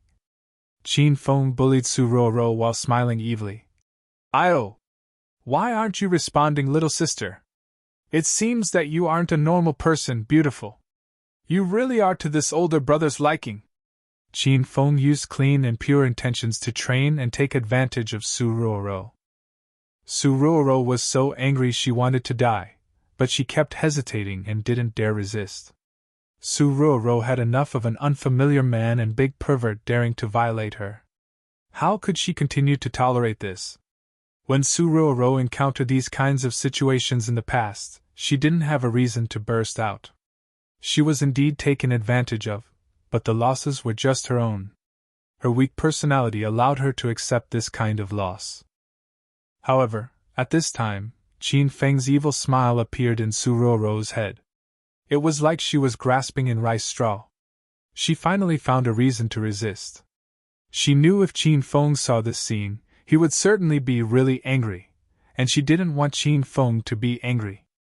The reason was simple, but allowed Suruo to instantly muster up the courage to shove Qin Feng away with incomparable staunchness. "What are you doing? Please don't touch me again or I'll call the police." She pushed Qin Feng away, creased her eyebrows, and looked at him with contempt. Though she didn't follow up by kicking Qin Feng twice and slapping him twice, she had the courage to resist, and even had the guts to burst out in a dissatisfied expression. This was a huge improvement for her. "Hey, don't be unable to tell good from bad, little sister. It's your fortune that big brother took an interest in you. We're already at the station, hurry and get off with me." A glint of happiness flashed through Qin Feng's eyes, and he quickly regained an expression of evil. He glared fiercely at Suruo, grabbed her arm, and hugged her tight. "Let go of me! What are you doing? Help! Everyone, help!" Suruo was in the scene, and acted realistically. At this time, she already had the guts to ask for help. Qin Feng harshly pinched Suruo's arm and said fiercely, "Fuck, if you dare yell again, your elder will beat you to death." Suruo was so scared that she shivered. However, she quickly came to her senses. She was no longer weak, and no longer allowed people to bully her. She resisted, and her mood for resisting became stronger and stronger. Su Ruoro began to fight for her life in Qin Feng's embrace. She cried for help more and more loudly. "Let go of me! Hurry and let go of me, you stinking scoundrel! Help! Someone quickly come help me!" Bang! Qin Feng and Su Ruoro were deep into the act when Su Ruoro's bedroom door was suddenly shoved open. Qin Huang held a golf club and Han Ying held a rolling pin. They rushed in anxiously and solemnly. Once they got into the room, they heard two people yelling. "Jerk! Hurry and let go of little sister Ruoro! Who are you? You even had the guts to break into the Qin manor? You better not!" Qin Huang hadn't finished yelling when he and Han Ying were completely frozen still. Their eyeballs fell to the ground. Of the two, one was originally reading in the study, while the other was doing yoga in her room. They heard the loud cries for help and struggling sounds coming from Su Ruoro's room, so they immediately rushed over. They were bewildered. The security in the Qin manor was extremely strict. How could a hoodlum get into Su Ruoro's room? Now that they broke into the room, the two of them understood. Qin Huang and Han Ying came back to their senses a good while later. "Qin Feng, do you want to anger me to death, brat? Hurry and release Miss Ruoro. How did I give birth to an evil creature like you?" Qin Huang began to roar like a lion after he regained his senses. Qin Feng almost gave him a heart attack from anger. "Pervert, you're a pervert!" Han Ying was even more agitated than Qin Huang. She rushed up to hit Qin Feng with her rolling pin. She chased after him while complaining. "You brat! First you break my window to secretly want me shower, and now that failed, you've pervertedly come to little sister Ruoro's room and dared to break into her bedroom to force yourself on her. Qin Feng, you're too shameless." Qin Feng came back to his senses after getting hit by Han Ying's rolling pin a couple of times. Qin Feng and Su Ruoro were startled by the two people who suddenly crashed in. Ying, what are you doing? Hurry and stop, it's not what you think," Qin Feng hurriedly yelled. "Don't call me Ying and don't even think about arguing. Uncle Qin and I saw with our own eyes and heard with our own ears. How could it be fake?" Han Ying didn't listen to Qin Feng's explanation. This person's mouth could talk the dead back to life. Who knew what he could say to confuse everyone? Ying, don't stop. Help me fiercely teach this stinking brat a lesson. He's completely ruined his old man's face. Qin Huang weighed Han Ying and didn't urge her to stop. He even encouraged it. Su Ruoro didn't regain her senses until now. After seeing the situation clearly, she was so embarrassed that she wanted to find a hole and hide in it. "Older sister Ying, don't hit Qin Feng anymore. Stop!" Su Ruoro's heart softened, and she rushed up to block Han Ying. "Ruoro, don't worry, even Uncle Qin is on our side. If you don't fiercely discipline him now, he'll be dissatisfied and want even more." Han Ying thought Su Ruoro stood up for Qin Feng because she was afraid of him. "Miss Ruoro, come here with me." Qin Huang pulled Su Ruoro beside him, and looked like he wanted to stand up for her. He said, "This time Feng went overboard. I hope you won't be too mad, Miss Ruoro. This brat deserves to be hit. Let Ying help you fiercely teach him a lesson." When she saw that everyone had misunderstood, Su Ruoro hurriedly shouted, "Older sister Ying, Chairman Qin, why you both misunderstood Qin Feng?" Qin Huang and Han Ying froze with shock again. This time, they were even more shocked than the last. "I was willing," Su Ruoro said with a voice as soft as a fly. Though her voice was soft, Qin Huang and Han Ying heard it clearly. This time, they felt as though they were struck by lightning and charred on the outside, but soft on the inside. "Ruoro, then why did you yell at first? And you were yelling for help like your life depended on it." After coming back to her senses, Han Ying still didn't really understand. She asked, "And when Uncle Qin and I came into the room, we saw you struggling to get away from Qin Feng." Su Ruoro's jaw dropped to her chest. She blushed and said quietly, "I was playing a game with Qin Feng." Su Ruoro couldn't explain that Qin Feng was helping her with intensified training, so she could only say this was a game. She graduated from college and entered society recently, so she was still a pure girl. She never heard of things like hardcore SM bondage and wax play. When she said, playing, she really didn't mean anything else. However, Qin Huang and Han Ningning were the ones that heard it. Another bolt of lightning split open their brains. A good while later, Han Ningning was the first to regain her senses. She looked at Su Ruoro with a conflicted expression and said, Ruoro, why you like playing these kinds of games? Han Ningning couldn't accept that Su Ruoro liked playing SM, and from the scene that she saw her and Qin Feng playing, it was an extremely hardcore rate game. Su Ruoro didn't understand what Han Ningning was saying. She didn't know how to respond, so she simply nodded. You! Han Ningning hit her head and was so frustrated that she couldn't say anything. She glared fiercely at Qin Feng, and left the room in an angry rush. Who knew what kind of medicine Qin Feng gave Su Ruoro? She was originally so cute and innocent, look what became of her. Once Han Ningning left, Qin Huang came back to his senses. He considered Su Ruoro meaningfully for a long time, and ended up shaking his head and saying, Miss Ruoro, I actually really like you. You're kind and innocent, you aren't afraid of bearing hardships, and you are not pretentious. AI, so I urge you to open your eyes and see the people near you clearly. Don't get fooled. After seeing Qin Huang leave, Qin Feng felt extremely down. Wasn't he his son? Phew. A while after the two left, Su Ruoro finally released the breaths she was holding. She still didn't understand why the two of them were so angry and at a loss earlier. However, she also knew that she couldn't train anymore tonight. She immediately and shyly pushed Qin Feng out, stood at the door, and said to Qin Feng, Hurry and go back, you killed me tonight. Su Ruoro glared at Qin Feng with a huff, and immediately shut the door. She leaned on the door, and her heart was still beating wildly.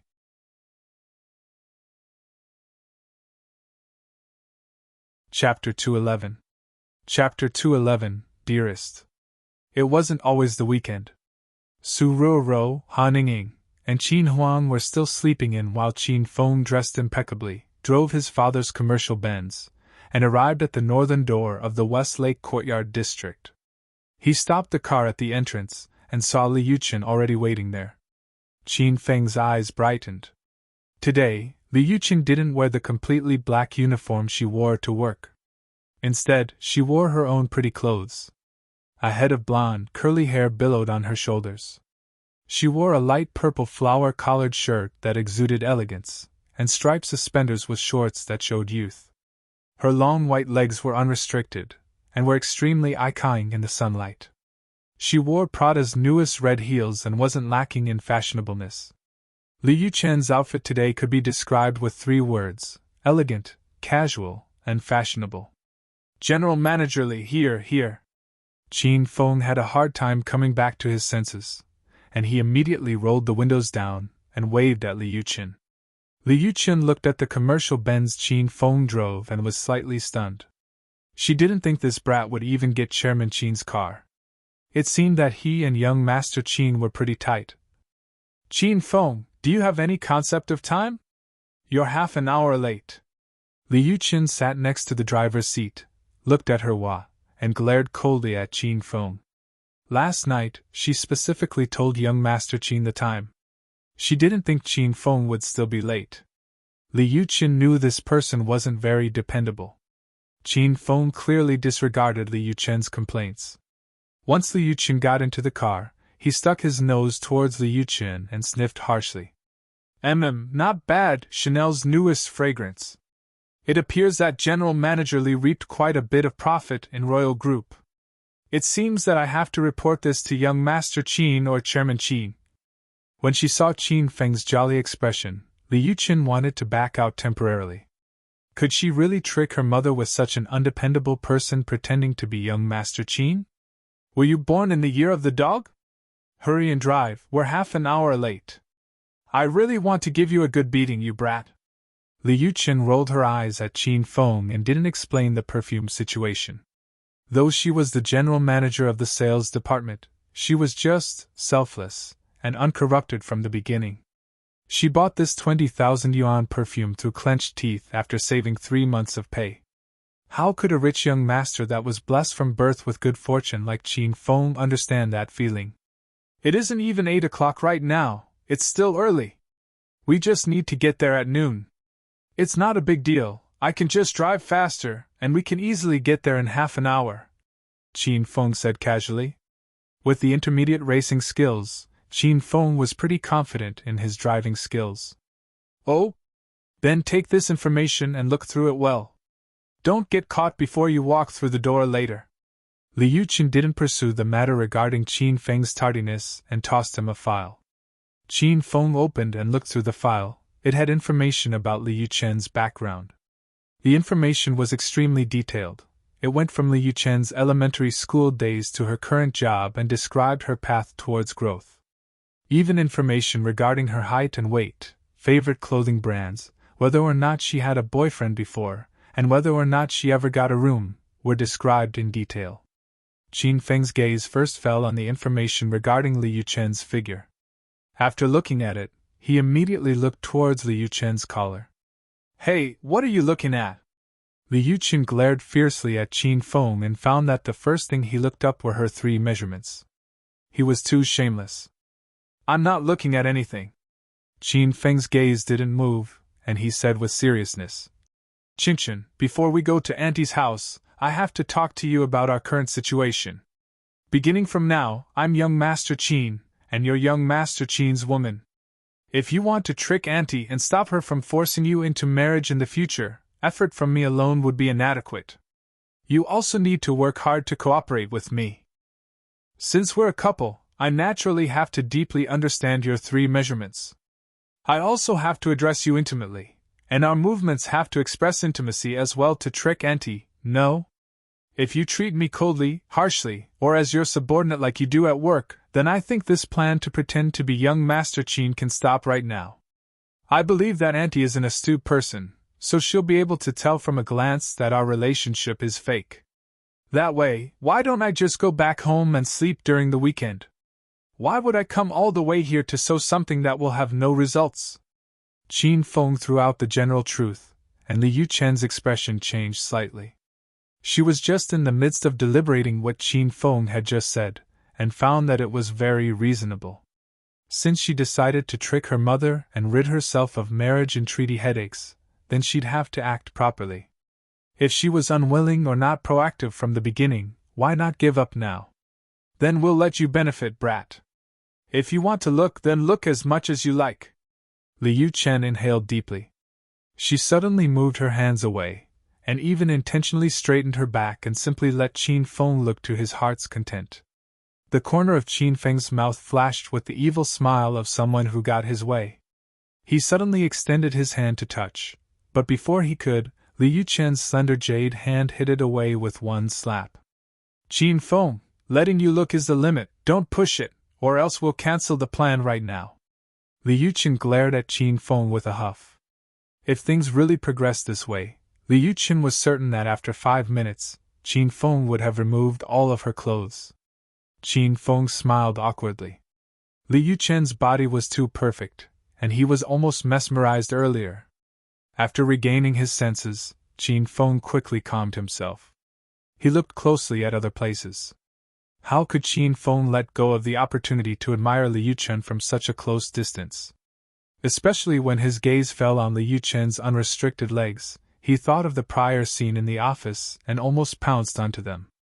The Liu Chen in the office always liked wearing black-rimmed glasses as an accessory to give off a domineering aura and exhibit the air of a managing older sister. However, now that she was coming home to see her mother, Liu Chen had a different style. She didn't wear glasses, and her body exuded a tender and charming aura. Are you done looking? Are we going or not? Liu Chen was a bit uncomfortable getting stared at by a man. She feigned anger and said, Want me to take all my clothes off for you to look to your heart's content? Liu Chen was clearly speaking out of anger, yet Qin Feng suddenly said with a smile. If possible, that would be best. Best your ass, hurry and drive. Liu Chen punched Qin Feng's shoulder, and was so angry she wanted to bite someone. Qin Feng knew his joke couldn't be too overboard. He started the car and asked, Qinchen, where is your house? Qinshui Town, Liu Chen said coldly. After speaking, she was a bit apprehensive.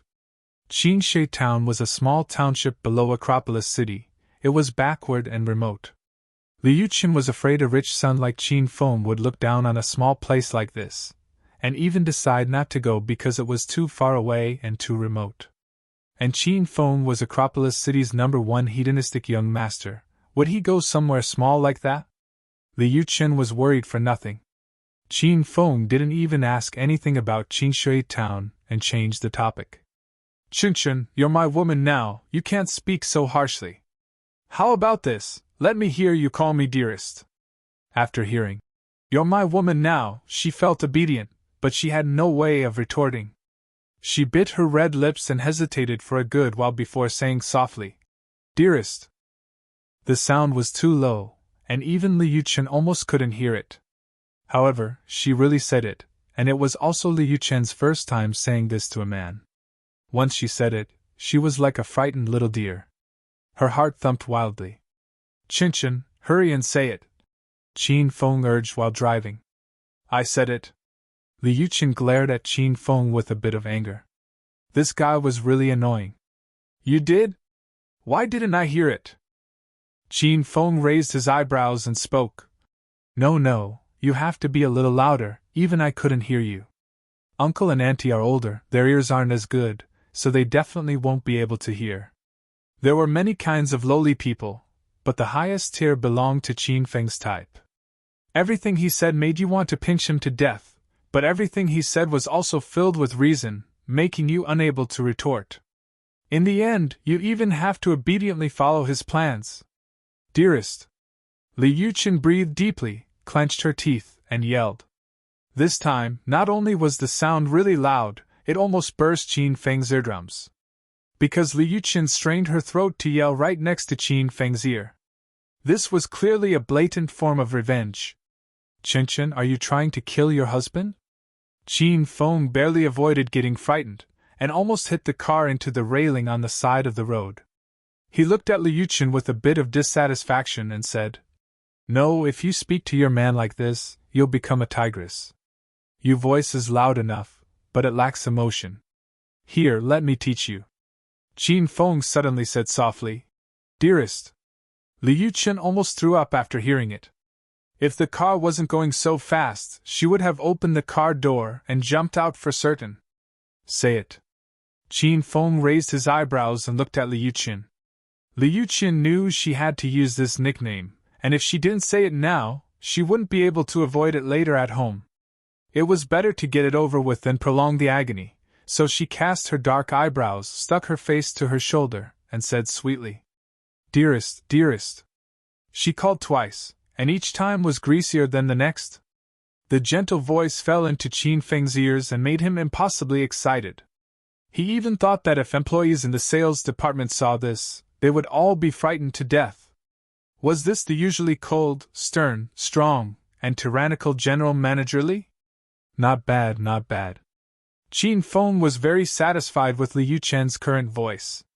He said with a smile, But I've suddenly decided that dearest isn't enough to express our intimate relationship.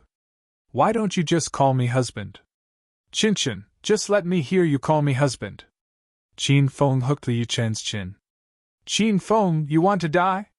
Liu Chen smacked Qin Feng's index finger away, and was so angry that she almost bit it. The distance between Acropolis City and Qinshui Town was a total of 200 kilometers.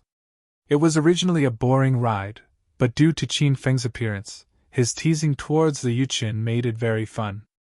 Liu Chen felt as though she had just gotten into the car, but the scenery before her eyes changed drastically and was incomparably familiar. They were actually already at the house.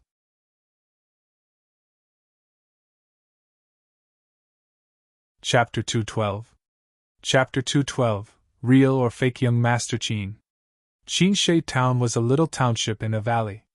The population was low and the development was slow. The scenery there was extremely charming, a far cry from Acropolis City's heavy traffic and towering skyscrapers. On the way there, one could see a large, faint green field and fruit trees. The houses were uniform single-storied compounds, the weather was drizzly, and the air contained the fragrance of soil. Qin Feng opened the car windows and had an expression of contentment, as he could faintly smell nature. "Qinchin, the scenery by your house is great, I really like it." The whole way there, this was the first normal thing Qin Feng said. Liu Chen's heart was slightly moved. She originally thought Qin Feng would hate and avoid going to this kind of impoverished valley. After seeing his current expression, a rare feeling of gratitude towards Qin Feng welled up within her. "Qin Feng, look there, that compound is my house. And the cornfield on the west side of the compound is the field where I had to help farm after school when I was young. We weren't like you city kids. You were the most afraid of going to school and liked getting off school the most. When I was little, I always thought about going to school, and I was the most afraid of getting off school and coming back to farm the land. But now thinking back, I really miss my lovely childhood years when I frolicked in the fields with my friends." Liu Qin hadn't come home for over half a year, and now that she was home and saw the familiar scenery, her tyrannical and strong aura completely disappeared. She was like a little girl as she danced about and introduced her hometown to Qin Feng. Her coldness and emotionlessness was only a sturdy front, an aura that she had to have at work. Otherwise, how else would she be able to control tens of employees? Now that she was home, she didn't need to pretend. Liu Qin became carefree. This was her true self. Qin Feng was very happy that he could see such a natural and intimate side of Liu Qin. She was very beautiful and cute. We're here, hurry and stop the car, Qin Feng." The car quickly arrived before the entrance of a compound, and Liu Qin immediately shouted with joy. Qin Feng stopped the car and suddenly grabbed Liu Chen's hand and said, "Qinchin, we're home, so don't casually call my name, you have to call me husband or young Master Qin. Don't mess up later." Liu Qin was briefly stunned, and even forgot to fling Qin Feng's hand away. She wondered to herself, "Shouldn't that be my line?" She suddenly had the misperception that she and Qin Feng were going to see his parents. The two exited the car and Liu Qin rushed towards the inside of her home. Qin Feng coughed urgently, and gave Liu Qin a look as he extended his arm towards her. Liu Qin became shy and immediately reacted, straightened out her clothes, and took the initiative to hug Qin Feng's arm. Practically half of each person's body was stuck together, and Qin Feng could feel Liu Chen's chest pressing onto his arm, sending a softness sweeping over. As the two walked, the softness bounced up and down on its own. This was the soft chest of a cup. It felt so good that just thinking about it made Qin Feng drunk. Liu Qin hugged Qin Feng and had just gotten to the entrance when a middle-aged woman carrying a platter of vegetables happened to walk out the door. She froze in shock for a moment, then threw down the platter and rushed over to hug Liu Qin with happiness. "Qinchin, you're back. Didn't you say you wouldn't be here until 12? It's only 10 and Mom was just about to wash the vegetables and make the food. Ma, Qin Feng drives fast, so we got here early," Liu Qin said happily when she saw her mom. Mother Li's shrewd and ruthless eyes fell on Qin Feng and looked him up and down several times. She asked with a smile, "Qinchin, this is Qin Feng, Acropolis City's young Master Qin?" Young Master Qin's name was too resonant in Acropolis City that it even passed over to distant townships. Liu Qin resentfully rolled her eyes at her mother when she saw her mother's exaggerated expression that looked as if she saw gold ingots. She hugged Qin Feng's arm and introduced him. "Ma, this is Qin Feng, the young Master Qin you were talking about. Dearest, this is my mom." Liu Qin looked at Qin Feng and spoke sweetly. It seems that Qin Feng's teaching along the way paid off. "How do you do, Auntie?" Qin Feng greeted her politely and even extended a present towards her.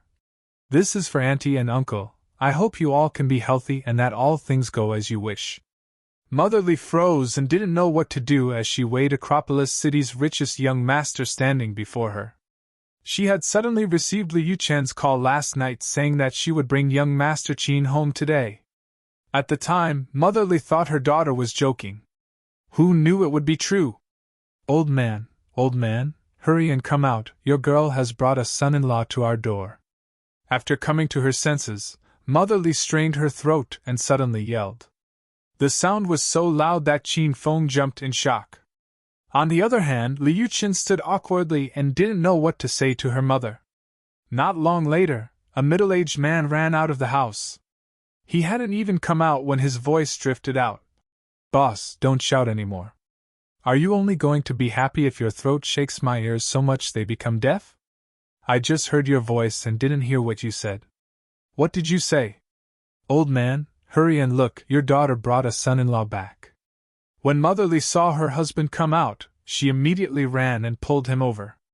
Father Li's gaze fell on Qin Feng, the man whose arm his daughter was holding. He looked at him earnestly and asked, "Is this Acropolis City's young master Qin?" Yes, what do you think? This lad is handsome and grand enough, right?" Mother Li was clearly very satisfied with Qin Feng. She smiled so much she couldn't close her mouth. In order to complete the system's quest regarding Liu Qin being forced into marriage, Qin Feng dressed up in an elegant suit with a white dress shirt and black bow tie. Also, he had been training wildly recently, so his body was tall and straight, and his muscles were well built. Just by standing there, he looked like a handsome and fashionable model. From the outside, he could annihilate all women in a second. "Uncle, auntie, you can call me Little Qin, don't be formal towards me," Qin Feng said with a smile. Okay, since you and Qinchin are together, we'll treat you like a son, and we won't be formal with you. Hurry and come into the house, it's sprinkling outside." Mother Li immediately smiled and greeted Qin Feng. She couldn't even attend to her daughter whom she hadn't seen for over half a year. Liu Qin secretly pinched Qin Feng a couple of times in the waist with anger to express her discontent. "Old man, hurry and tell our fellow villagers that our Qinchin is back and brought Acropolis City's young master Qin." They drove over in a big Benz. "Hurry and tell them, and don't miss any houses." They had just gotten back into the house when Mother Li pushed Father Li back out and forced him to spread the word to his fellow villagers. A while after seeing Father Li shake his head with a sigh and leave, Li Mu returned beside Qin Feng and Liu Qin. She smiled at Qin Feng and said, "Little Qin, I almost forgot, you're a rich young master from a large family. It won't affect you if I announce your identity, would it?" "Maybe a little." Qin Feng laughed. Since he came this time with the name Young Master Qin, he wanted to be a little more discreet. "Aya, what do we do? The old man has left for a bit of time. Should I call him back right now?" Mother Li said she would call on them, but her tone of voice and actions clearly showed that she was not preparing to call upon the old man. "Actually, it's not a big deal." Qin Feng smiled awkwardly. He found yet another superb acting queen among the people. "All right, since Little Qin doesn't care, then I won't call the old man back." Mother Li immediately responded. Liu Qin sat to the side at a loss. Her expression showed that she knew her mother would act this way. She wondered how she should face Qin Feng at work in the future. "Huh! That's not right!" Mother Li suddenly shouted in shock and immediately stood from the stool. She looked closely at Qin Feng and said, "Are you really young Master Qin?" Mother Li's frightened movements scared Qin Feng and Liu Qin. They both wondered if they gave something away and were discovered. However, they couldn't immediately think of what went wrong. "Auntie, I am young Master Qin, the real young Master Qin," Qin Feng said earnestly. No, I've looked up pictures of young Master Qin on the internet before, and it clearly wasn't you. That person was a bit uglier." Mother Li's formidable gaze locked tightly onto Qin Feng and Liu Qin. She asked severely, "Qinchin, you wouldn't have randomly brought a man home to trick your mother, would you?" Qin Feng hit the table, stood, and said with extreme seriousness, "Auntie, your words are making me unhappy. How could you say the person in the pictures online is a bit uglier than me? Compared to me, he's atrocious." Qin Feng's sudden burst of anger stunned the two women. However, after hearing his main point, Liu Qin almost rushed into the kitchen to pull out a vegetable knife and chop him up. "Then are you admitting yourself that you're not young Master Qin?" Mother Li stared severely at Qin Feng. Qin Feng suddenly laughed, shook his head, and said, "Auntie, you're definitely mistaken.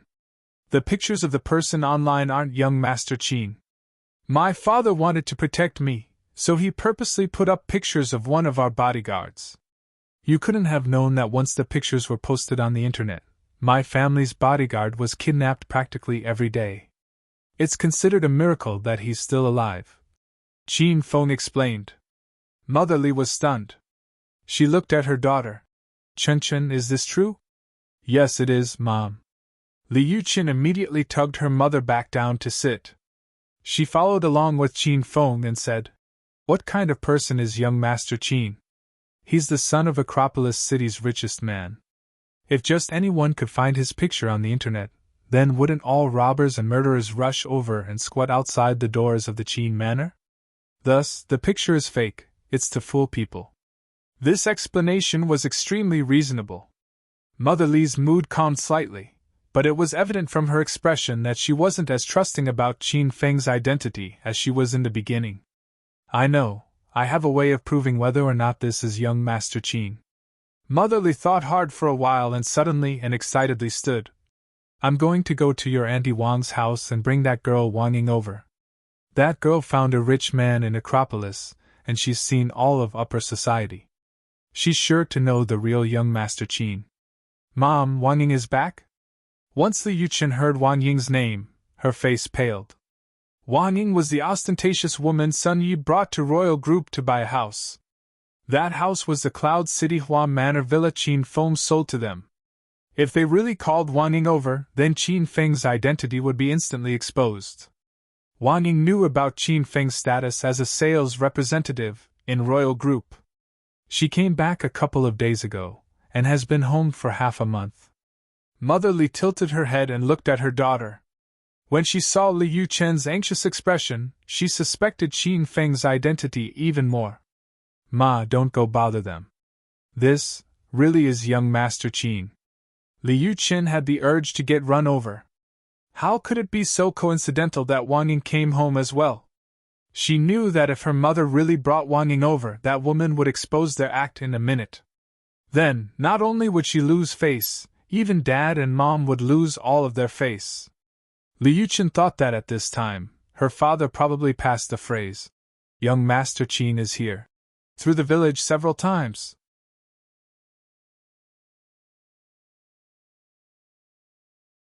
Chapter 213. Chapter 213. If we don't leave now, it'll be too late. Mother Li left when she said she would, and Li Yuqin couldn't prevent her from doing so. She was already long gone. I say, why is Auntie so petty? I've been here for over half a day and she didn't even pour me a cup of tea. Once Mother Li left, Qin Feng treated the place like his own house. He picked up an apple from the coffee table and began biting it.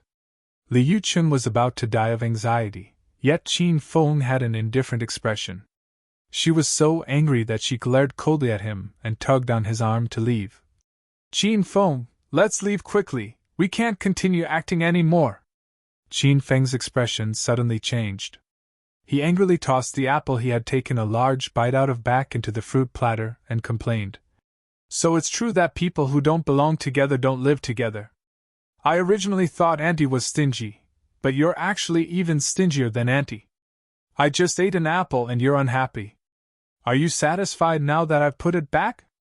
Li Yuqin stared at Qin Feng for over 10 minutes, and wanted to run him over. Did this guy hit his head when he was little? Was that why he went crazy every so often? Qin Feng, my mom is looking for Wang Ying, let's hurry up and leave. Otherwise, if Wang Ying comes and recognizes you, then wait to get smacked out by my mom with a spatula. Li Yuqin knew her mom and Wang Ying's personalities too well. Since they were young, Wang Ying was jealous of Li Yuqin, and always wanted to compete with her. This time, if she knew Li Yuqin brought a lowly employee from work to pass as young Master Qin, it would be weird if she didn't expose her right then and there. Plus, Li Yuqin's mother was the loud and sharp type. If she knew her own daughter teamed up with an outsider to pretend to be young Master Qin to fool her, she would sweep them both out the door. Li Yuqin couldn't afford to throw away this person. Now, the only way was to flee. Qin, who is Wang Ying? If she wants to come, let her come. What does she have to do with us? Qin Feng interacted with too many beautiful women, so he clearly and directly forgot those of Wang Ying's level. Did you forget about selling Cloud City Hua Manor's building for District 4 Villa a couple of days ago? The man then was called Sun Yi and he brought a woman with him. That woman was Wang Ying. Li Yuchen glared at Qin Feng as she explained. Wang Ying has seen you before and knows you're a sales representative at Royal Group. If she comes, we're finished. Li Yuchen was impossibly anxious. She tugged on Qin Feng to leave, but Qin Feng sat motionlessly on the sofa, and wouldn't budge no matter how she tugged him. So it's that professional mistress. Then that's no problem, let's wait for her to come. Qin Feng leaned on the sofa calmly, and even picked up the remote, turned on the television, and waited while minding his own business. He finally remembered Wang Ying. He saw her once when she was buying a house at Royal Group, and when Qin Feng went shopping with Lin Bei, he met Sun Yi and Wang Ying at the Chanel store. At the time, Wang Ying looked for trouble where there was none, and wanted to give Lin Bei a hard time. In the end, Qin Feng's identity was exposed and the news scared Wang Ying's silly and Sun Yi into running away. Now that Wang Ying already knew Qin Feng was young Master Qin, what could she do even if she came? Qin Feng, with my role as the general manager of the sales department in Royal Group, I command you to head back immediately. If you don't listen, see how I'll clean you up when we get back to work. Li Yuchen wasn't as calm as Qin Feng. She understood her mother's personality too well. If they didn't leave now, it would be too late later. This time, Qin Feng didn't need to retort. A startled yelp came from outside the door. Old Li, don't trick us. Your girl brought Acropolis City's richest prince back to the countryside? Why don't I believe it? I don't really believe it either. He's a rich young master, how would we come to this kind of remote and desolate place? Not necessarily. I weighed that last Chinchin grow up. She was born bright and vivacious, and was the first flower in our township. Maybe she really did see a wealthy husband. Father Li already brought a large group of fellow villagers back, and before Li Yuchen could regain her senses, over 10 more people came into the house. Chinchin, when I was at the door earlier, I heard you say something about leaving. Where do you have to go? Did something urgent come up at work? Once Father Li came through the doors, he looked at his daughter with a jolly laugh as he asked his question. Li Yuchen wanted to find a hole and hide in it. She glared harshly at Qin Feng. This brat was going to be the death of her. The most opportune moment to leave was lost. Today, they were destined to see her mother explode. Chinchin already found a wealthy husband like young Master Qin, what work? After marrying into a rich family, she'll be a rich wife and wouldn't have to do anything. No, that's not right. I always knew this child Chinchin would have a great life. You see, I was right? That's right, who is young Master Qin? It wouldn't be this little lad, would it? All of the gazes fell on Qin Feng. Qin Feng was in the midst of leisurely eating various fruits on the fruit platter and weighing television.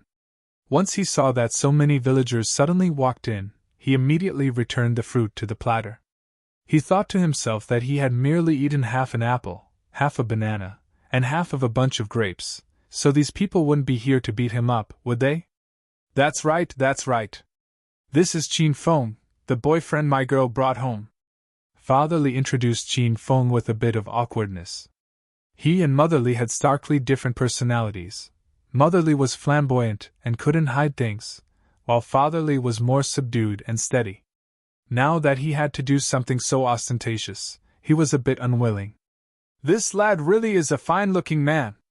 Look at how clear, fair, and lustrous his skin is, it's even softer than that of the 18-year-old maidens in our village.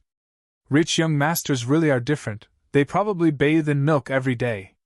Qin Feng weighed as the villagers surrounded and pointed at him like they were looking at an animal. He wondered to himself whether he should ask these people to buy tickets. Amidst this group of aunts and uncles that were the main force of the village, there was a young man of around 26 or 7 mixed in. He was dressed in Western-styled clothes and was clearly superior. He was called Jiang Kong, and also grew up in Qinshui town. Since he was young, he liked Li Yuchen, but every time he confessed, Li Yuchen rejected him.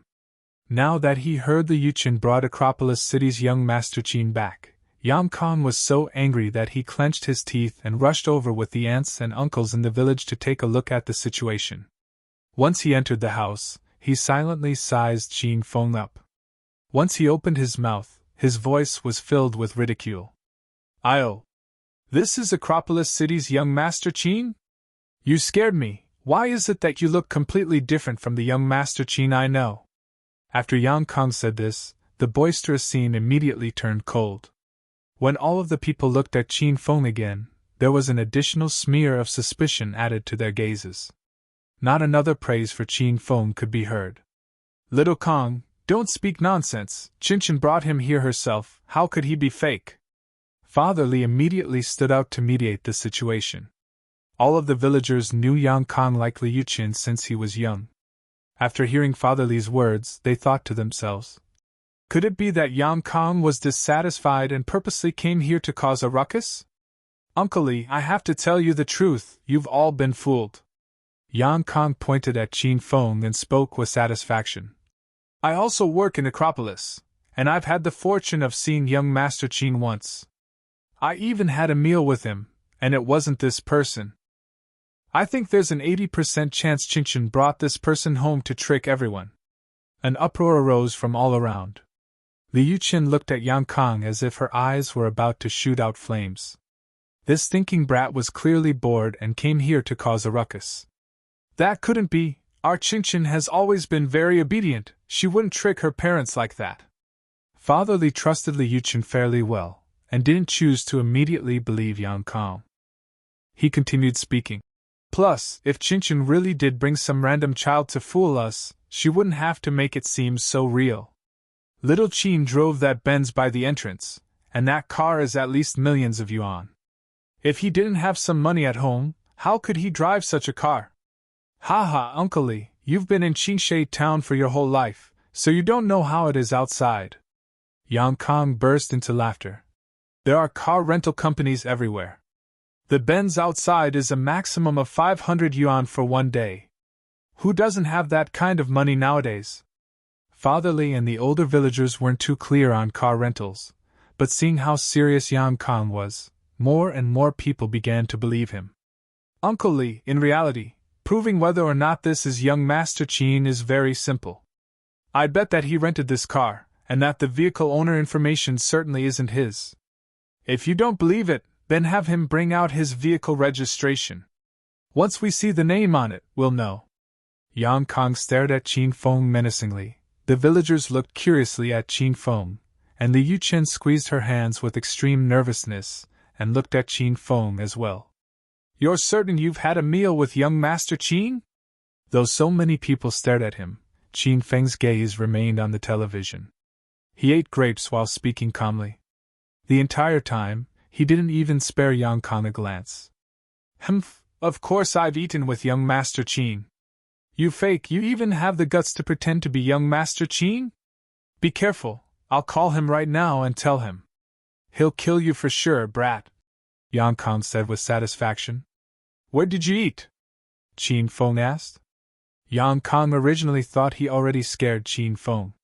This brat should immediately be so scared he'd almost pee himself. Who knew that not only would he be unafraid, he even asked questions in such a detailed manner.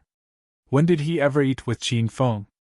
At this time, he immediately thought of the most high-end restaurant he went to. He said with insufficient confidence, "Chao Yang Hotel." Pfft. Qin Feng immediately spat the grape he was eating. He thought Yang Kong would brag about a big hotel. That Chaoyang Hotel was considered a 4-star hotel at most, and Qin Feng hadn't even been there once. "My apologies, I've never been to that hotel, and I don't remember ever eating with you. Stop tarnishing my name and go off to wherever there's fun," Qin Feng said with a wave of his hand. "Haha, who doesn't know how to bullshit? If you have the ability, bring out the vehicle registration and everything will be clear." Yang Kong laughed coldly and looked as though he wouldn't leave if Qin Feng didn't bring out the vehicle registration today. Qin Feng had nothing to say to this person. "Why the fuck does it matter to you whether or not I'm young Master Qin?" His car was Qin Huang's and it was under Qin Huang's name. Qin Feng didn't want to reveal his father's information, so he was too lazy to get it. Look everyone, this person is a fake, he rented the Benz. Uncle Li, you've almost been fooled by your own daughter. Why do you have to allow Aunt Li to make Qingshan look for some rich young master? All of them are dissolute. I think it would be much better for Qingshan to find a dependable man in Qingshui town to marry, a five-virtue youth like me. That's a real person that you could spend your days with. Seeing that Qin Feng no longer spoke, Yang Kong became increasingly smug. At this time, he began to promote himself as a son-in-law. After Yang Kang's disruption, the villagers also began to suspect Qin Feng's identity. Right when the atmosphere got awkward and cold, Mother Li's loud voice passed from outside the door. Fellow villagers, you're all here. You've seen the black Benz outside, right? That was driven by our Qingshan's boyfriend. It's worth over millions of yuan.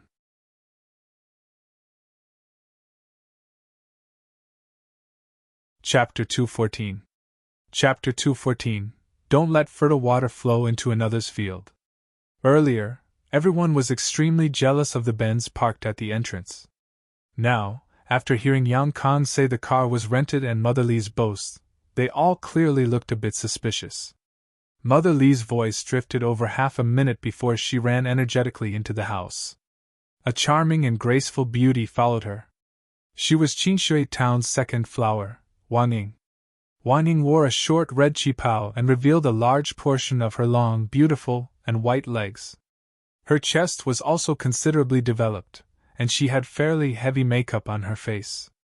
In actuality, she could also be considered a beauty. This woman's heart was too evil, and her mouth was too poisonous. Whether it be in Qingshui town or outside, she didn't really have true friends. Aunt Li, don't be in a hurry to blindly boast and say Li Yuchen brought some young Master Qin back. I really want to ask you, who has actually seen young Master Qin? You all think the famous young Master Qin of Acropolis is a joke? He's the only son of the richest man in the city, he doesn't even have enough time to love all of his treasures. You think he would come all the way here to this lousy valley? Every time young Master Qin goes out, he brings 5 bodyguards. Do you think he lives like us normal people? How laughable. Who knows where Li Yuchen got this fake to put on a show? And with just that, she's able to trick you ignorant people. Wait until I use my piercing eye to expose this stinking brat and return him to his original form. Wang Ying was willing to come because she had a clear motive, to ruin Li Yuchen. She had just bumped into the real young Master Qin half a month ago, and because she offended young Master Qin, Sun Yi dumped her and didn't keep her as a mistress. Wang Ying returned home in a bad mood and was prepared to rejuvenate herself for a while and repair her mood. Who knew that she'd come upon Li Yuchen bringing a fake young Master Qin home? This made her gloomy mood instantly better. Wang Ying's right, I said earlier that this young Master Qin is fake, but no one believed me. Good thing you're here now, Wang Ying. I know you've seen the real young Master Qin for certain. Tell everyone, is this person fake? Yang Kong was the happiest to see Wang Ying enter. After all, he knew Wang Ying was certainly here to tear off this man's mask. Don't be anxious, don't be anxious. Look at you country bumpkins that haven't seen the face of the earth. You don't even know Acropolis City's famous young Master Qin, and you need to purposely invite me here to verify it for you? Then hurry up and make way. If you're all bunched up here, how am I supposed to get in? These villagers were extremely dissatisfied with Wang Ying's arrogance. But Wang Ying wasn't wrong, she was the only one there that knew young Master Qin. The villagers made a small path and looked at Wang Ying's pretentiousness unhappily, but they were helpless against it. Wang Ying really liked this feeling. She purposely slowed her steps on the short walk from the entrance to the living room sofa, and took over 20 steps to get there when it usually took only several. After arriving at the living room, Wang Ying first saw Li Yuchen, who was standing to the side. When she saw Li Yuchen's anxious expression, she was even more certain Li Yuchen randomly brought someone home to pretend to be young Master Qin. She tilted her head and glanced tauntingly at Li Yuchen. Then, her gaze fell on Qin Feng, who was sitting on the sofa. She was about to open her mouth to mock and criticize this fake, but once she opened her mouth to say some vicious things, she immediately swallowed them back. Her mouth opened and closed for a long time, but she was unable to say anything. Wang Ying's eyes widened and were about to fall out of their sockets. She looked like she saw a ghost, and the villagers couldn't understand why. Wang Ying was shocked into foolishness. The entire time, she thought Li Yuqin brought just anyone home to put on an act, but when she saw Qin Feng leisurely and contentedly leaning on the sofa, eating grapes, and weighing television, she wanted to claw her eyes out. This person really was Qin Feng, Acropolis City's #1 hedonist, young Master Qin. Vixen, haven't seen you in a while. Which wealthy person have you slept with recently? Wang Ying looked at Qin Feng and couldn't speak. On the other hand, Qin Feng looked at her with a jolly expression and took the initiative to speak with her first. Once they heard Vixen, the villagers couldn't help but cover their mouths and laugh. If this scene happened before, Wang Ying would have burst out in thunderous yelling. However, in this moment, even though Qin Feng called her a vixen, she didn't look angry at all. She even smiled at Qin Feng in a favor-currying manner. In the end, she used a sweet voice, waved her hand, and said, "Young Master Qin, how do you do? I didn't think you'd actually come to Qinshui town. This really is an honor to our Qinshui town." Wang Ying appeared to be greeting Qin Feng, but this greeting stunned all of the people in the house. They all suspected Qin Feng's identity, and most of them didn't believe that the brat sitting on the sofa really was young Master Qin. However, now that even the arrogant and rude Wang Ying forced a smile, greeted Qin Feng, and confirmed his identity as young Master Qin, there was completely no longer any reason to suspect this person's identity. This really fucking was young Master Qin. Wang Ying, what are you saying? Is there something wrong with your brain? How is this young Master Qin? Have you ever even seen the real young Master Qin? After Yang Kang came to his senses, he immediately tugged Wang Ying and yelled angrily at her. The anger within Wang Ying had nowhere to go, so she shoved Yang Kang's hand off her and yelled coldly, "You fucking haven't seen young Master Qin. If you've really seen young Master Qin, would you be unable to recognize him? Don't fucking pretend. You're just a repairman in a car repair shop in Acropolis City. What kind of dog fart young Master Qin could you have seen? Hurry and fuck off." In the village, Yang Kang said he was in upper management in a state enterprise in Acropolis. Now that Wang Ying revealed his identity, a sea of sighs arose. How did he have face to continue staying there? He would have never thought that this person really was young Master Qin. He was so shocked that his legs turned to jelly. He dejectedly ran out. Aunt Lee, there's still a lot of farm work to be done at home. I have to hurry home and help my mom work the land. You all chat, I'll be leaving first." Not long after Yang Kang left, Wang Ying also found an excuse to escape. She originally came to slap Li Yuqin in the face, but in the end, the slap came onto her face. However, her excuse was too terrible. When did the villagers ever see Wang Ying help her family work the land? What they saw was that she didn't learn well and stuck to the hooligans from other villages from day to night, letting them touch and kiss her. At that time, the villagers were extremely angry. They expressed extreme discontent at this kind of behavior. How could she let the hooligans in the other villages casually touch and kiss her? Don't let fertile water flow into another's field. If she wanted to be touched, she should at least let everyone from her home village touch her first. Wang Ying left, and the atmosphere in the house became even more boisterous. After confirming Qin Feng's identity, Mother Li had the urge to hug him and fiercely kiss him several times. She already began taking care of the villagers and boasting again. "Older brother Wang, don't stand there like a fool, hurry and sit. Hurry and sit. And Nyo, where are you running off to? I'm going to cook personally this afternoon. I'm cooking fine dishes, and not one thing will be missing. Everyone, eat lunch at my house. Our Qingqin brought young Master Qin home today, so whoever dares to leave would not be giving me face. Come, don't be courteous, make yourselves at home. There's fruit on the coffee table. If you want to eat, then take whatever you'd like." Mother Li began to pass out the fruits in the platter to the villagers. The villagers were no longer polite, and ate fruit while bullshitting and praising Qin Feng. "Aunt Li, why was half of your apple eaten by someone?" I only noticed after almost eating the whole thing. Oh? This banana is also weird. I was about to peel it, and noticed that it was already open. Someone ate half of it and put it back. This person is too mischievous. After hearing the villagers' complaints, Motherly froze for a brief moment. She suddenly looked at Liu Chen and yelled, "Chin-Chin, why haven't you changed your bad habits yet, girl? You just eat half of everything and throw it away. If you have to throw it away, toss it in the garbage can. Why would you put half-eaten fruit back in the fruit platter?" After Motherly finished yelling fiercely at Liu Chen, she smiled at Qin Feng the next second and said gently, "Little Qin, I do apologize that you had to see such a joke. If you have time, please walk over Chin-Chin and help her fix her bad habit. Auntie, don't worry, I'll be sure to watch Chin-Chin and make her change this bad habit," Qin Feng said with seriousness. Liu Chen had just been lectured by her mother, but she didn't care in the slightest. Her brain was still dizzy.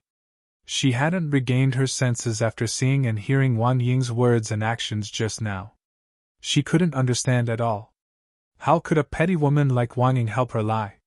She clearly knew Qin Feng was just a sales representative, so why would she say he was young Master Qin in front of everyone? "Chen-Chen, you're still standing there foolishly to be a door god.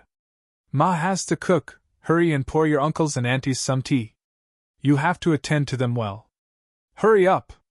Liu Chen still didn't understand, but Motherly dragged her into pouring tea. In the end, she shook her head and simply didn't think about these messy relationships. The lunch was quite boisterous. After everyone discovered Qin Feng's identity, they all rushed to make toasts to him and say good things.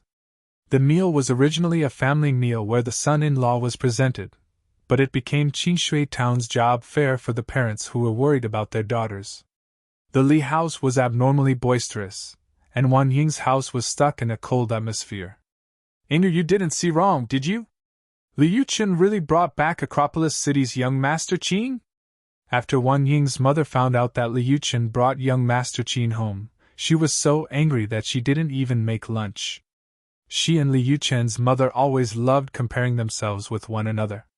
In the past, Wang Ying was the most famous in the village, and lived a free and easy life having intimate relations with wealthy men.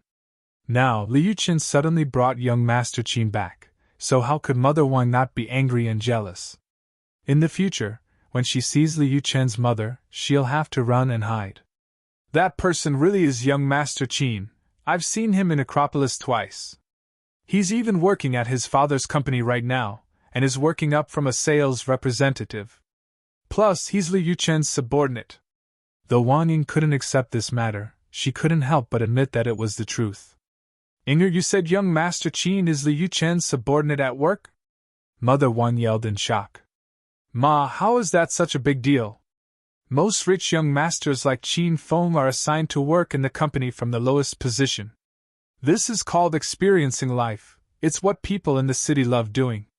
Look at those television dramas. Isn't that how the stories usually go?" Wang Ying said with curled lips. Mother Wang's eyes suddenly brightened. She took Wang Ying's hand with excitement and said, "Inger, tell me, could this be the case?" In reality, young Master Qin never took an interest to Liu Chen, but since they're superior and subordinate in the company, they interact a lot and have a fairly good relationship. Thus, Liu Chen asked young Master Qin to help her put on a show to show off in front of the villagers. Yes, that must be the case. This girl is pretty treacherous.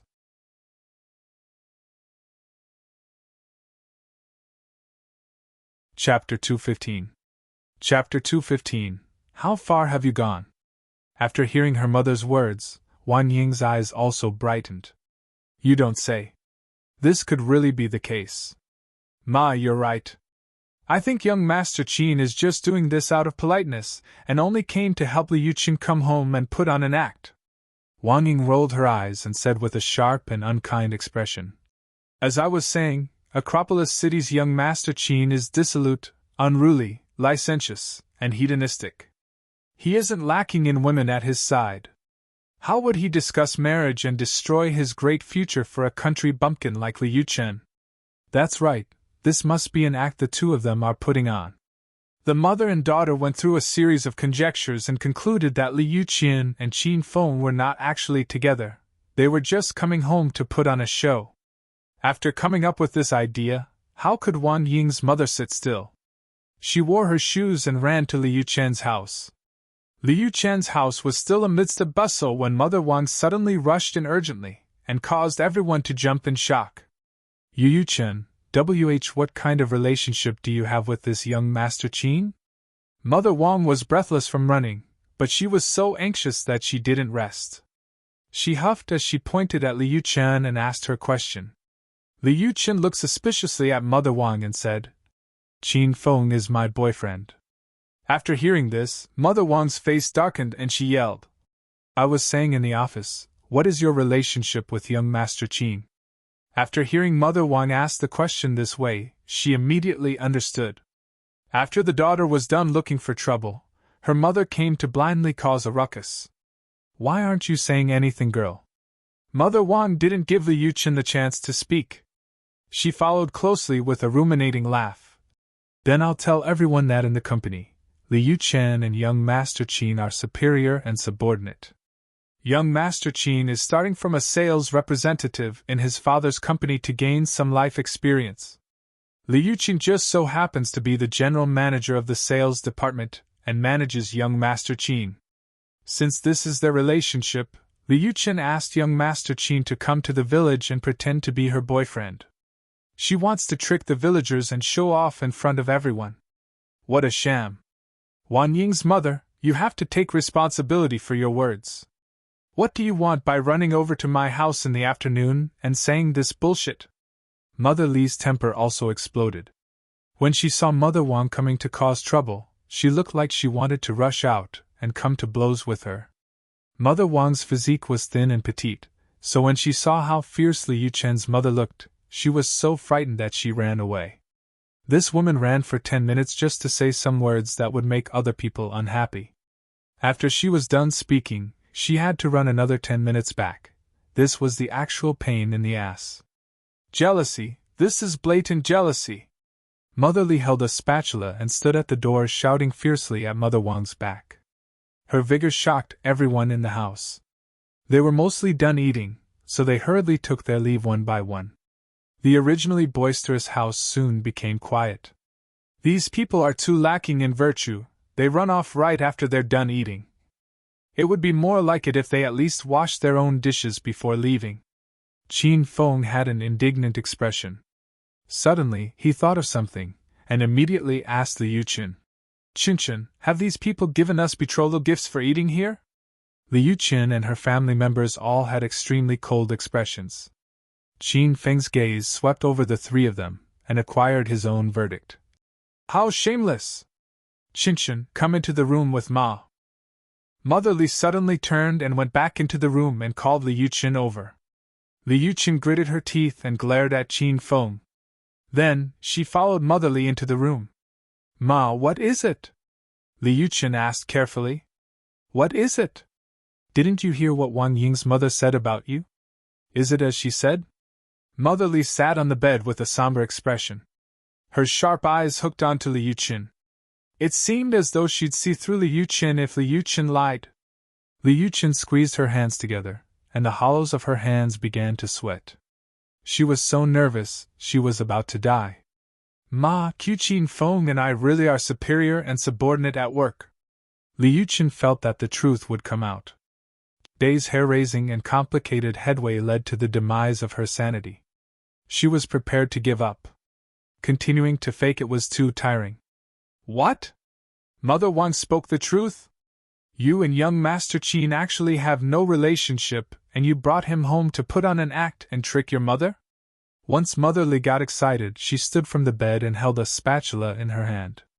Li Yuqian was about to nod and come completely clean when she saw her mother suddenly rush forward with the spatula. You brat, I raised you for nothing. You've actually learned to trick your mother? I'll smack you to death with this spatula. I didn't. Li Yuqian suddenly changed her tune.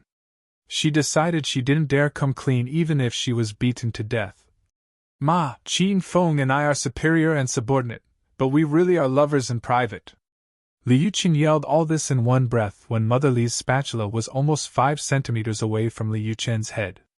The spatula immediately stopped. Mother Li was furious moments before, but a smile suddenly appeared on her face. She hugged Liu Chen's arm intimately, and pulled her to sit at the edge of the bed. She asked softly, "Daughter, don't trick Ma. Are you really lovers?" Liu Chen's lips tweaked. She could only nod. "Yes, why would I lie to you?" "Then hurry and tell your mother, how far have you two gone?" Mother Li asked anxiously. "What do you mean how far we've gone, Ma? I don't know what you're talking about." Liu Qin lowered her head shyly. Mother Li said with reproach, "Qin, don't play dumb with Ma. Ma's asking how far you've gone with young Master Qin. Aya, tell me honestly. Have you and young Master Qin held hands, kissed, or have you already gone to bed? Ma? Can you be more restrained?" Liu Chen's neck turned red and she stared accusingly at her mother. "What's considered restrained? Teach Ma." Liu Chen looked at her mother several times. In the end, she sighed. "Forget it, don't be restrained, Ma. Don't scare Dad." Mother Li smiled and lightly swatted her daughter's head. She asked with seriousness, "Hurry and tell me, have you and young Master Qin gone to bed?" Liu Chen was completely subdued by her mother's straightforward and uninhibited personality. She hesitated briefly, then suddenly nodded. She responded softly, "Uh-huh." Once the sound came out of her mouth, Liu Chen regretted it a bit. She was forced by her mother to the extent of saying these kinds of lies. "Aya, that's wonderful, it's too wonderful." Mother Li suddenly began clapping with excitement like a child. "How many times? Have you used contraceptives?" "Don't use contraceptives, just let little Qin go directly in. You have to conceive the Qin family's heir as soon as possible. Ma recently loves weighing dramas with wars between rich families. It all comes down to one line. Whoever acquires Qin acquires everything under the heavens." Liu Chen's mouth was about to become askew. She was truly at her wits' end with this intrepid mother of hers. In order to evade this topic, she could only nod and say yes. Mother Li brainwashed her daughter for over 10 minutes before she smilingly pulled her daughter outside. At this time, Qin Feng was helping Father Li clear the table. When Mother Li saw this, she immediately ran over. "Little Qin, you came home as a guest this time, how could you do work? Hurry and sit on the sofa. Qin, accompany little Qin. You have to accommodate little Qin well." Under Mother Li's entreaties, Qin Feng and Liu Qin went to the living room, sat down, and weighed television. Father and Mother Li were busy for a while, then sat as well. "Little Qin, I spoke with Qin in the room earlier. Since you've already slept together, then shouldn't you plan the wedding as soon as possible?" Once Mother Li sat, she threw out this formidable topic. Qin Feng was in the middle of drinking water, and a mouthful of tea sprayed out of his mouth. "Is that so?" Qin Feng wasn't able to wipe his mouth and asked his question while looking at Liu Qin in a daze. Liu Qin didn't think her mother would say these things in front of the whole family. Her charming face was so red that sweat almost poured out of it. She was too embarrassed to meet Qin Feng's eyes. "Ma, what are you saying?" Liu Qin glared moodily at her mother and said coquettishly, "How could these things be said here? Qin, some things must be said in front of everyone." Mother Li had an unambiguous expression and continued, "Little Qin, since my daughter gave you her body, you can't betray Qin. She's a good girl and kept herself pure for you for so many years. You wouldn't do those things only beasts would do, like leave after you're done playing, would you?" When Qin Feng saw Mother Lin's powerful and serious expression, he felt that he really didn't have a choice. "Of course." Qin Feng laughed merrily. "Then when are you going to propose marriage to our family?" Mother Li continued to press. Once Qin Feng heard "propose," he was thrown into confusion. Qin Feng was always the most afraid of the words marriage, proposal, and setting a date. Why don't we, the near future?" Qin Feng said with a smile. He originally wanted to say to think about it after a while, but before he spoke, he saw Mother Li suddenly pick up the spatula on the coffee table and viciously glare at him. Thus, he immediately changed what he was going to say. Mother Li's cold expression once again burst into a smile. She said after putting down the spatula, "The sooner the better. There are quite a few ecliptic auspicious days coming up. Let's just choose a time in the middle third of this month." Qin Feng's face darkened. The middle third of the month? Wasn't that just around a dozen days from now? Qin Feng finally understood where Li Yuchen's marriage headaches came from. Now that he personally interacted with Mother Li, he experienced it deeply. "Ma, the reason I brought Qin Feng back this time was to show him to you first. We aren't at the marriage stage yet, don't scare Qin Feng." Li Yuchen could tell Qin Feng almost couldn't bear it, so she immediately stood out to help him out. "He's already seen your body, touched it, and even did that with you. Why aren't you at the marriage stage yet? What do you have to do to be at the marriage stage?" Mother Li suddenly picked up the spatula and glared at Qin Feng. "Little Qin, you tell me, when do you plan on marrying our Qinchin?" Qin Feng was currently sullen. If he really did take an interest in Li Yuchen, touched her, and slept with her, forcing him to marry Li Yuchen was justifiable. However, Qin Feng really didn't do anything. The most he did was lick her thigh a couple of times, so this probably shouldn't be that serious. "Auntie, I still have to go home and consult this with my father." Qin Feng cleared his throat, and was prepared to push all of his troubles onto his family. As a result, once he opened his mouth, Mother Li slammed her spatula on the coffee table and said coldly, "What family? Those are all excuses. This is about you marrying Qinchin. What does it have to do with your family? In the end, you still want to act shamelessly and be a beast, is that it?"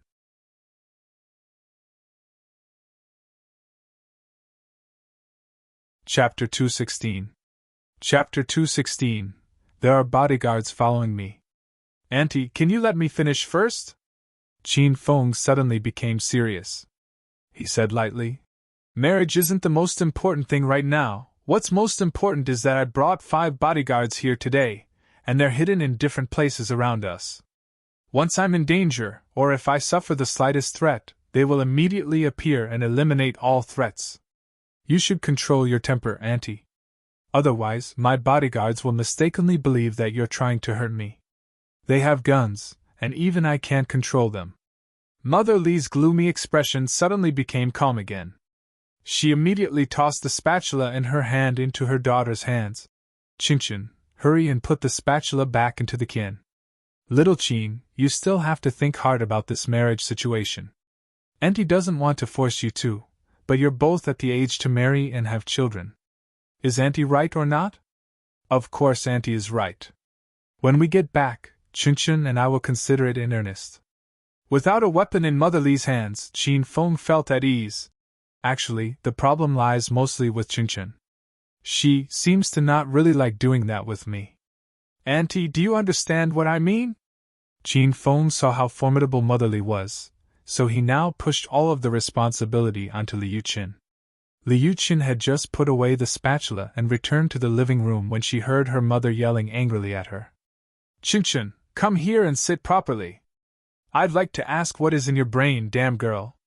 Why don't you accommodate little Qin and develop your relationship more? Aren't you ruining your prospects?" "Ma, what did I do to ruin my prospects?" Li Yuchen didn't hear what Qin Feng had just said. Otherwise, she'd rush over and pinch him to death. "You still don't know what you did wrong? What kind of attitude is this?" Mother Li absolutely could not tolerate this matter. She said to Li Yuchen with extreme severity, "Qinchin, since little Qin truly likes you and wants to develop the relationship to marriage and having children, why don't you like doing that with Qin Feng?" "Doing what?" Li Yuchen pouted and replied unhappily after getting randomly lectured. "It's getting into bed." Mother Li was impossibly anxious. If she wasn't worried about Qin Feng's 5 bodyguards lying in wait, she would have rushed into the kin to grab the spatula and hit Li Yuchen in the head several times to knock some sense into her silly daughter. Li Yuchen's face suddenly turned cold, and she glared fiercely at Qin Feng. Qin Feng almost angered her to death. "Andy, look! Every time I want to do it, she'd be like this, she'd have this expression. How could I dare continue?" Qin Feng said as he looked at Motherly with nervousness and fright. Motherly naturally saw her daughter's sour expression, so she angrily slapped Li Yuchen's shoulder. Qingchen, you want to anger your mother to death, don't you? Hurry and guarantee to your mom that you'll cooperate with little Qin's requests at all costs in the future. At this time, Li Yuchen regretted bringing Qin Feng home. She should have guessed right from the beginning that this brat didn't have any good intentions. Now, he actually used her mother's strength to get more from her, while Li Yuchen wasn't even able to gain anything on him. Hurry and speak, you really want to anger your mother to death? Motherly hit Li Yuchen again. Li Yuchen felt so wrong that tears were about to fall from her face. She lowered her head and said quietly, Ma, I guarantee that in the future I'll try my best to satisfy Qin Feng's requests. What do you mean try? You mean you'll cooperate at all costs? Motherly said unhappily. Okay, I'll cooperate at all costs, Li Yuchen said through clenched teeth. Motherly, forget it. If we do it this way, it seems like we're forcing Qingchen. Relationships are originally out of mutual consent, so if Qingchen is forced to have a relationship with me this way, I'll always feel very apologetic. Qin Feng shook his head and sighed. Qin Feng, what do you want? Wait and see how I'll deal with you when we get back. Li Yuchen couldn't take it anymore.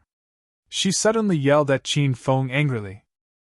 After yelling, she felt a sharp pain at her waist and saw her mother's eyes widen so much they looked like they were about to fall out. She immediately smiled and spoke with gentleness. Qin Feng, you're thinking too much. Actually, I'm very willing. If you need anything in the future, just let me know and I'll give my all to cooperate. Okay, since Qingchen is so enthusiastic, if I'm ever dissatisfied with Qingchen's willingness, then there'll clearly be something wrong. Auntie, you heard Qingchen's words just now. When we get back, why don't I call you if Qingchen goes back on her word? Qin Feng said with a smile. Of course, if that girl dares to not accommodate you, I'll immediately take the bus and race over. Motherly guaranteed with a grand smack of her chest. This exchange forced out Li Yuchen's internal wounds. Luckily the conversation stopped here, and Motherly suggested that her daughter and Qin Feng go shopping. Qinshui town had a flourishing commercial street that was over half an hour away from the village. However, Qin Feng drove, and it was much more convenient to drive. On the way, Motherly was extremely excited to sit in the car. She curiously surveyed the decorations and buttons in the car. She and Li Yuchen's father were farmers in Qinshui town their whole lives, and they suffered their whole lives. Thus, she strongly wished her daughter would marry into a good family. Now that she saw a rich person's mode of transportation, she was even more set in her ideas. 10 minutes later, Qin Feng arrived at the entrance of the pedestrian street. There was no set parking lot here and there were very few cars out, so Qin Feng stopped his car wherever and exited the vehicle with the Li mother and daughter. Right after getting out of the car and walking a couple of steps, a voice yelled from behind them. Qingchen, Auntie Li, you're also here to shop? The three of them turned to look. Not too far away, a man stood. This was Yang Kong, who ran over to Li Yuchen's house to dig at Qin Feng in the afternoon. At this time, he had just stepped out of a Porsche 911 and walked towards the three of them with a self-satisfied smile. Qingchen, Auntie Li, what a coincidence that we can meet even like this. Yang Kong intentionally waved the Porsche key in his hand and said smugly. I also drove here to shop. Why don't we go together? Mother Li's eyes were sharp. She immediately saw the car keys in Yang Kang's hand, and her gaze also swept over the white sports car behind him. Based on its style, it was even cooler than the Benz Qin Feng drove. She couldn't help but ask.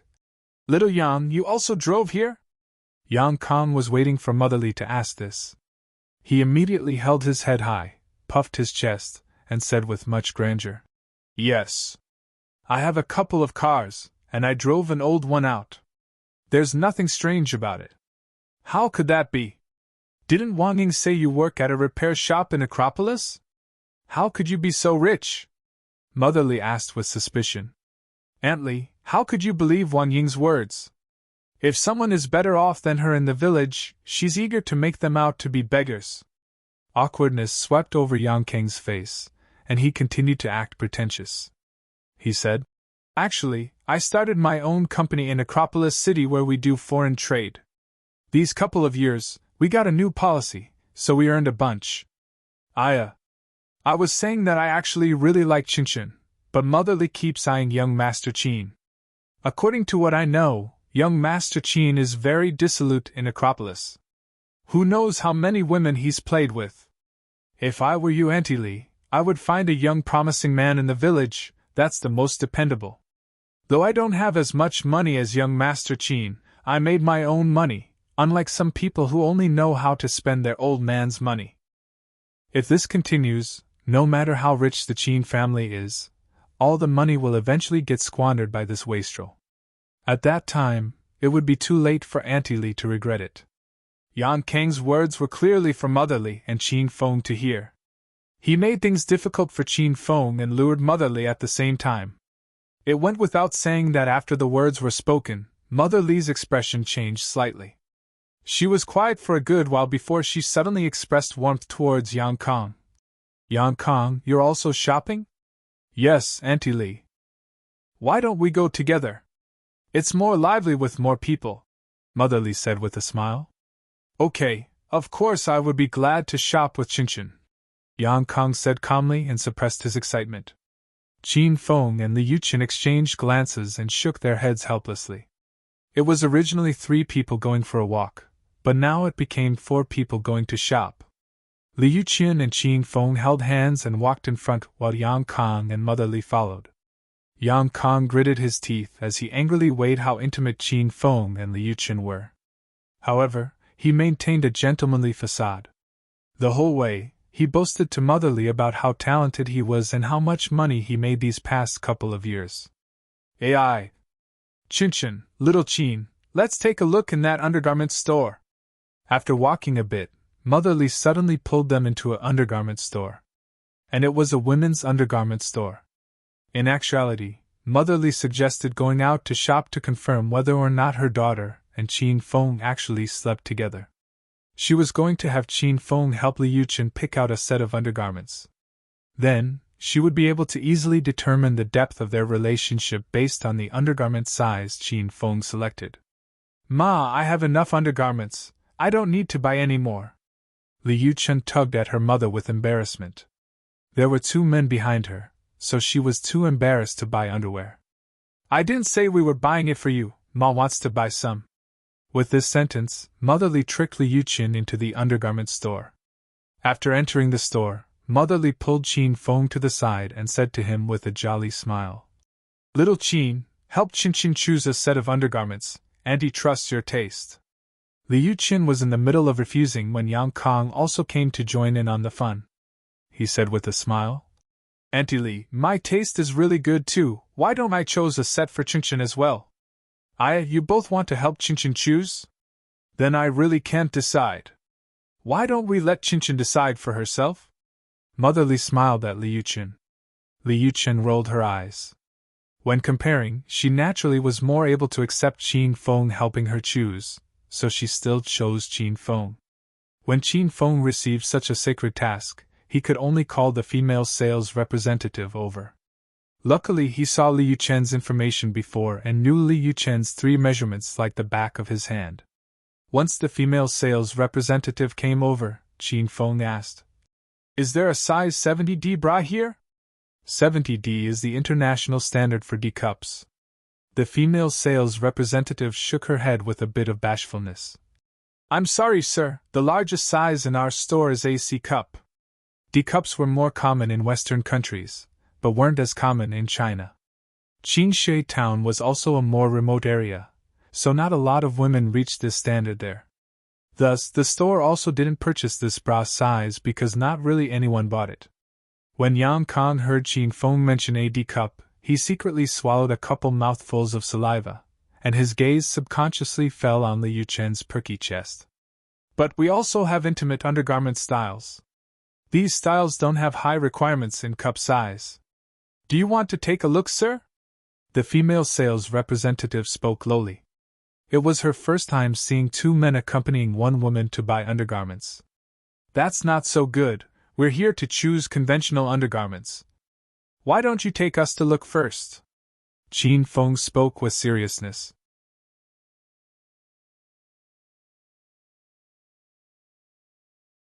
Chapter 217. Chapter 217. This isn't my car. Li Yuchen's face darkened, and she was too embarrassed to open her mouth. On the other hand, a satisfied smile appeared on Mother Li's face because Qin Feng was quite familiar with her daughter's body. The female sales representative brought the four of them to the intimate undergarment section. Different styles hung in the area: nurse, queen, teacher, catwoman, etc. Everything needed was available. The clothing material was extremely thin, and most of it was made of sheer gauze material. Only a couple of sections were made of actual cloth. Once Li Yuchen saw these items, she lowered her head in embarrassment, and wanted to find a hole to hide in. Auntie Li, these undergarments look pretty good. I would definitely like it if Qingchen wore them for me. I believe they will bring unpredictable results. However, there's too little cloth. Wouldn't Qingchen get a cold wearing them? Qin Feng liked all the styles he looked at, and spoke with feigned propriety. Mother Li currently sat between Qin Feng and Yang Kang and began to pick. However, she was a bit more partial towards Qin Feng. After all, the Qin family was too rich. Even if Qin Feng's family went to shambles, he would probably still have enough money to be fine for the rest of his life. When Mother Li saw that Qin Feng seemed to like these things, she immediately smiled. Aren't clothes that are light, soft, and fitted advocated these days? These styles are very fashionable. I think we should just buy a couple back. Qingchen, what do you say? Mother Li covertly pinched Li Yuchen's waist as she asked. Then let's buy one. Li Yuchen was swept with hopelessness. Then we'll take that pink one. Qingchen loves pink. Qin Feng pointed at the outfit with the least material. Li Yuchen clenched her teeth because she hated pink. Qin Feng clearly only said that because that outfit was the most revealing and sexy. The female sales representative turned completely red when she looked at the pink outfit. After taking it down, she said to Qin Feng, Sir, does it need to be tried on? No, hurry and wrap it up. Li Yuchen quickly waved her hand without waiting for Qin Feng to open his mouth. She would rather die than try something like this here. When Yang Kang saw what Qin Feng chose for Li Yuchen and her shy expression, he thought she liked those things. He became excited, his face flushed, and his heart beat when he thought of how Li Yuchen would look wearing that pink outfit. Qingchen, this black lace one looks good as well. Why don't I buy it for you, and when you have time, you can wear it for M.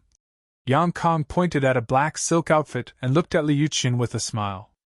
Before he could finish speaking, Li Yuchen glared fiercely at him. Scram, who wants you to buy me this kind of stuff? After exiting the undergarment shop, Li Yuchen was in no mood to continue shopping. They left the pedestrian walkway. They seemed to be here specifically to buy Li Yuchen lingerie, and would just go back after. Li Yuchen suppressed her anger, hugged Qin Feng's arm, and walked in front with a huff. Mother Li and Yang Kang were left far behind. The two returned to where the car was parked, and they still had not seen Yang Kang and Mother Li come out. Qin Feng casually leaned on Yang Kang's Porsche and waited for them. He had just leaned on the car when he saw a group of good-for-nothing swagger over. Hey, stinking brat, who let you stop your car here? Is this not a parking spot? Qin Feng wasn't too familiar with the area and thought cars really couldn't be parked there. Haha, you can park here, but you have to pay a parking protection fee. Of the five, a man with dyed purple hair stepped forward. He could tell from Qin Feng's voice that Qin Feng was an outsider, and this hooligan absolutely would not let go of these kinds of rich outsiders. When he saw that Qin Feng was young and drove a Porsche 911, he was prepared to defraud Qin Feng. We need a protection fee? Is this land yours? Qin Feng then understood that he met a native hooligan. You've guessed correctly, brat. Not only is this land ours, this Qinshe town, and wherever this elder looks is this elder's territory. What, are you dissatisfied, punk? Purple Hair glared coldly at Qin Feng. The four younger brothers behind him also had fierce expressions, and wanted to scare Qin Feng with their aura. So this is your land. Then it really doesn't make sense for me to stop the car here. Qin Feng smiled lightly and suddenly said, Brothers, then what do you say we should do? Don't fucking call us your brothers. Don't think that if you kiss ass your elder won't ask for the payment. When Purple Hair saw that Qin Feng was shocked, he waved his hands and continued to speak with a fierce expression. By parking here, you've squashed the little grass I'm growing. The grass is my treasure, and I treat them like my own flesh and blood. Now that you've squashed tens of my flesh and blood, what do you say we should do? Purple Hair wrangled with Qin Feng with a look of seriousness. The younger brothers behind him all were tickled. Aya, this is unacceptable, tens of your kin. Qin Feng had a lamenting expression. If we had to calculate, it would be quite a bit in compensation. Purple Hair didn't bring up money, Qin Feng was the one who brought it up. Purple Hair looked at Qin Feng with appraisal and said, You have pretty good awareness, brat. Then I won't be too calculating. Take out 100,000 and give it to your elder to placate his shock. Qin Feng's expression suddenly changed. He said with a bit of anger. 100,000? Brother, that doesn't sound so good. Purple Hair and his 4 underlings immediately rolled up their sleeves and glared fiercely at Qin Feng. What the hell? You squashed tens of your elder's kin to death, and you still don't want to pay up? Don't be too agitated, brothers. Of course the money has to be repaid. I just felt that it was a bit too little. After all, it's tens of your kin. Qin Feng said with a laugh. Now it was time for Purple Hair and his lackeys to be frozen in shock. The 100,000 was meant to be an exorbitant price, they just said casually. They thought that even if Qin Feng refused to pay, it would be fine if they could negotiate a price and get tens of thousands. They would have never guessed this person would raise the price on his own. As they say, there are a lot of people that are crazy and have lots of money. Purple Hair and the other 4 thought to themselves that they actually bumped into this kind of person today. Oh, of course the situation wouldn't be resolved with just 100,000. After coming back to his senses, Purple Hair immediately pursed his lips and said, The 100,000 is for placating my shock. You still have to give 200,000 to compensate for these innocent lives. The total is 300,000. Hurry and cough it up. Otherwise your elders will kill you today. Li Yuchen was attracted by the commotion.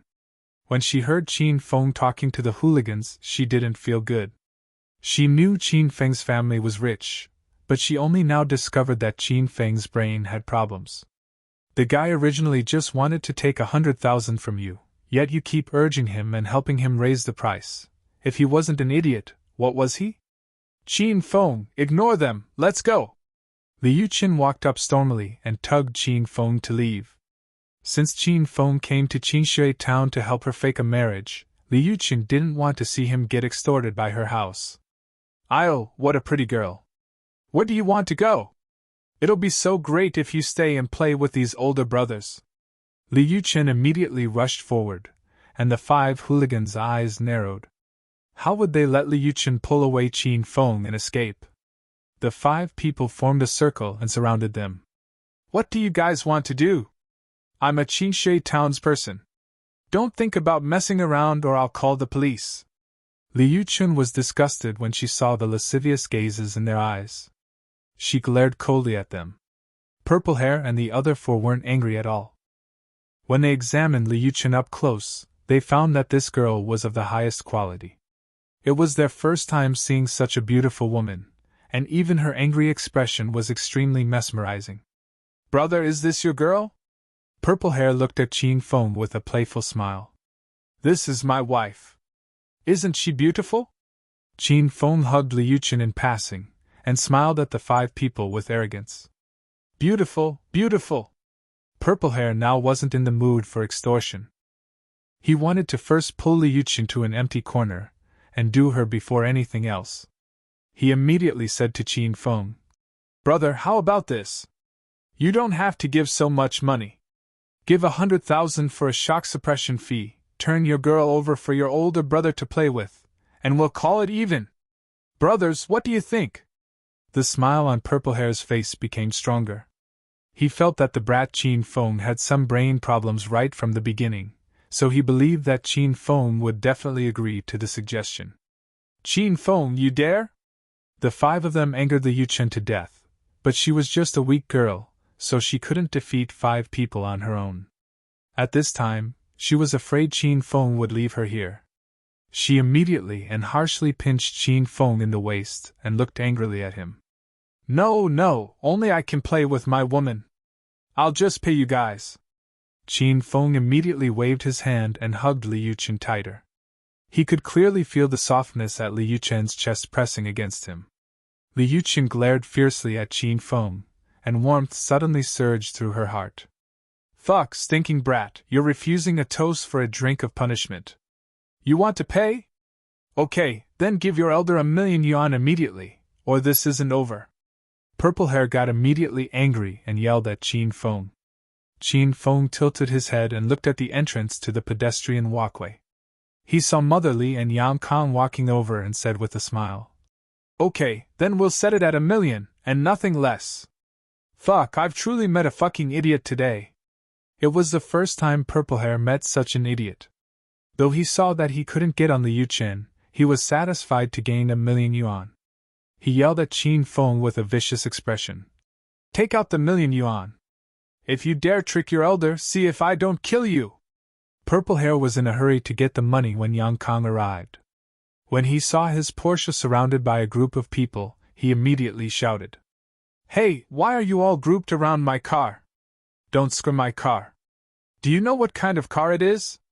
It's a Porsche 911, and it's worth over 2,000,000 yuan. Can you afford it if you ruin it? After seeing Yang Kong run over, Qin Feng hugged Liu Chen and brought her to the side. He smiled at Purple Hair. Okay, the car owner is here now. Ask him for the price we agreed upon earlier. Fuck. Purple Hair and the other 4 immediately froze and suddenly understood. It didn't seem like this brat was the Porsche's owner? No wonder he was so arrogant when talking about the price earlier. The 5 of them felt that their small hearts were deeply insulted by Qin Feng.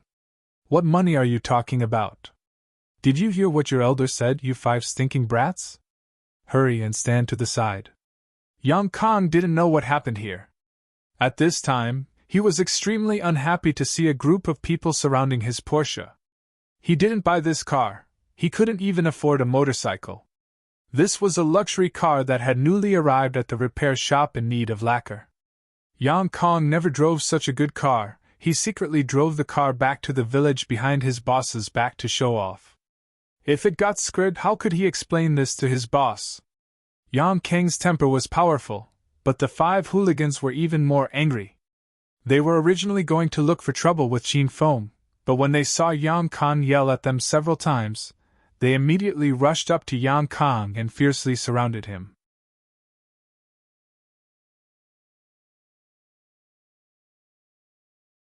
Chapter 218. Chapter 218, Rest Earlier.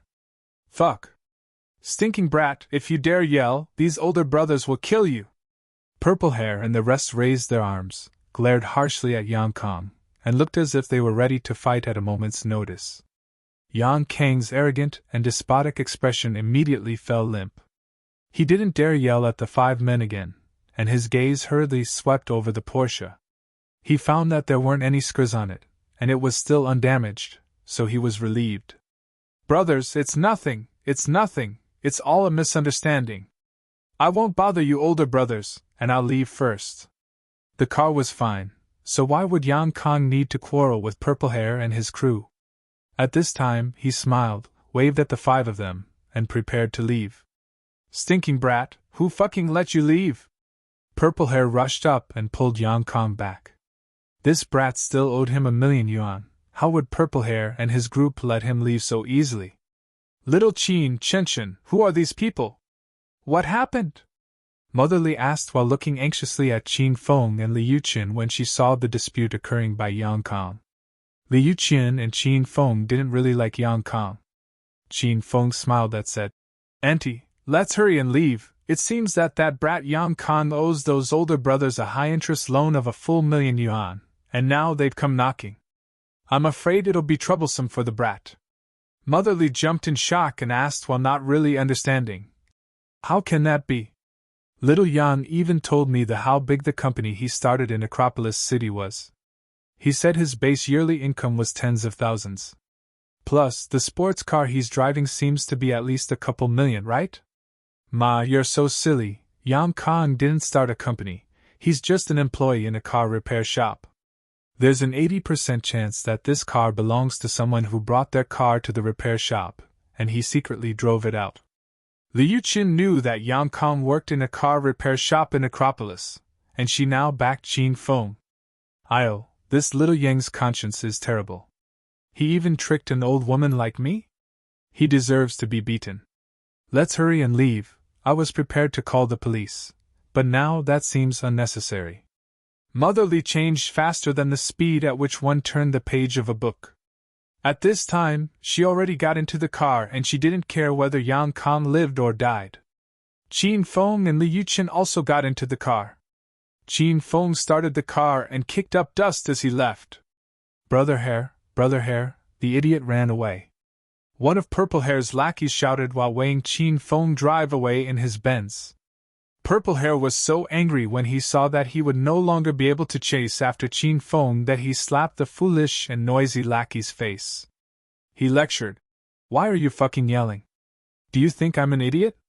We've all been cheated by that stinking brat, and I became a huge idiot." Flames of anger arose in Purple Hair's heart. He looked at Yang Kong with an icy expression and was prepared to take his anger out on this brat. "Brothers, we don't even know each other. Why do you have to block me?" When Yang Kong saw Qin Feng take the Li mother and daughter away and that he was left to face the 5 hooligans alone, he was so scared that his legs felt limp. "Stinking brat, is this car yours?" Purple Hair ignored Yang Kong and countered the question with his own. Yang Kong felt a bit suspicious, but he still nodded. "This is my car, is something wrong?" "Haha, if this is your car, brat, then that works." A sinister smile suddenly appeared on Purple Hair's face.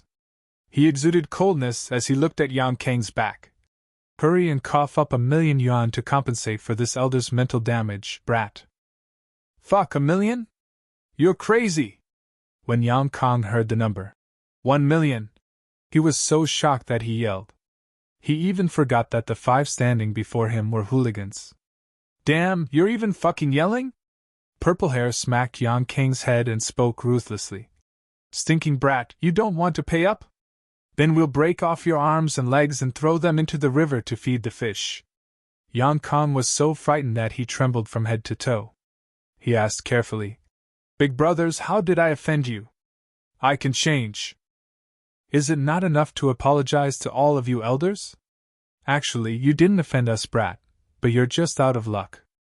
That stinking Benz driving brat from earlier pretended to be the owner of your Porsche and suggested himself that he would compensate your elder 1,000,000 yuan for the mental damage of squashing our grass.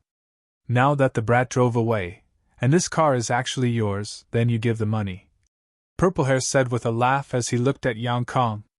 At this time, Yang Kong wanted to kill himself. He gritted his teeth and mentally cursed Qin Feng and 18 generations of his ancestors. H.U. Qin Feng already returned to Liu Chen's house. Once he entered, he sneezed a good number of times. "Little Qin, are you sick? Do you want some cold medicine?" Motherly asked caringly. Qin Feng waved his hand and said, "There's no need. I think someone was cursing me behind my back, don't worry."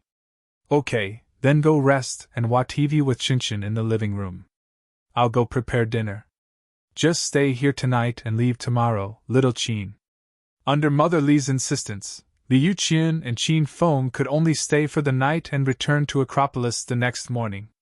Liu Qin thought that Mother Li only did this because her mother had not seen her for so long and didn't want her to leave so quickly. However, Qin Feng could see Mother Li's true intentions. She wanted him to stay for the night and see whether or not he and Liu Chen had gotten to the stage where they slept on the same bed. Not long later, it was dinner time. This meal was a banquet with Liu Chen's family and Qin Feng, so it was much quieter than the village feast at lunch. "Little Qin, we invited too many people for lunch, so you probably didn't eat well.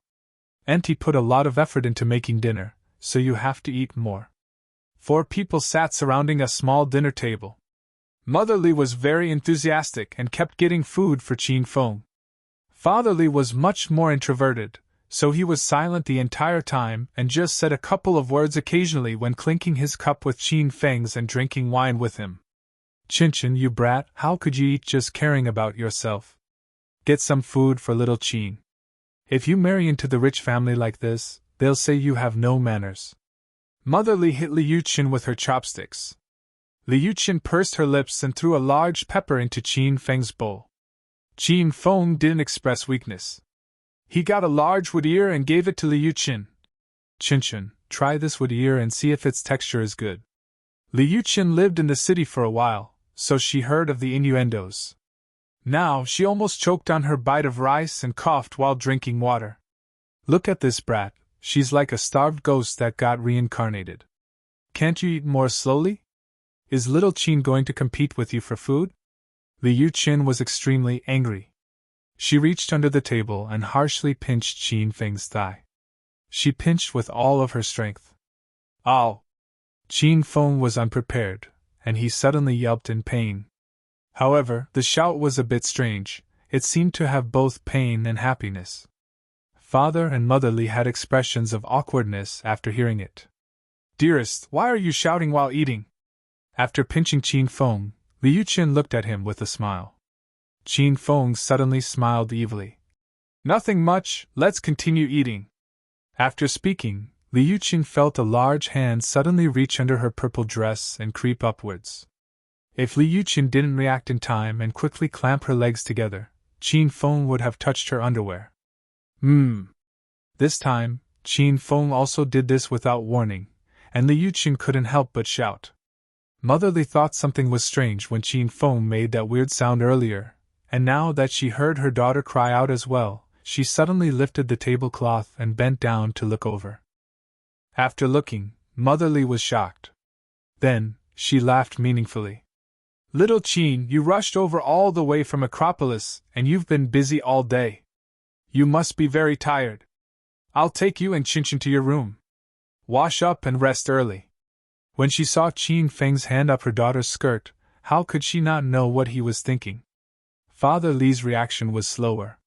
He clearly didn't realize what was going on under the table. He glared at Mother Li with a bit of anger and said, It hasn't been long since little Qin sat down to eat. Why are you telling him to sleep? Oh, you old woman, has your head gone bad? Mother Li slapped Father Li on the shoulder and said fiercely, You're too slow, old man. I don't even want to explain. I said little Qin is tired, so he is. You just eat your food. You're unable to achieve anything good, but you're good at ruining things. Mother Li expressed a whirlwind of ferociousness. Father Li could only bow his head and drink his wine of sorrows. He didn't speak anymore. Little Qin, Qinchin, I'll bring you to your room. You'll stay in Qinchin's old room tonight. I've swide it to a double bed a long time ago and cleaned the room as well. You two can just wash up and sleep. Ma, I'll sleep with you tonight. Let Dad sleep with Qin Feng. I haven't seen you for so long and I miss you. After hearing that she had to sleep in the same room and bed as Qin Feng, she immediately became nervous. How old are you? You still want to sleep with your mom? Aren't you afraid of being laughed at if this gets out? How could Mother Li consent to Liu Chen's request? She said severely. Sleep with Qin Feng tonight. It's not like you haven't slept together before. What do you have to be shy about, you silly child? Liu Chen finally understood why her mom insisted she and Qin Feng stay for the night. However, by the time she understood, it was too late. The two of them followed Mother Li into the room and arrived at a room that was around 20 square meters. There weren't really any decorations in the room, and the walls were peeling a bit. However, everything was very neat.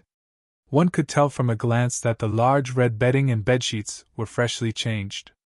Little Qin, our house definitely cannot compare to the mansion you usually live in, so we'll have to inconvenience you for tonight, Mother Li said to Qin Feng with a happy smile. You're too severe, Auntie. This house has a good ambience, Qin Feng said with a smile. He suddenly looked at Liu Qin. As long as I'm with Qinchin, I can sleep anywhere. Right, you're such a good person, little Qin, you're not arrogant. Auntie is liking you more and more. Motherly couldn't stop smiling. Hurry and wash up first, I'm going to leave. Motherly brought the two of them into the room, left a knowing smile, immediately closed the door and exited. Only Qin Feng and Liu Chen were left in the room.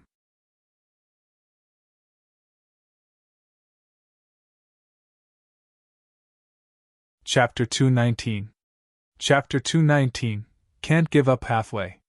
Qin Feng sat on the large bed, and Liu Chen stood nervously to the side. The atmosphere instantly became awkward. Qin Feng, it's pretty cold up here on the mountain at night. When you sleep on the ground later, use this blanket behind the bed. Don't say it cold. Liu Chen suddenly smiled sweetly at Qin Feng. Qin Feng had a look of suspicion. Chen, why would I sleep on the ground? I'm sleeping on the bed tonight. Liu Chen's smile froze. She and Qin Feng were just pretending to be a couple. How could she possibly sleep on the same bed as Qin Feng? Thus, one person had to sleep on the ground tonight. Liu Chen thought that as a woman, her body had to be more fragile, so she'd have Qin Feng sleep on the ground. In the end, this guy acted cluelessly and shamelessly. Liu Chen sat angrily beside Qin Feng and glared at him. Qin Feng, if you don't sleep on the ground, don't tell me you want me to sleep on the ground? Are you not a man? Qin Feng and Liu Chen were sitting so close together that Qin Feng could clearly smell her fragrant body. Also, since Liu Chen was nervous, a fair amount of fragrant sweat also poured out of her. Some of her hair stuck to her head, and she was extremely charming. Qin Feng's gaze unconsciously fell onto Liu Chen's body. Under the yellow light, her refined, beautiful face was soft and emitted an entrancing radiance. Her light purple, form-fitting dress emphasized the full curves of her chest, and her long, beautiful legs were extremely alluring. They seemed to emit a light fragrance that drifted over, making one want to go up and kiss them a couple of times. Previously, Qin Feng never thought that he would have the opportunity to sleep under the same roof as Liu Chen. Now that they sat so closely together on one large bed, he felt a flame ignite in his abdomen, and the gaze that he used to look at Liu Chen changed slightly. I'm asking you something, are you a man or not? When she saw that Qin Feng was taking a long time to respond, Liu Chen asked her question again with a huff. Under such an ambiguous atmosphere, these words incited a different meaning for Qin Feng. He suddenly pressed Liu Chen onto the bed and looked at her with an evil smile. You'll find out in a bit whether or not this young master is a man or not. He pressed Liu Chen down, raised the bottom of her dress to the middle of her waist, hugged her waist, and kissed her snow-white neck. Liu Chen was shocked by Qin Feng's sudden actions. She stared stupidly at Qin Feng with wide-eyed shock, and even forgot to resist.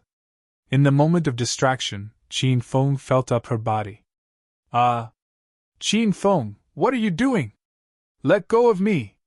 After Liu Chen regained her senses, she suddenly shouted. With a bang, the room door was suddenly shoved open. Motherly ran into the room holding a bag. Chen, what's wrong? After speaking, Motherly felt that her words were superfluous. She saw Qin Feng pressing down her daughter and felt a wave of regret. She was disrupting little Qin and her daughter's proper business. Ma, hurry up and save me! Motherly's sudden entrance made Qin Feng jump in fright. Liu Chen grabbed the opportunity to slip out and run to her mother's side. She hugged her mother's arm and had a frightened and doubtful expression. "Oh, you're so dramatic, you little brat. Ma was wrong, okay? Ma shouldn't have burst in and disturbed you too." Motherly thought her daughter was pretending because she was shy. She raised the bag in her arms and smiled. "Right, Ma came here to bring this to you guys. Doesn't little Qin like this? You'll be sure to look good wearing this later." "Alright, Ma's leaving. Don't worry, this time no one else will be interrupting you too." Motherly placed the bag in her hand on the table and smiled meaningfully at her daughter before hurriedly running out of the room. Liu Chen stood there in a daze, and she wondered if this mother really gave birth to her.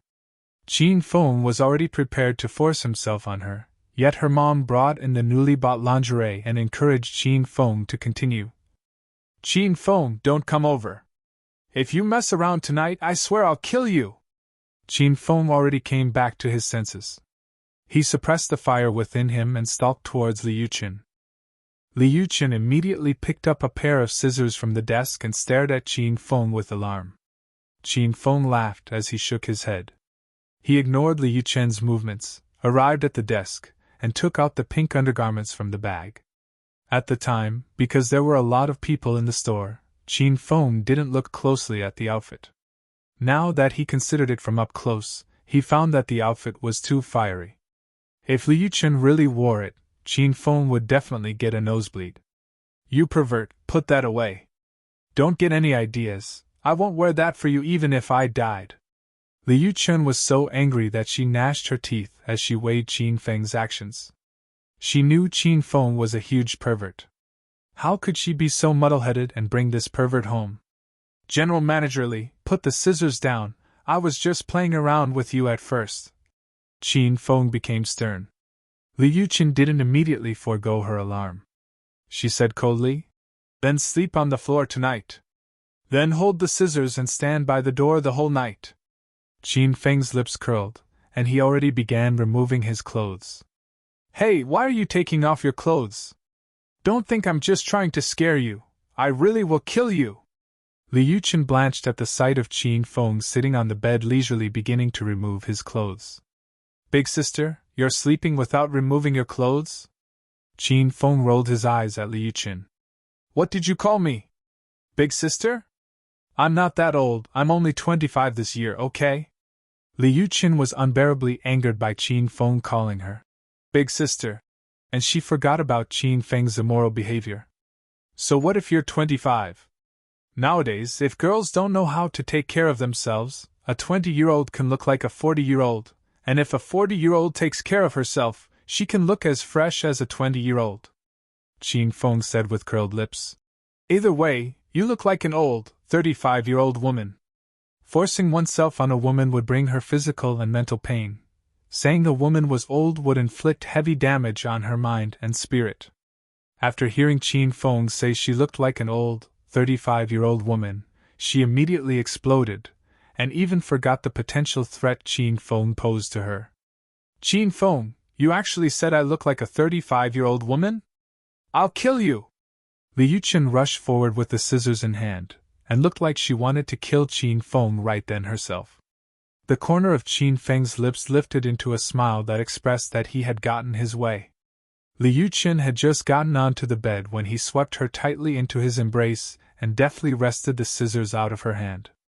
General Manager Li, your body smells so good! Qin Feng sniffed from Liu Chen's lower abdomen to her nose. Liu Chen only felt a gust of hot air coming from Qin Feng's mouth. Her whole body IED, and she immediately fell limp. Qin Feng, you horrible person, let go of me! Liu Chen had no strength to struggle, and she could only use words to threaten Qin Feng. Qin Feng's expression suddenly changed. He released Liu Chen's body and said with seriousness, General Manager Li, I won't force you, but I also don't have the habit of sleeping on the ground, so I hope you don't force me as well. After seeing that Qin Feng released her and had a look of propriety, Liu Chen also quickly calmed down. But we can't possibly sleep on the same bed. We certainly have to sleep on the same bed, and we have to cause a ruckus as well, Qin Feng suddenly said. Up until now, he still hadn't received the system's notification, so the quest regarding Liu Chen's marriage entreaty headaches had not been completed. This quest depended on Mother Li's attitude. It was clear that Mother Li still didn't completely believe in the relationship between him and Liu Chen. What do you mean? Liu Chen hugged her chest and shrank into the corner, as she looked at Qin Feng with alarm. If my guess is correct, Auntie hasn't left. She's currently squatting outside the door and listening to the sounds coming from this room, Qin Feng said with a lowered voice. Liu Chen's expression changed slightly. At this time, her thoughts returned to the task at hand. She looked at Qin Feng coldly and said, Then what should we do? Qin Feng said nothing. He suddenly turned the room's light off and swept Liu Chen tightly into his embrace. Liu Chen jumped in shock and immediately yelped. However, she hadn't yelled twice when she stopped and felt a gust of warmth pass towards her ear. Manager Li, look at the window. Auntie's shadow is really clear, isn't it? Li Yuqin immediately looked towards the window. When the lights were on, it wasn't evident, but now that the lights were off, she could clearly see Mother Li's shadow from the moonlight on the window. Is this really my birth mother? I really give up. After realizing why Qin Feng turned off the lights, she calmed down. However, once she thought of her mother hiding by the window and listening to the sounds inside the room, she didn't know what to say. Qin Feng, hurry and let go of me. Once she realized that Qin Feng was still hugging her, Li Yuqin immediately began to struggle. Qin Feng was in no hurry to let go. He blew another breath of hot air into her ear. I can't let go yet, Auntie is still monitoring us. She isn't completely convinced of our relationship, so you have to pretend to shout. Li Yuqin turned completely red from the hot air Qin Feng was blowing into her ear. She said lowly, Shout what? Love-making sounds, Qin Feng said helplessly. Li Yuqin's face darkened.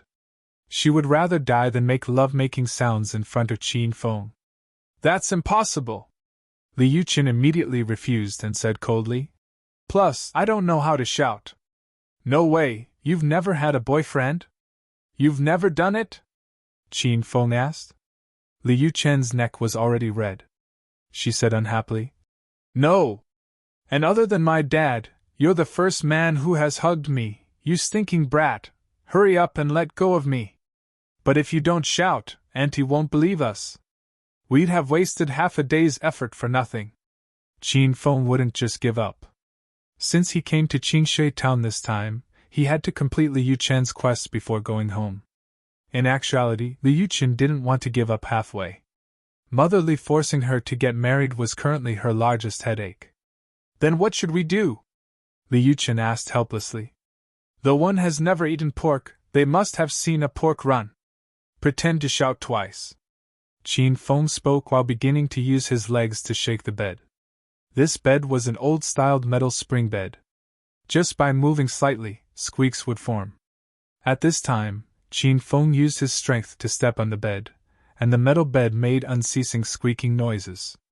Qin Feng, what are you doing? Li Yuqin jumped in shock. Coordinating with you. If the bed doesn't make noises, how could we express how intense our fighting is? Qin Feng smiled evilly. Li Yuqin's charming face was about to drip sweat. She was about to go crazy. After hearing the metal bed's noises get louder and louder, she was at her wit's end. She could only clear her throat and yell suddenly. Ah!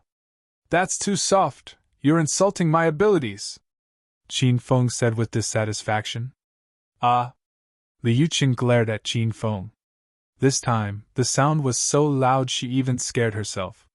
Qin Feng's expression darkened and he said coldly, Are you giving birth? Your shouts have no feeling whatsoever.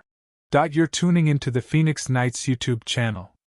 Don't forget to subscribe and join us on this journey to catch the most captivating stories.